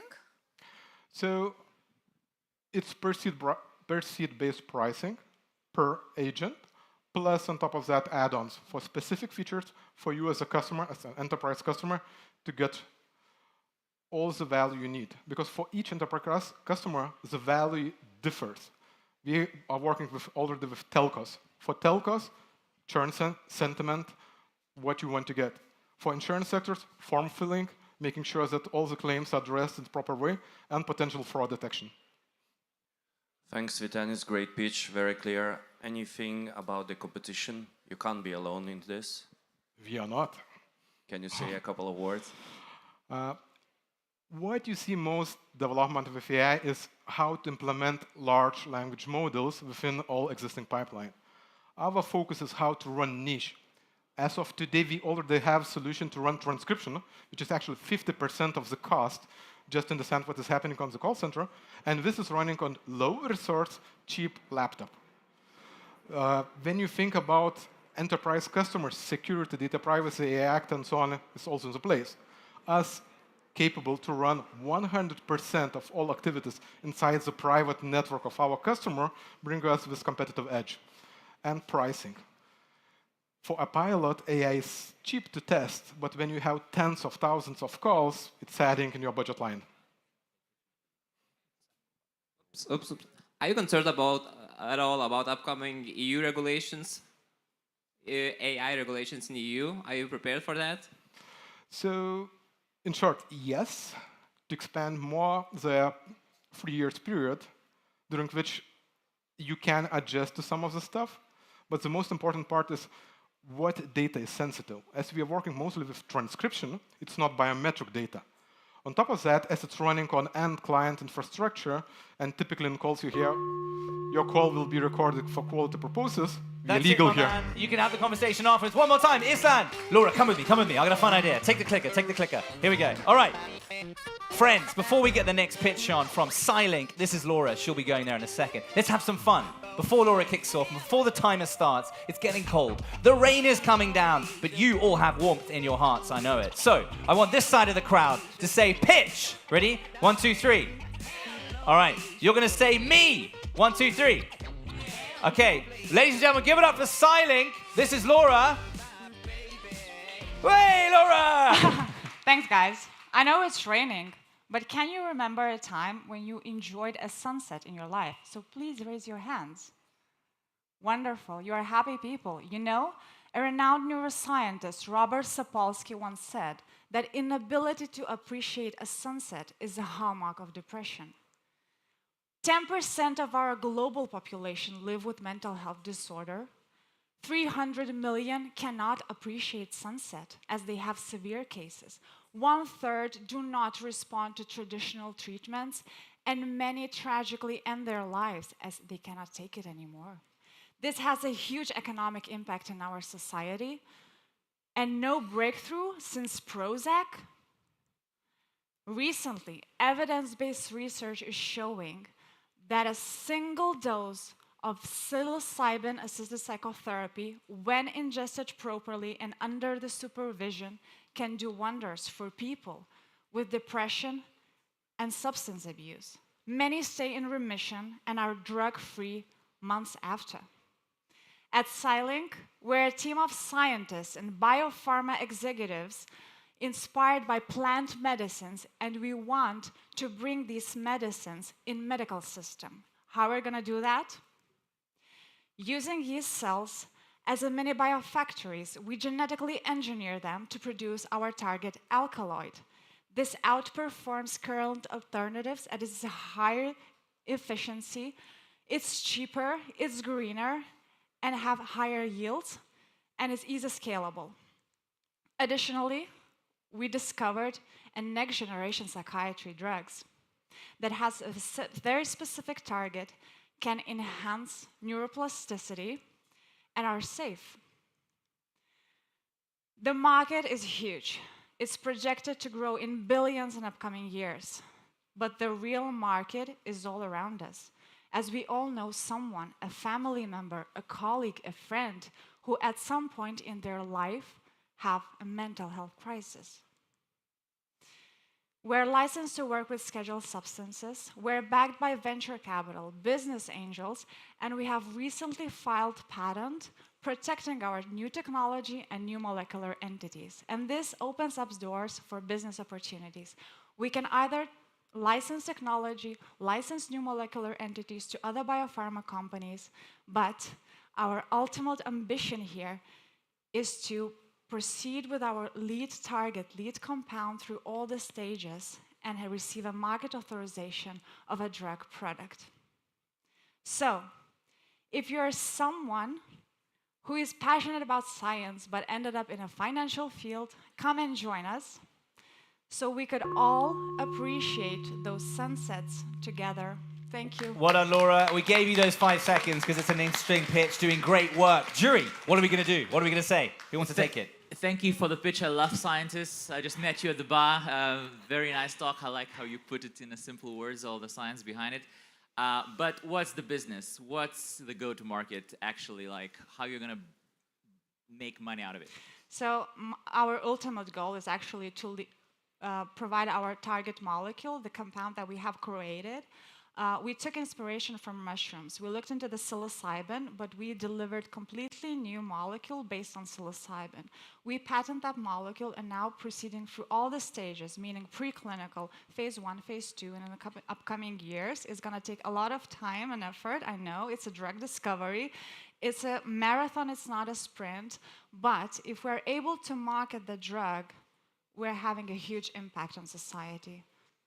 Thank you. The roadmap you just defined looks that you need a very patient capital. Is that right? Yes. Or when do you plan the next round? Because the first one, I imagine, is only for upcoming, I don't know how many months. Yes, so the upcoming round is only for preclinical stages to actually gather more data, preclinical data in vitro cellular screening and in animal screening, and then with that data actually enter a seed round in a year or two to raise more capital. And you know how it is.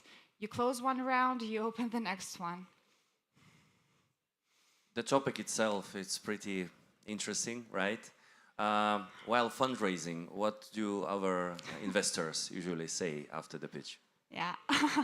Do I have any samples in my pocket? No, I don't, unfortunately. No, but we're very medically precise. I said from the first that we have to be very, very cautious about what we're building here. We don't want to engage any, momentum around this because there's a lot of shady things happening underground. We don't want that. We want to have these medicines in medicalized system. Now, Laura, well done to you. High five. Thanks. Good job. I'll take that from you. And Laura later will be doing samples at the bar. I'm just kidding, Laura. No, you're not going to do that. It's not legal. It's not legal. All right, listen, friends, we're halfway through. Give it up for the first half. All right. Jonas, in a second, my friend. Whoa, 1 second, Jonas. We're going to bring you on with something slightly different. All right, friends, we need to warm up a little bit. So all the people on this side over here, do this. Right leg, left leg. Try to get it in sync. Okay? Keep going. Keep going. All right, I'm trying to warm you up. You guys, I'm making this up on the spot, friends. This is that. Ready? Keep going, keep going. Keep going. That's beautiful, isn't it? All right, keep going. Give it up for the next pitch. Sec Vision, Jonas! Good luck, my friend. Yeah. Are you warmer? You feeling good? Oh, yeah. Hey, everyone. I'm Jonas. I represent SecVision, ultra-fast DNA sequencing service. So to conduct fundamental research and to apply it in creating better medicine, food, fuel, or new materials, we have to manipulate DNA. We need to read natural sequences as well as validate synthetic sequences. And services like these are usually outsourced. But here's the problem. The services that are available now, most of them are slow. Once you get the data, you still need to do the analysis yourself, and even the data is not always rich. So here we come with the solution, a new sequencing service, a new hub that's customer-oriented in creating comprehensive services for your specific need. So if you choose SecVision as your sequencing service, you get the results in 24 hours, and the tailored analysis is also included. And finally, the data is more rich. So instead of only DNA sequence, you get chemical modifications as well, for example. So our revenue strategy is B2B. We're focusing on long-term agreements, and we're targeting scientists working in any molecular biology lab. This could be academia, could be startups, companies, and we use pay-per-use model starting from 15 euros. Now, we already have traction. In the first 3 quarters of this year, we have more than 50K in revenue, and our active user base is growing, and we're still operating in Vilnius area, so that's only from around here. Now, our go-to-business strategy started with personal connections, and now we're using targeted approach, where we're specifically targeting decision makers in the labs. Then we're going for an agreement and installing a Dropbox where they can just pour their samples in. After this follows basically social media campaign targeting not only decision makers, but the people actually working in the lab, so they see us. And of course, the final step is to innovate and move into other markets, big markets like healthcare and agriculture. So in this way, we could reach around 8 million euros in revenue per year. And we have team built to achieve this. Besides our background in various sciences, we have IP filing experience, data analysis, biochemistry, and project management as well. So we launched in 2023, and now we are innovating. We have currently 1 tailored service available. By the end of the year, we'll have 5 more. And most important of all, we're conducting research, exploring other ideas and their patentability and feasibility. So our goal is to basically increase our income tenfold next year. So we will be raising 500,000 euros next year. That's when we will open a round, and so we're starting to talk about it now. But also currently we're looking for other startups and companies, basically anyone working with DNA or something alive, and I'm almost sure we can help you. So we'll be glad if you can Well done, contact us. Jonas. Give it up for Jonas, everyone. SecVision. Jury, who wants to take it? Who wants to take the first punch? Well, thank you for the presentation. I really enjoy that we have so many scientific startups on the finals this year.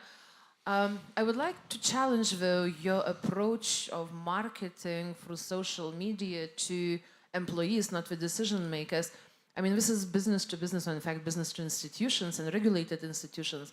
Have you thought about partnering with someone, not just, as you just said at the very final, but for the actual sales, for getting into those big names? Yes, of course, it's one of the approaches. That's what we're doing now. We have 4 big names working with us at the moment, as I said, from Vilnius. By social media, I meant contacting people at the workbench who are actually doing the experiments, so they hear about us and they go to their superior, hey, look, this is the same thing we do, just better. Let's contact these guys, something like that. Just sorry, from the beginning, you work with DNA of people, of animals, what? Yeah, so currently myself, I'm trained in microbiological So is it people? DNA. Is it like natural persons? And if so, you store the data on Dropbox with your partners. Do you think it's a secure place for really hardly protected information? So the current model is we're accepting data about microbes, synthetic DNA, nothing related to an actual human being yet. So I think this model works for now. And if you think this way, like anyone can come to a lab and steal something anytime. So it all comes down to like how honest we actually are. And I believe most of them are honest. Final question. We'll finish it at that. Jonas, great job. Thank you. SecVision. Well done, my man. I'll take that from you. Thank you. All right, friends. Now, this pitch battle didn't start right now. It started yesterday, 148 pitches. So I want to give a shout out to the team that have been organizing all this pitch battle. They're putting lots of time and effort and energy to make this thing happen. Give them a big round of applause.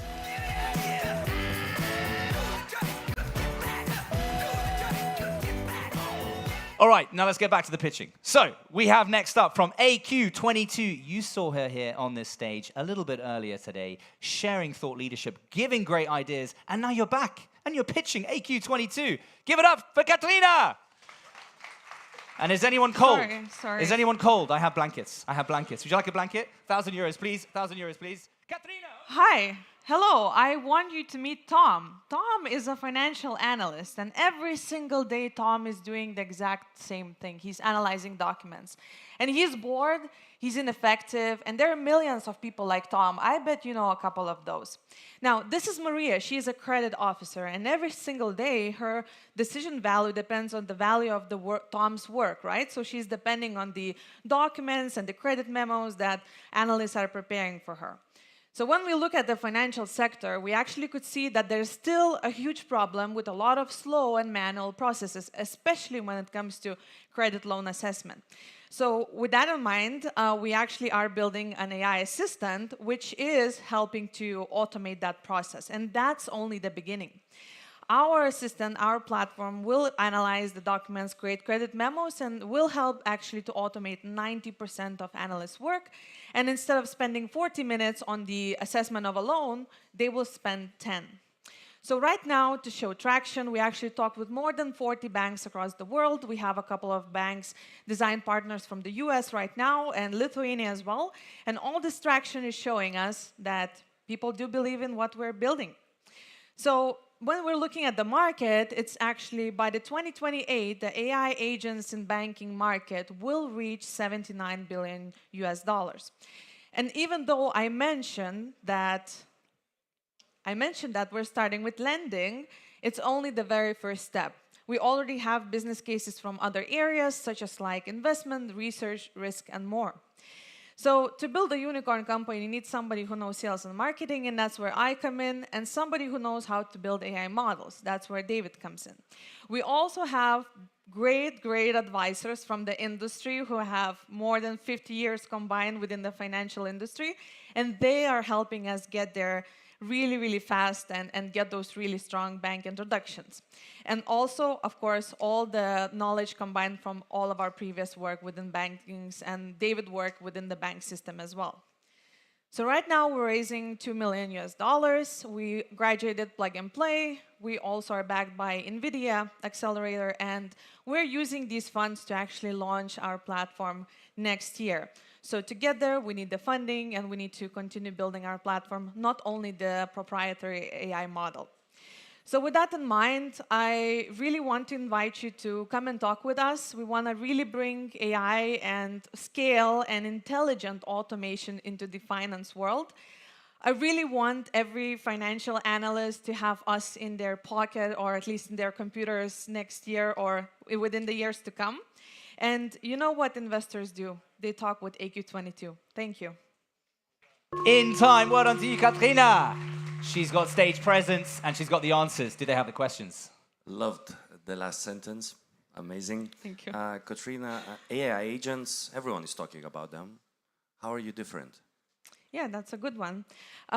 We are different because we have already partnered with a French startup who has given us huge amount of data on finance, and also they are giving us synthetic data. So we are just trying to build it way faster and have all this access to the data that others don't. So that's one way. And another way is that, you know, we have all of these advisors who are pushing us forward already into the banks. So that gives us all this insider knowledge on how to build a platform so we can sell it right away. So I'm very happy to see you here. We are on board, right? So my question is, what's your plan in the USA? Yeah, so right now we're participating in 2 programs at Plug and Play, Goal, and FinTech program. And we're planning to fundraise, as I just mentioned as well. And of course, we have 2 pilot clients, CoBank and US Bank, that we will start working with. So do you get it right? In a year or 2, if I go to a big bank, I apply for a mortgage and I'm rejected, I have to blame you. Well, no, because we're now starting with only commercial loans. So not focusing yet on the B2C, but probably in some years. Is there a revision by humans as a backup? Human will always be in the loop until maybe after the next 3 years or so. But you know, we will still need people to take the decision. But banks are asking right now if we can already automate that as well. So it's the industry want to go there. I don't think it's safe just yet, but let's see in a couple of years. The short answer is we're doomed. We're doomed. No. 3 years to keep your jobs, everyone. Only the boring tasks. So. Katarina, well done to you. AQ22, thank you so much.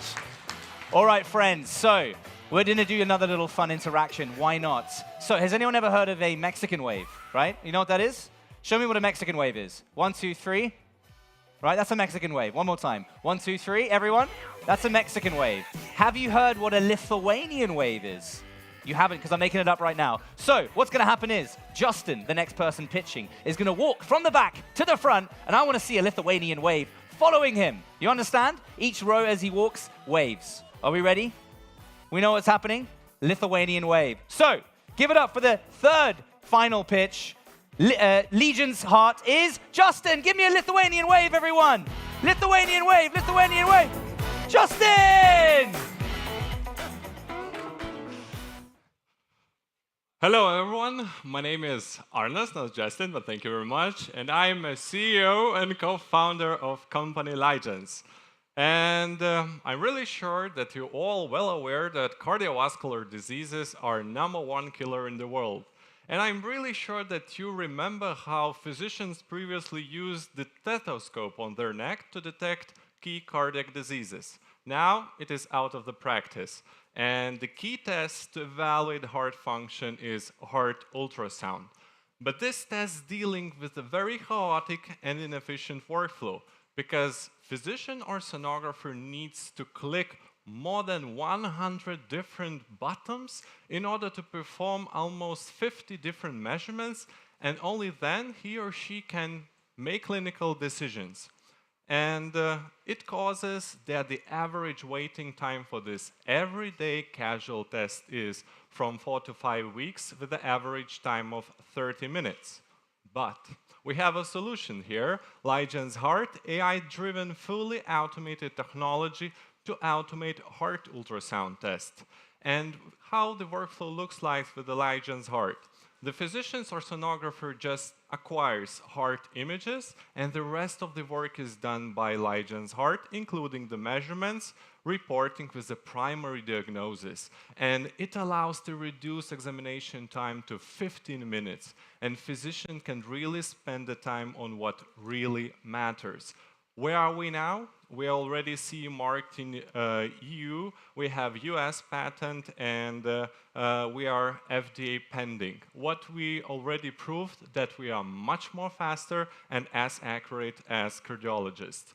Looking into our traction, I think we're becoming more and more worldwide brand because we are operating in EU and US, and we are working with key centers and worldwide known centers as Yale, Johns Hopkins, with worldwide known companies and manufacturers like Canon, General Electric, and we are available on the biggest AI marketplaces like Bradford.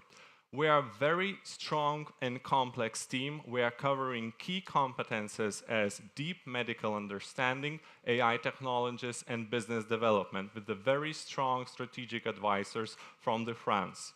Why we are here? We are raising 3 million in order to boost our scientific and economic marketing, expand into US, and monetize our early adopters. Thank you very much. All right, jury. 3 more pitches to go, a couple more questions.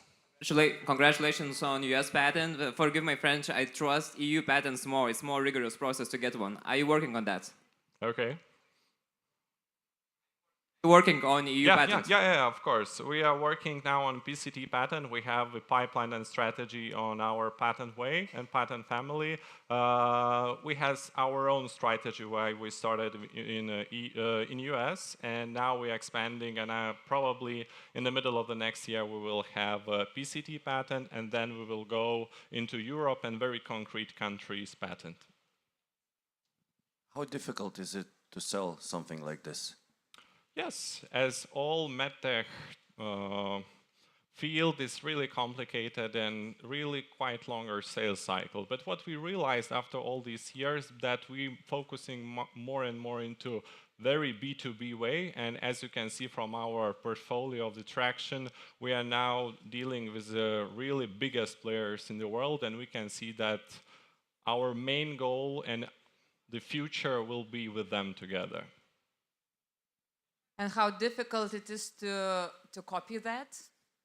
I think it's really very complicated. Now we are globally, I think, only 3 companies which working directly in AI in heart ultrasound field, because in general technology is really very complex and it's really complicated to copy it. So in that space, we are feeling quite comfortable, but of course, we are doing everything that our IP would be protected. So my question, you've been here for years. How ready are you to scale? So what is going to take you to go to the first, 500K? I think this year we will have 500K. We are preparing deals with a huge. We're going to wrap it up there, my friend. Give it up for definitely not Lucas, but his co-founder. Well done, my friend. Great job. Sorry, guys. We're going to keep you to the clock. All right, audience, I'm going to give you a break for a second because we're going to save up the last big little interaction before the next pitch. But first, we have the penultimate pitch. We have the one and only Freya Cultivation Systems. And we have Lucas pitching for Freya. Give it up for Lucas.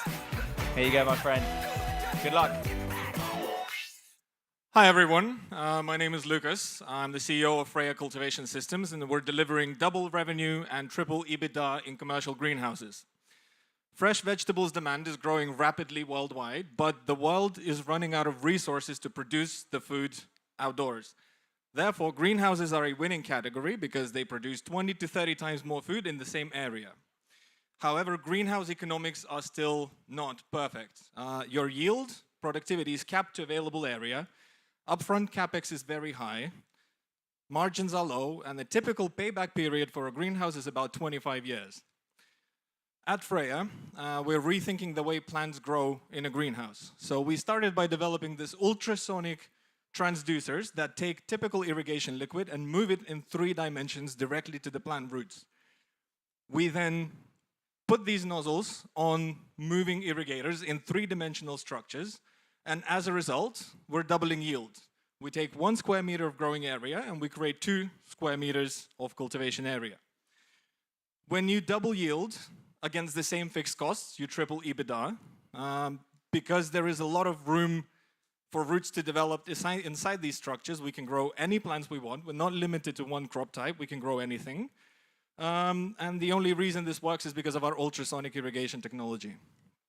The business model is really simple. If you are a grower who wants to double your output, your traditional option is to build a new greenhouse with an ROI of 24 years.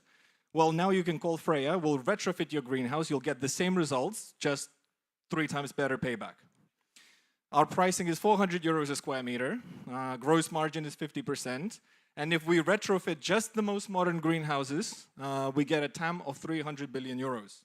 Because we're looking at strawberries and leafy greens first, that's a SAM of 28, and within our remit for the first 5 years, we have 1.2 billion euros in SOM. We have a sales pipeline of 10 million euros, including Walmart as a client. We have 5 successful pilots, including with a space agency. We are outperforming best-in-class systems by 80%. We're on track to 120. And we have 2 international patent applications filed. We have a full team leading commercialization, including business development expertise, ultrasonic irrigation, agronomy, and we have leaders in plant nutrition and manufacturing helping us. We're raising 500,000 euros to deliver the first product, booked 3 million in revenue, and we're currently being backed by some of the leading VCs in Lithuania. We have unique intellectual property, a very strong pipeline, and we only have 150 euros allocation remaining in the round. Finally, a triangle is not a brand new idea. The new idea is how we irrigate plants at scale, uniformly, at low cost. That's ours. Secondly, because we double yield, that means we can retrofit existing greenhouses. That's it, my man. We got to cut you off. Give it up. Well done, Freya. All right, jury, penultimate Q&A. What do you want to say? For the love of God, why not vertical farming? Oh, my days. Vertical farming is extremely expensive and works in very few areas. We can exploit some of the plant responses that we get. Only our technology can produce specific root response, which makes us way more productive than vertical farming and 3 to 5 times cheaper. Thank you for the pitch. I love the numbers. My question is how you deal with the sunlight. Sunlight is completely not an issue. Most plants are shaded anyway, so we're not losing any photons. 60 degrees angles are optimal for this. Awesome. Thank you.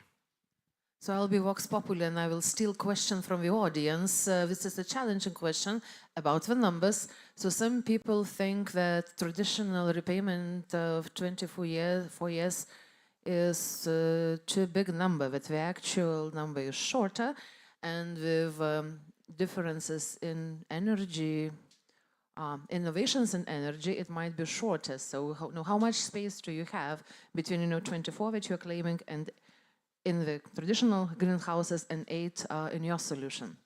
How big is the gap? Yes. So the gap is still very big. The typical 24 years is actually even longer in many cases. The only reason people grow in a greenhouse is because of subsidies. So if it wasn't for subsidies, very few private investors would do that.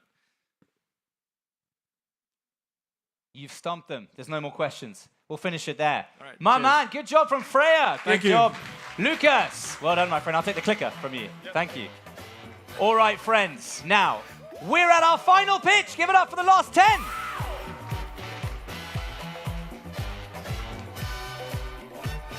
All right, so if anyone here has ever been a startup founder, it is a dream to have your audience shout your name as you're walking on stage. And we're going to give that to you, Meningus. We're going to give that to you right now. Even before we saw your pitch, so I hope it's good.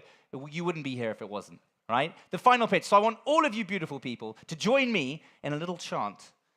So the chant is Leia, Leia, Leia, Leia, Leia, Leia. Everyone, Leia, Leia. Give it up for the founder of Leia, Meningus! Leia AI. Thanks, man. You had your moment. What an energy, huh? Hey, guys. I'm Mindaugas. I'm CEO and co-founder of Leia AI. And we are on the mission to give access to personal AI coaching to everyone on the planet. I can bet each of you have one item in your New Year resolution wish list. And this is improve yourself personally or professionally. And how usually people do solve that if they want to achieve results fast? So usually they hire experts, tutors, coaches, trainers, right? There are more than 30 different types of experts that people hire for. So imagine you have the best friend. This friend is expert in all these domains that you need help for. You have access 24/7 for it, and it's almost for free. Would it be cool to have such option? And the name of this friend is Leia. So the mission is big, but following our value, think big, start small, we're starting from one domain. It's language learning tutoring. The goal is expand to other domains, ultimately creating a category of personal coaching, and of course, dominating it. Speaking about English language learning, that is our short-term focus. So if you want to learn, speak English well, so you have few options. You can talk with the friends, speak with yourself, which is boring, or hire tutors. So majority of people choose the third option. But with that is few big problems. First of all, there are too few people to cover all the demand. It's extremely expensive, and good luck finding a sweet spot in your really busy calendar. And actually, we have Leia, which solves all these problems. It's like she speaks with you in real time. You have access 24/7, and she replicates all the best practices of tutoring.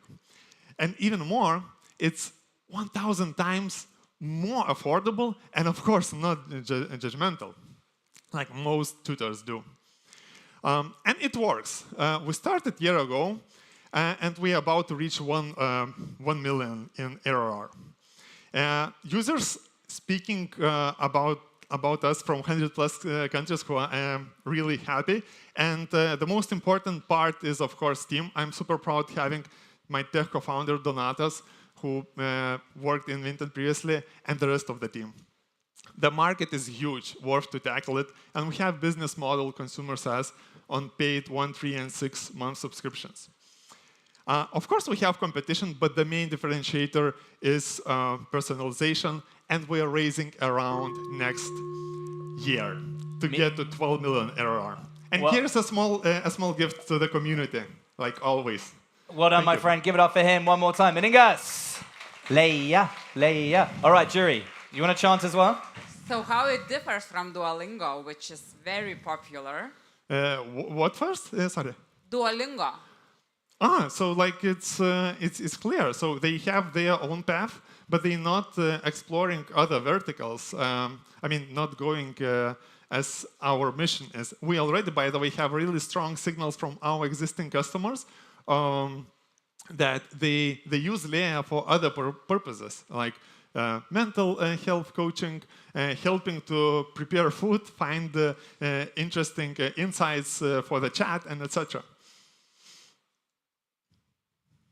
Sorry, so do you have to type to speak to your... No, it's only focus on the speaking part. So that's the the hardest problem that English learners have. They get to plateau with Duolingo, with other tools. And also, more than 50% of our users are introverts who don't want to speak with other people. Can they check how I'm improving in time? Yes, indeed. Have you assessed your privacy needs? Because it seems like you're collecting a lot of yeah, personal we're collecting. information. Yes, we do. So, like, that's covered. We are GDPR compliant. Oh, exactly question. So why are you pitching this year but only raising next year? So warming up with the investors. So that's what worked us previously. I have all our investors in, my newsletter. And when we were kind of pivoting from the previous business, when it left 1 month till the end of runway, guess who backed us? The people who followed us 2 years, saw ups and downs. And yeah, these exactly investors who know personally me. So I'm looking forward to the same. Thank you. Thank you. Final question done. Give it up. Meningas! Thank you. Leia. Well done, my man. Thank you. Oh, you give that to the gentleman over there. Good job. Good job. Here we go. We got it. Don't need the fist bump. That's it! Give it up for all 11 companies. As a reminder, Oleg Technology, KaiSense, Brachidos, CyberX, IsLucid, Silink, keep clapping, Vision, AQ22, Freya, and Leia. Well done to all of you. Now, the fun begins, because our amazing jury, give it up for one more time for our great jury, Andreas, Victoria, Roberta, Povilas, and Matas. They're going to go away now. They have 30 minutes to work out who the winner is. But don't go anywhere, because that announcement's going to happen in about 30 minutes' time. Before that, we have an amazing talk that's just about to kick off from the one and only Rita Sakas. But hey, don't move from your chairs, because the main sponsor, SEB, whispered in my ear that they're going to give away €1 million to someone sitting in the front row. Who works at SEB? I'm in trouble. I'm just kidding. But stay where you are, because things are about to get super exciting. She's a homegrown hero. You know her as Rita Sakas. We love her from being business angel investor at Litban. Give it up for the one and only Rita! Welcome to the main stage. I'm going to give you a big hug and kiss. How cool is this? Yeah, amazing. It's just amazing, right? Yeah, Have you ever seen this before in this place? I haven't, and I haven't seen water on the podium either from the rain. It's been raining all day. That's the first. Okay, well, we'll just do this. And that's perfect. Okay, yeah, that's all good. But Rita, you will bring the sun one more time. Rita Sakas, everyone! Good afternoon, everyone. So let's talk about innovation. Innovation requires imagination. So please allow me to reimagine our Lithuanian history. What if Lithuania has been a startup all along? Fasten your seatbelts. Switch your phones to flight mode, because we're about to do a little time travel to explore the fundamental concept of Lithuania as a startup and look at innovation that is at the very heart of our country and at the core. As a matter of fact, yesterday, Vice Minister Karolis said that innovation is in Lithuanians' DNA. So let's get right into the question. Who are Lithuania's earliest innovators? I give you Mindaugas. Lithuania's only king, who was a talented politician and a great warrior. He devised a business strategy to unite Lithuania. How did he do this? Well, he pitched his idea to the chief venture capitalist at the time, who was the Pope. Though pagan, Mindaugas, his family, and other nobility got baptized in a very diplomatic move in order to take power away from the enemy, and in return, he was granted powers, lands, and securities by the Pope. So thus, July 6th, 1253, upon his official coronation, Lithuania became a full-fledged, internationally recognized European nation. However, Lithuania was a new country in an oversaturated red ocean kind of market. We had a lot of catching up to do with our European competition. Silicon Valley, by the way, wasn't even close to being discovered then, because Columbus only sailed that ocean blue in 1492. Mindaugas invited an environment of tolerance, one where pagans and Christians could live together. Ironically, he was murdered by a pagan who was not thrilled about the whole Christianity stunt. But even after his death, the legacy he left behind was a united Lithuania. Yo, Minde! A few decades later, we had Gediminas. Grand Duke Gediminas came to power. He was a tolerant pagan living in semi-pagan lands. He not only tolerated other religions and peoples, but he invited them through famous letters, Gedimino laiškai, to come and work and live in Lithuania. The Jewish community prospered at this time. He was a visionary and a founder of Vilnius. He had a dream of an ironclad wolf on a hill, howling like you've never heard before. A dream interpreter said, that is where a great city will be built. And it's built here, starting right at the corner of where the Vilnelė and the Neris meet. So in 1323, he sends 7 letters in longhand, because Slack, X, and Twitter weren't available then, to various recipients across Europe, including the Pope. He knew to build Lithuania strong and free, he needed to build it with people. So in one letter, he invited knights, who were your VCs back then. He invited squires and merchants. These are your business development types. Doctors, smiths, cobblers, millers. These are the engineers and scientists back then. And others to come and practice their trade here. Basically, today's startup people like you, the builders. So Gediminas was already laying the foundation for the startup ecosystem which we can cherish today. Oh, and his economic policy, by the way, was way better than our Finmans today. Okay, just kidding. Or am I? Peasants were offered tax exemptions for 10 years. The merchants were also exempt from taxes and tariffs. So truly a pretty brilliant move by a very forward thinker, lightsabers and all. Fast forward some years, and we have Vytautas the Great, an important figure in Lithuanian national rebirth. He helped build a national consciousness. He also beefed up his National Security Council with some international advisors.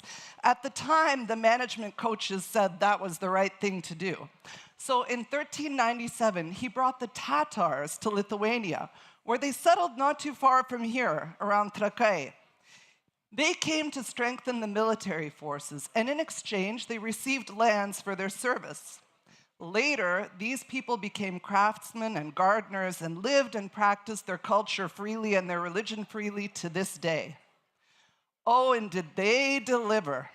Their cutting-edge, state-of-the-art, out-of-the-box thinking was a critical element in a genius warfare move to win the Battle of Grunwald, otherwise known as Žalgirio mūšis. This was the true rise of Lithuania's MilTech. A pretty good historical narrative so far. Part 2 of my keynote is not so jubilant, so bear with me. Fast forward a few centuries, and you have a Russian-occupied, exhausted country. A country that never gave up hope and vision to be free once again. In the midst of these grim realities, many stories stand out, like the partisans who fought the longest underground resistance movement in Europe. I don't talk lightly about this, but if you think about it, the people who persevered throughout occupation and brought about Lithuanian independence used a lot of the same tactics that we expect today's founders to use when building Lithuanian startups, scaling them internationally and disrupting how the world works. The word founder has a philosophical meaning. It's someone who envisions an idea and executes it into being. Americans are proud of their founding fathers. We are proud of ours. And every founder in our ecosystem should remember that they're bearing a title that mandates them to build so much more than just their own startup. So the grand vision behind it all at the time was independence, full stop, and the whole ecosystem shared in that mission. It's really startup mentality. But there's one story I'd really like to highlight, and I learned of it recently. It's that of an underground printing press just outside of Kaunas. This thing is amazing. It's truly, truly a remarkable story of courage, determination, and innovation. This printing press that you see right here was built with little money, passionate belief, from scratch, required a lot of patience and dedication, and it took years and years to build. Once built, it scaled so fast. This was the ultimate startup. The founder working in stealth mode in lockstep with the only person he trusted most in the world, his co-founder, in this case, his wife. They knew the huge risk they were taking. To print, distribute, or read prohibited books, one could be tortured, jailed, executed, exiled to Siberia, or confined to a madhouse. Take your pick. Talk about operating in a highly regulated environment. But in their heart of hearts, they knew it had to be done to keep the flame of truth alive in the hearts and minds of the people. They loathed the oppressors and the status quo. At its height, the printing press would print 1,000 pages an hour. They would distribute the patriotic resistance literature via a network, the Catholic Church. It was a perfect operation. They worked day and night to bootstrap. They squeezed every drop out of the supplies they got their hands on. And they made a huge, huge impact. Don't believe me? I encourage you to all go see it. And by the way, it's outstanding that his wife to this day is still running tours of this place.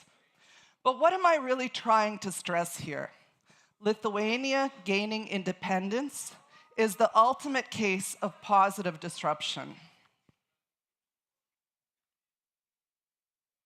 In 1990, Lithuania strives to gain independence with peaceful songs, poems, protests, forming the largest human chain across the Baltics.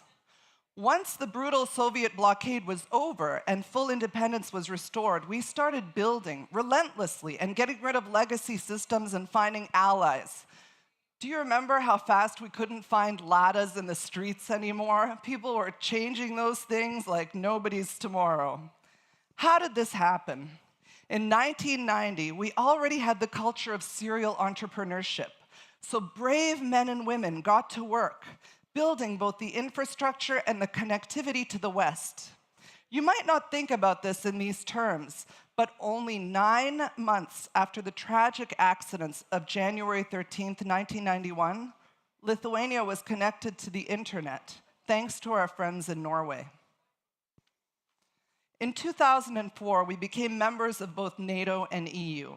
In 2008, communication specialists came up with the slogan, Lithuania, a brave country. This was to give us an easily recognizable identity. But at the time, people were kind of skeptical. Come on, brave? But today, that label is ingrained in each and every one of us. And there are examples ranging from accommodating Belarus opposition right here to setting up the Taiwanese representative office.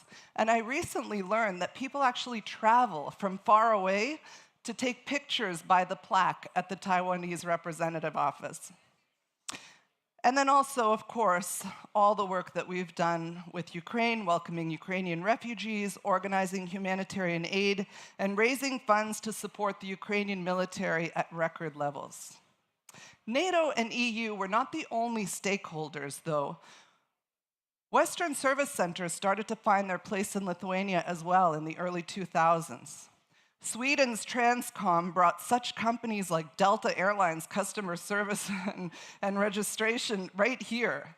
Then after that came Barclays, CSC, Western Union, and others. This gave us strong communication ties and skills with the West.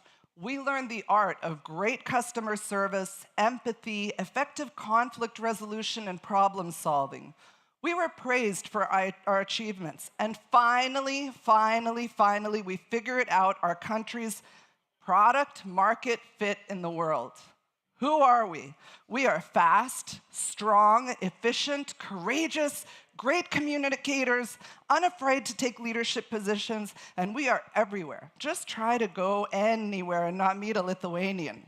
So we have these incredibly powerful networks of brilliant people at the top of their game in all corners of the world.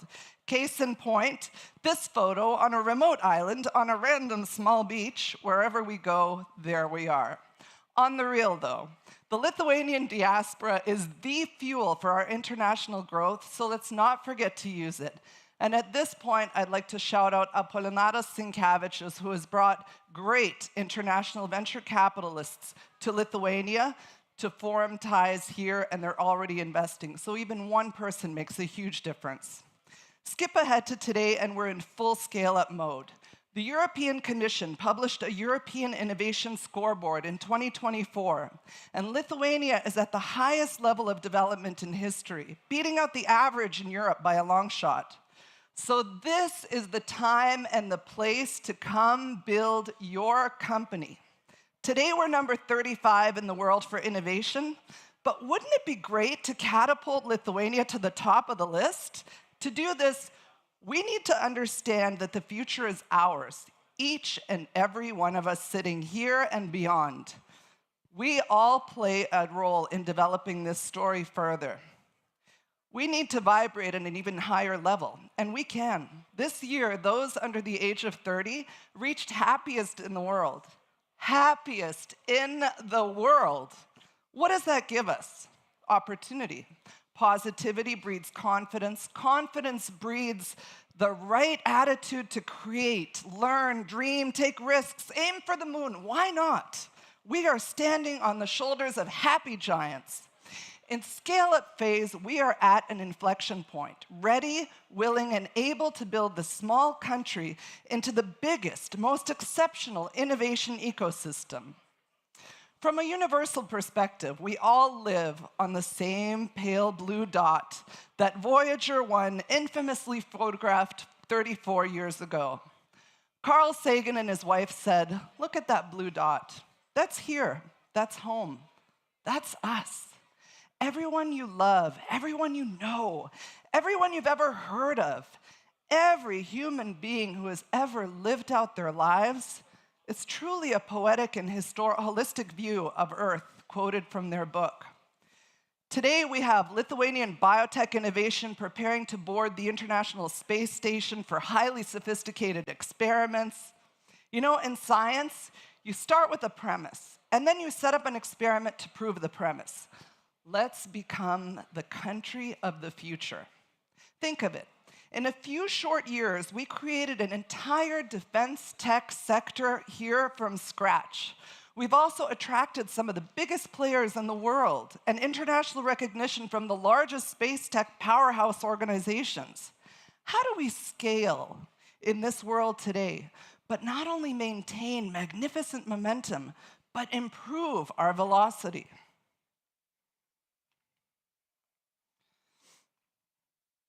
I want to talk about another field where we're also excelling, and that's the arts.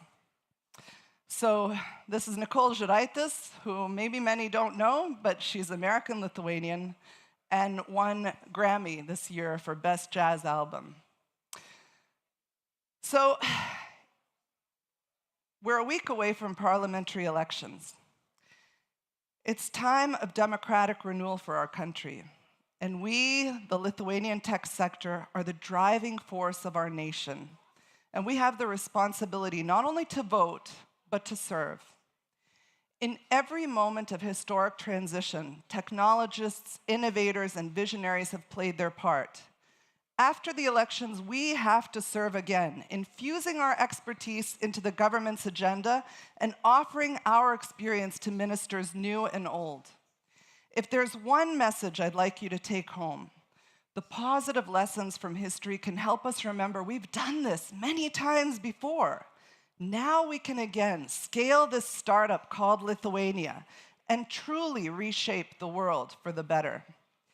If we strive for constant and never-ending improvement every day, day by day, little by little, then in the summer of 2026, when Europe's top investors come to Vilnius for the European Business Angel Network Congress, They will convert to being the happiest partners of Startup Lithuania, the happy, brave, industrious nation with lessons and great examples for the whole world. Thank you very much.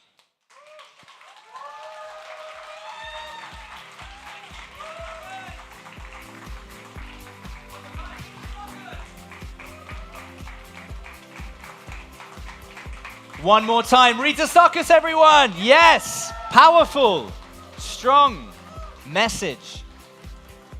I think we can all agree that if you've learned anything from today, Lithuanians are passionate people.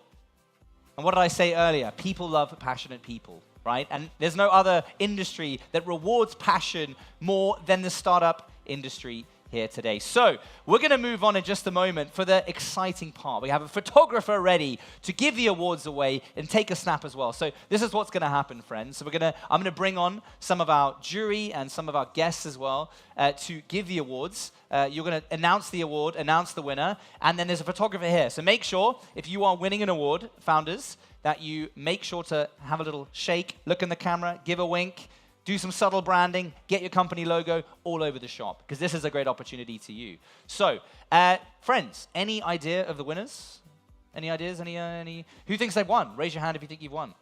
No one. All right, I'll take the prizes. I'll take them. I'll take them all. No, we're going to give them to you. So, joining me in just a second on stage, let's kick it off with Julius, the founder and CEO of CloudVisor. Julius, are you there, my friend? Julius, come on stage, my friend. Grab a mic. Oh, here we go. Yeah, you're good to go, Julius. All right, I'll stand over here, my friend. Remember, you tell us about the award, who's won it, and we'll take a photo.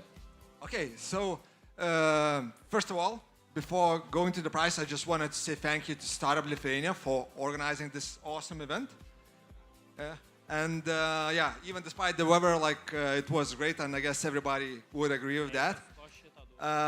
Now coming to the prize, we actually were a bit original on that, because our prize will go to a startup that did not make it to the finals.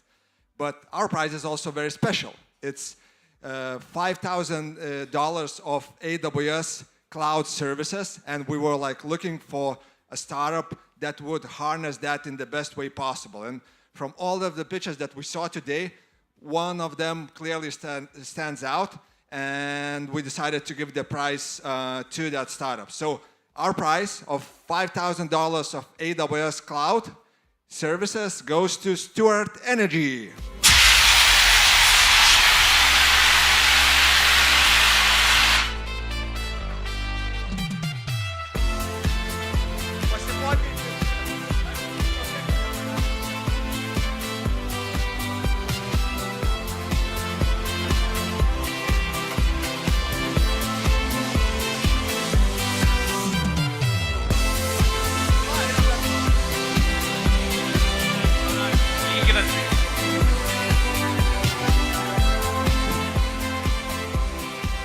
I'm standing back. This is why they told me, mate, tell him to stand back. Whatever you do, tell him to stand back. All right. What a way to kick things off for the award show. One more time. Stuart Energy. Yes. Ooh, this is a warm-up for the after party, isn't it? This is a real warm-up for the after party. All right, you've heard enough of me today. So let's bring on one of our jury members, Matas, who's a senior associate at Serenin Law Firm. Matas, take the stage, my friend. Matas, everyone. Thank you, brother. Back, right? Yeah, all the way back. All the way back. Don't wait. All the way back. Nothing can stop me, as the word goes. So look, we were discussing with this team judges, and I had one complaint from them. They said only one startup you're supporting for legal services. Next year you come and you provide more prizes for legal services. So I'll try to pitch that back in my law firm. And this year, I think I still have some business that I have to solve.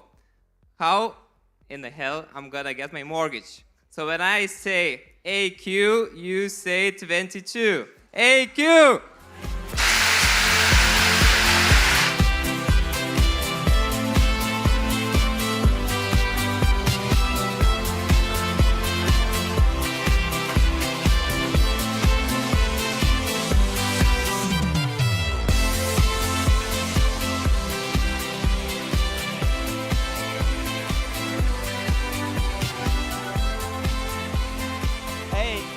AQ22. AQ. You can give it to them. No, thanks, man. One more time. Matas and AQ22. All right. Free legal advice. We love that. Well, free for 3,000. I wonder how far that goes. Well, you'll find out very soon. I'm stepping back again. These things are dangerous. How fun is this? I am honestly loving the energy I'm getting from all of Lucky You. And I want to pause for a second and give a shout out to the amazing team who've organized all of this. Startup Lithuania, the Innovation Agency, Gintada, Ruta, Carolina, everyone. I don't know all the names, but you do. Sell them, I love them. They're amazing. Honestly, it's been a fantastic startup event. I hope you've enjoyed it. I certainly have. I go around the world to all kinds of startup events, and this one has stood out to me. Also, the warmth of the people, but we'll get to that later. All right, so next up, one of our wonderful jury as well. We have Povilis. Povilis, I'm butchering your name, aren't I? Povilis, Pivilas, right? Povilis. Povilis, give it up for Povilis. Should I come or not when you're saying that, Yeah, so... Thank you, and very much humbled and honored to be here as Plug and Play and utilize our network to scale Lithuania to the world, scale the Baltics to the world. And I'm very much, choosing the startups that need that scale and will bring the impact. And welcome, please, our brother Latvians, Alec Technology, as the first prize winners.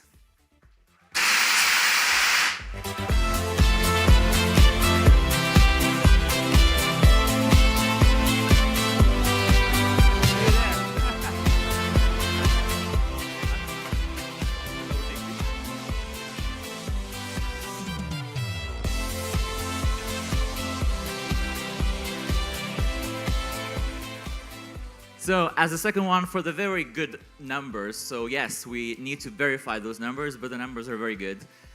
Freya Cultivation Systems. Freya!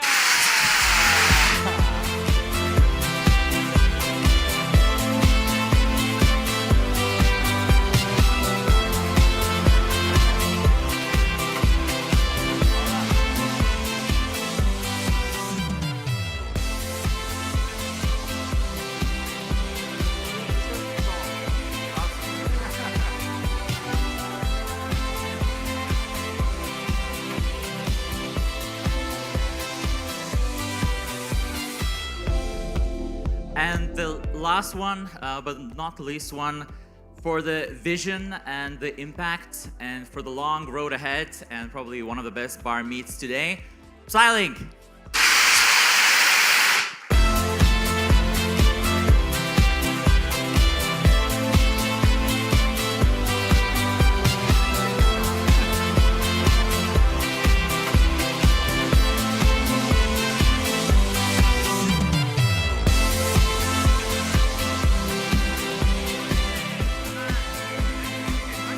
Thank you. One more time for Bobbies. We'll get the name there. We'll get it there. Fast track onto the Startup Lithuania Accelerator powered by Plug and Play, I believe. They're in. They've made it in. Fast tracked all the way. Fantastic. All right. This thing is not a smoke alarm. This is a sound alarm. It's super loud, but it's working because I think we're getting the energy in this room, right? Okay, cool. Let's move on. So we have actually someone we should give a real shout out to. Milda, I believe you were running the sessions for hours, for days, pitching, presenting, helping the teams. So as she comes up on stage, give Milda a massive round of applause. Community manager at Startup Lithuania.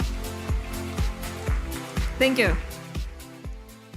Okay, since I'm the last person from Startup Lithuania to be on the stage today, yes, I spent most of the day in the pitch battle stage, so I have not seen too much of what was happening here, but from what I've heard from you, you enjoyed it a lot. So first of all, I want to thank my colleagues at Startup Lithuania. They're responsible for all of this happening, my colleagues Gintara, Ruta, and everyone else. So if you meet them,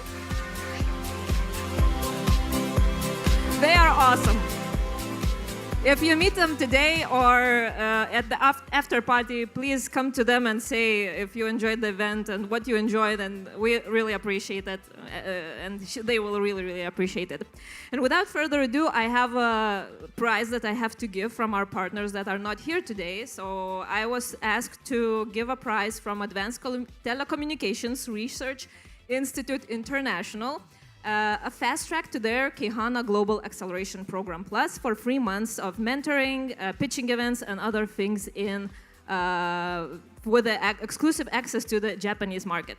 So what they have chosen is a startup that, in their opinion, will make a very significant impact on the cancer patient care. So I invite here on the stage Brachydos.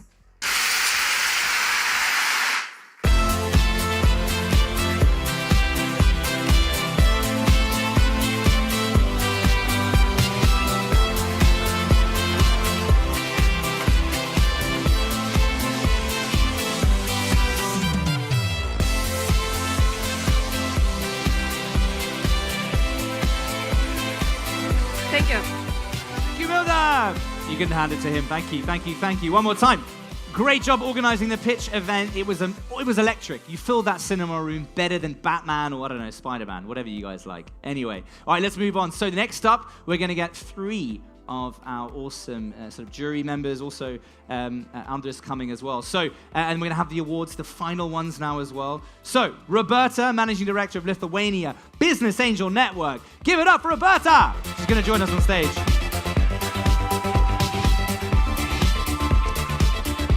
Have a seat. Have a stand. Victoria, of course, Managing Director of Co-Invest Capital. Thank you, Victoria. Grab us over here. Watch out for that, huh? Stand back.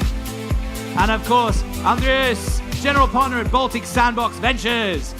My man, good to see you back here. One more time. This is the big moment, right? Yeah. And you are on stage on time. Yes, this time. And I'm really happy to be back on Startup Fair stage for the probably 7th time. And With I'm different hats. even more happy that I'm not organizing this year's event. Yeah, So huge applause to the organizers. Yeah, kudos to the team once again. Amazing event. I know how difficult it is. So really huge thanks. Great event. And we are here to announce Well, we were promising 3 million this year. we didn't made it to our promise, I It have to didn't happen. confess. It didn't happen, no. Okay, No. So I'll start. Lithuanian Business Angel Network just finished our Jubilee 10th Angel School, and business angels selected a startup that they are going to invest in. And I hope that more Litvan members will join this round. And my wonderful partners on stage and partners in ecosystem, they are also willing to We're investing. to co-invest. We're not willing, to we're invest. investing. Okay, and Co-Invest Capital is willing to co-invest. As Matt said in the morning, nobody signs a deal after 3-minute pitches. But we are inviting to finalize the term sheets and negotiations so that we can close and get money into your pockets by the end of this year. So a startup everyone is invited. called Brachydos. Brachydos! There we go!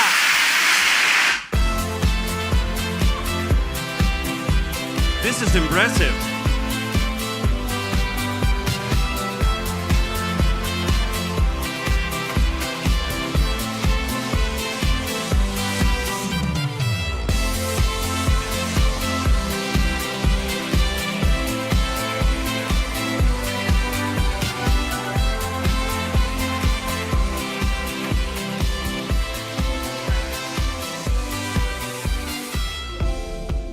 Yes, we were mentioning 3 million, right? Since Brachydos is expecting a bit less, so we have some money left. And this is the event where startups are getting money, right? That's why they participate in Pitch Battle. So we would like to announce one more startup that is getting an investment. Ladies and gentlemen, Psylink!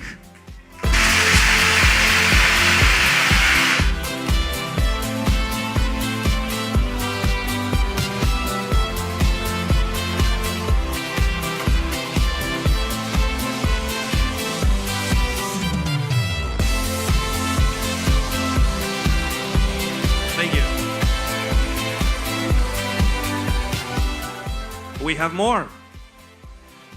We are investing into the startup that participated in this year's pitch battle, and the name of the startup is Kaisens.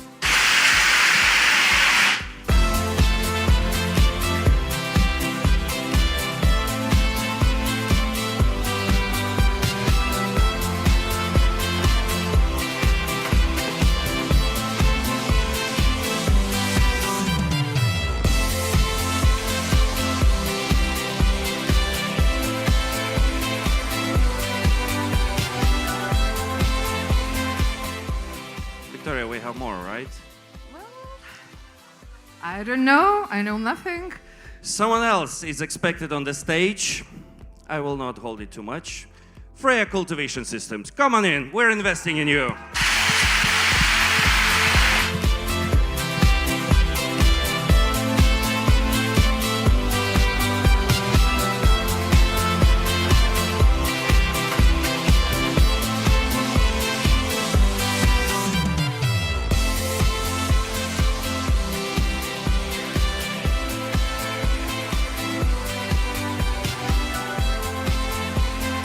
Shall we continue? I just told Lucas that tomorrow at 1 o'clock we have a negotiations call already, so be ready. Don't party too much tonight. And yes, as I was saying, we kind of failed with our promise of 3 million, and we've seen so many great startups today.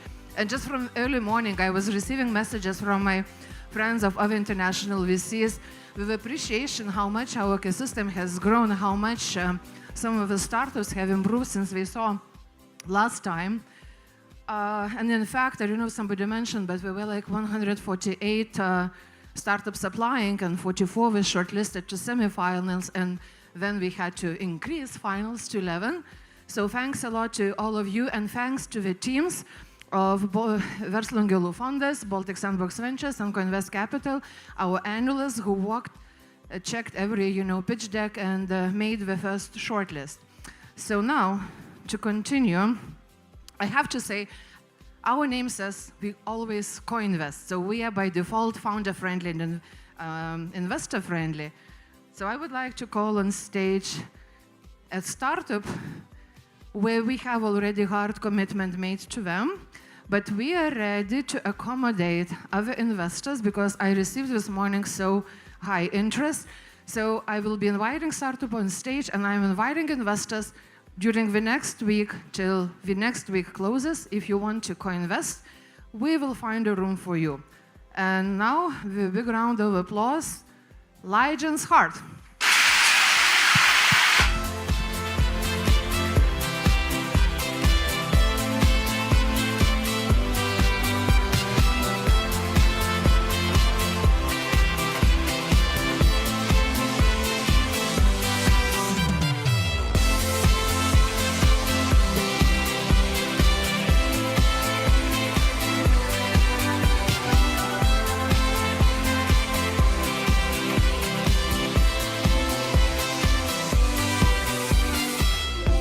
This is not all.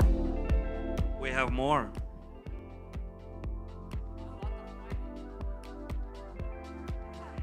Well, this guy was chasing me for quite a while, even though apparently we are neighbors. I saw him in the neighborhood cafe one day. So finally we met when he was on stage, but he refused to come to the hackathon over the weekend because we all now moved to Kaunas.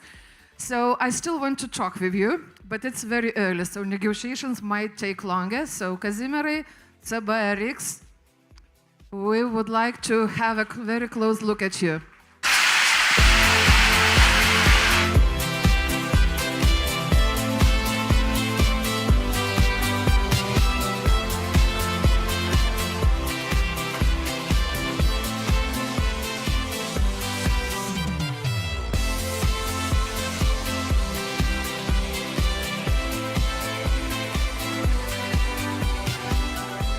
Anything else? So who did the math? Do you know the total number? How much we broke our initial plan of 3 million? Our LPs should be terrified now, but can you guess the number, how much of the total investments will happen? Most likely we will negotiate. Do we have a guess? More.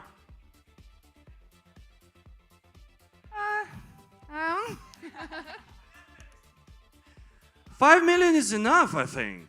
No, we just added a potential of additional 600K. So the total number which we are very interested to sign and close by the end of this year is 5.6 million, and this is a sign how strong and how booming our ecosystem is. because I think Startup Lithuania could probably fix me if I'm wrong. Probably this is like the record amount. This is a record amount. 5.6 million prize. Not the Thank you, prize, guys. investment pool, yeah. This is record breaking. Thank you so much, everyone. See you all tonight. Thank you, Roberta, Victoria, Andres. Oh, wow. What does the audience get? They get $1 million? We get $1 million. Well done. Thank you so much. One more time, 5.6 million euros invested. Stepping away from that. Okay, wow, that was electric. Well done to all of those winners. Now, as we wind things down, let's give a massive round of applause for the incredible gentlemen and ladies working on the left here, making us all look pretty, making the lights work, making everything plan here. There was no hiccups, not even one. So well done to all of you. Take a stand. Take a stand. Thank you, guys. Thank you. Really amazing, amazing stuff, amazing stuff. To our DJ, to the cameramen and women, and everyone at the venue who's been accommodating us so perfectly, veldig koselig, we would say. What's the word in Lithuanian again? Kursiv, cozy. What's the Lithuanian word? Yoko. Yoko. It's been Yoko. It's been Yoko, right? It has been Yoko. Yeah, we can give Yoko a round of applause. In 1 year's time, we'll be right back. Maybe at a new venue. I don't know. Maybe at this venue, it worked. Hopefully it won't rain, but we made it work anyway. On the 9th of October, so make sure when those tickets go out, you get one, because this was electric, I think. Thank you so much. The after party. I know you want to be there. Some people have already left. They've definitely started. Maybe if you won or got investment of 5.6 million today, you'll keep the bar open, right? Surely you allocate a little bit of that money for celebrating. We tell founders to celebrate the wins, and that was a win worth celebrating. So the after party is going to be taking over at, Dirigentai Bar. Really cool bar, yeah. That's where it's going to be, 8 p.m. Until now, I think a few of us are going to chill in here, chat, have a drink, have some food, get some food in your belly. After party is going to be worthwhile for that. And that's just about it. So thank you so much for joining the 12th annual Startup Fair. Give yourselves a round of applause for being here. Thanks for sticking with us. My name is Matt C. Smith. It's been a pleasure. Achoo!